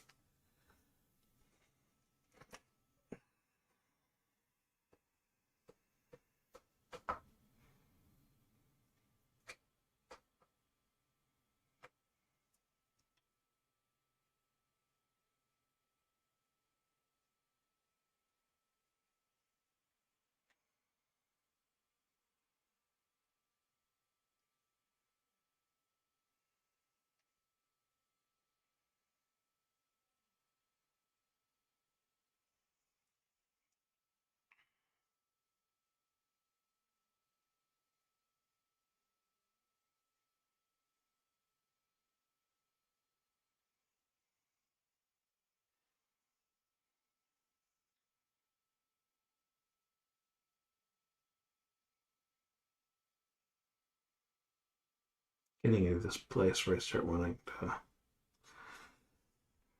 recite randomly inspired poetry from things that are zooming through my mind. It might not be the most healthy thing. I don't fucking know.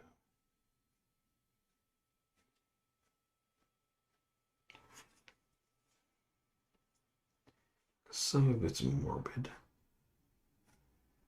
I have a morbid disposition in that I am thinking about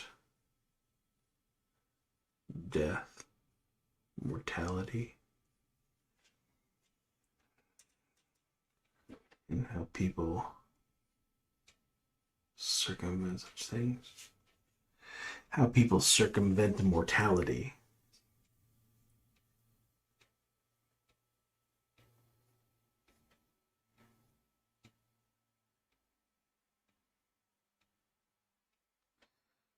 Tends to be a big deal. Ugh. Fucked up things there. Jesus. I have maybe been going on too long. Where are we at?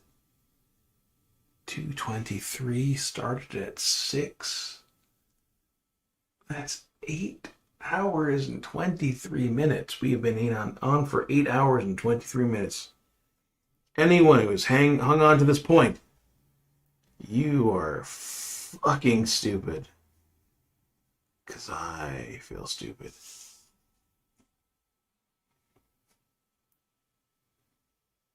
I feel like I am abusing myself at this point. Let's see how this goes. Yow. Motherfucker. Did y'all, anybody out there know who Momus is? Momus. Named after the Greek god of derision and ridicule. Musician from Scotland, I want to say. Scotland. Yeah, I think it's from Scotland. He does this absurdist kind of absurdist Britpop, chamber pop, marriage to electropop. That is really, really sardonic. Just absolutely brutal to the point of menacing. And he's been doing it for 20 years. I would say that he was a fucking meme meister. All the way back in 1998. This is a guy who got sued by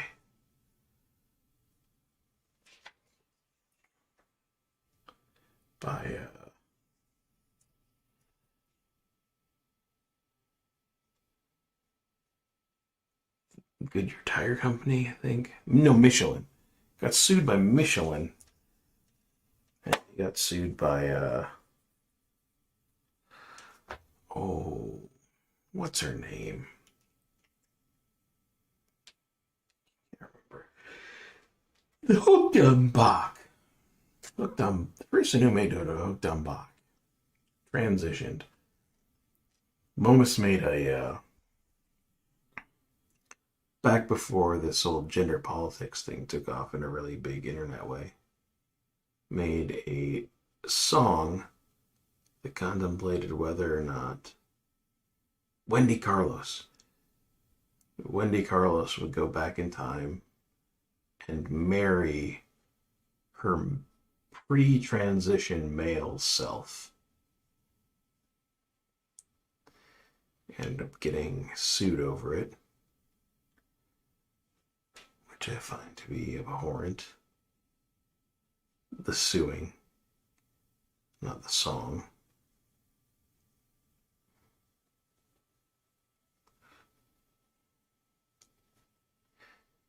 But Momus has a YouTube channel that's been making songs about our current situation. And the songs are fucking great. Really, really fucking good. Like, absolutely unbelievably good. Just unforgivingly brutal about what's going on right now. Most recent one that I remember from just a couple of days ago is about Zoom calls. It's just... It takes the whole Zoom call phenomenon and draws it into a direct criticism of the Anthropocene in a way that I cannot believe exists. Because of just, how sucked in I am to regular ass normie fucking culture. That something like that would be befuddling to me.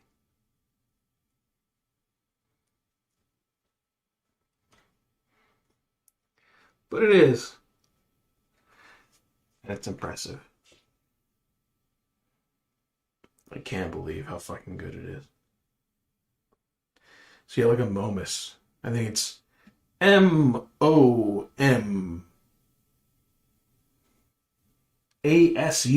Momasu, because he's also very popular in Japan.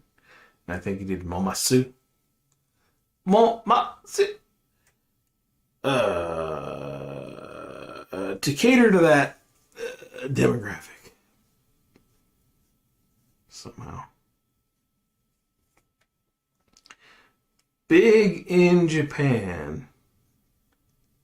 Name of a good song, great song, by Tom Waits. But also the name of a great band in the late 1970s that put out one single that had a good song on it called Suicide A Go-Go. Suicide A Go-Go.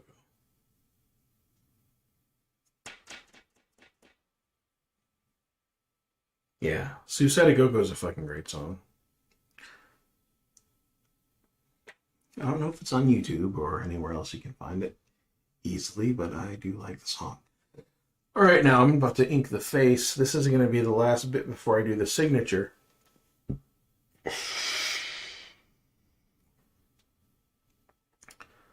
Let us hope that I do not fuck this up. Let us hope.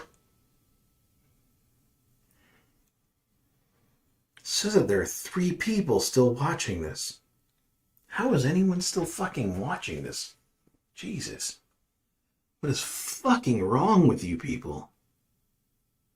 You have some sort of like disorder?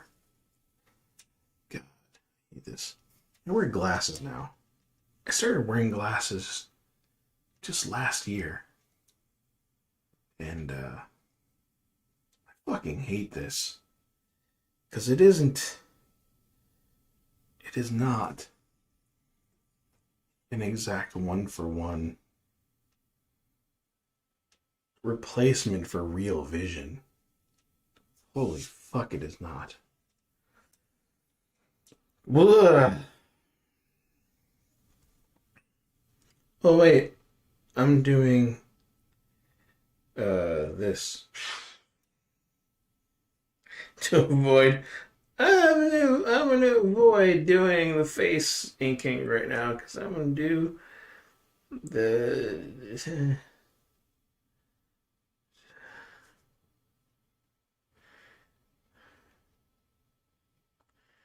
Do this Cyclops bullshit, including his earring and his stubble. I know I have no excuse. Wait. Chin excuse. And I am not so good that I'm going to incorporate his stubble into the blood leaking out of his face because I don't know. I'm not that good.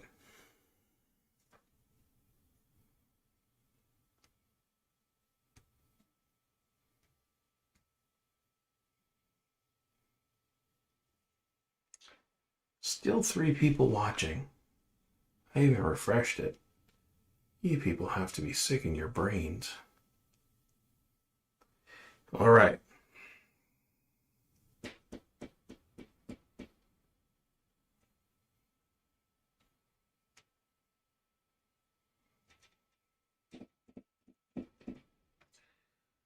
Time to ink the face. Let's do this first, though. That's a little bit better.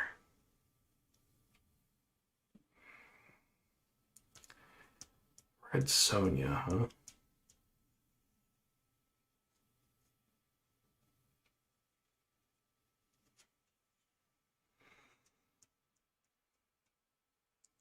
This honestly feels like a little bit of a weird drawing.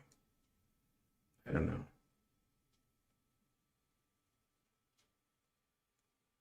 I might really suck at art. I might really just have to fucking hang it up sometimes. That's how I feel. I might have to hang it up is sometimes how I feel. Might have to never draw again. Let's get in here though.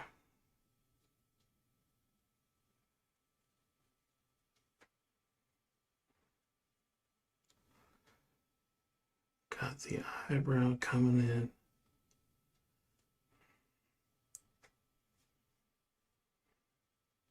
Got the other eyebrow coming in.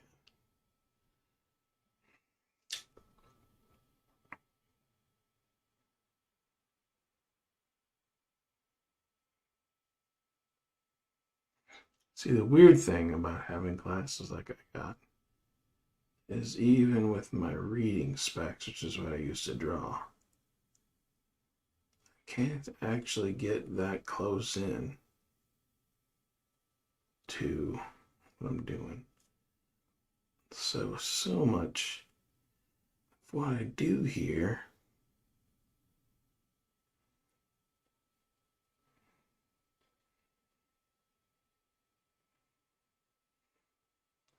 is by instinct. Oh, I hate this.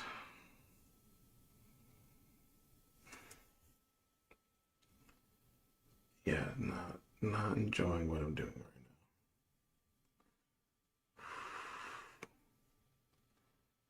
I'm gonna switch out a magnifying glass.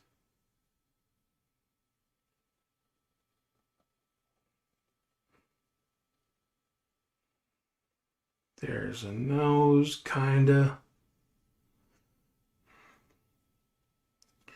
Some cheek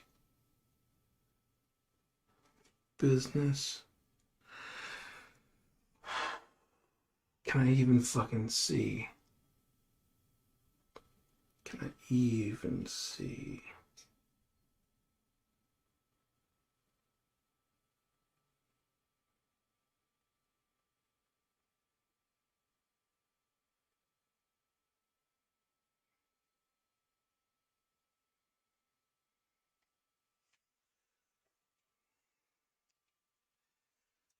I guess that works.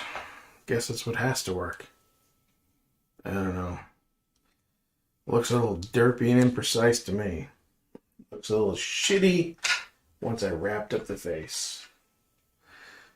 But that's what we got.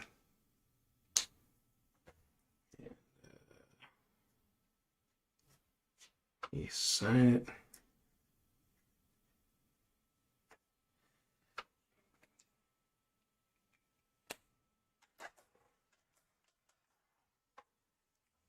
Put this motherfucker.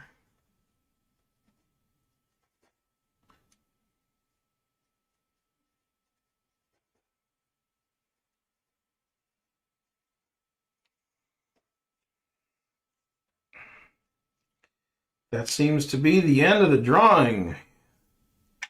Well, one more little bit of thing. One more little bit of thing. Do this other. That looks horrible too. Christ. Yes, I did the whole thing okay, and then I screwed the pooch at the end. Woo! Baby. I guess that'll be it, and I hope y'all have a good night, and thank you for tuning in, people.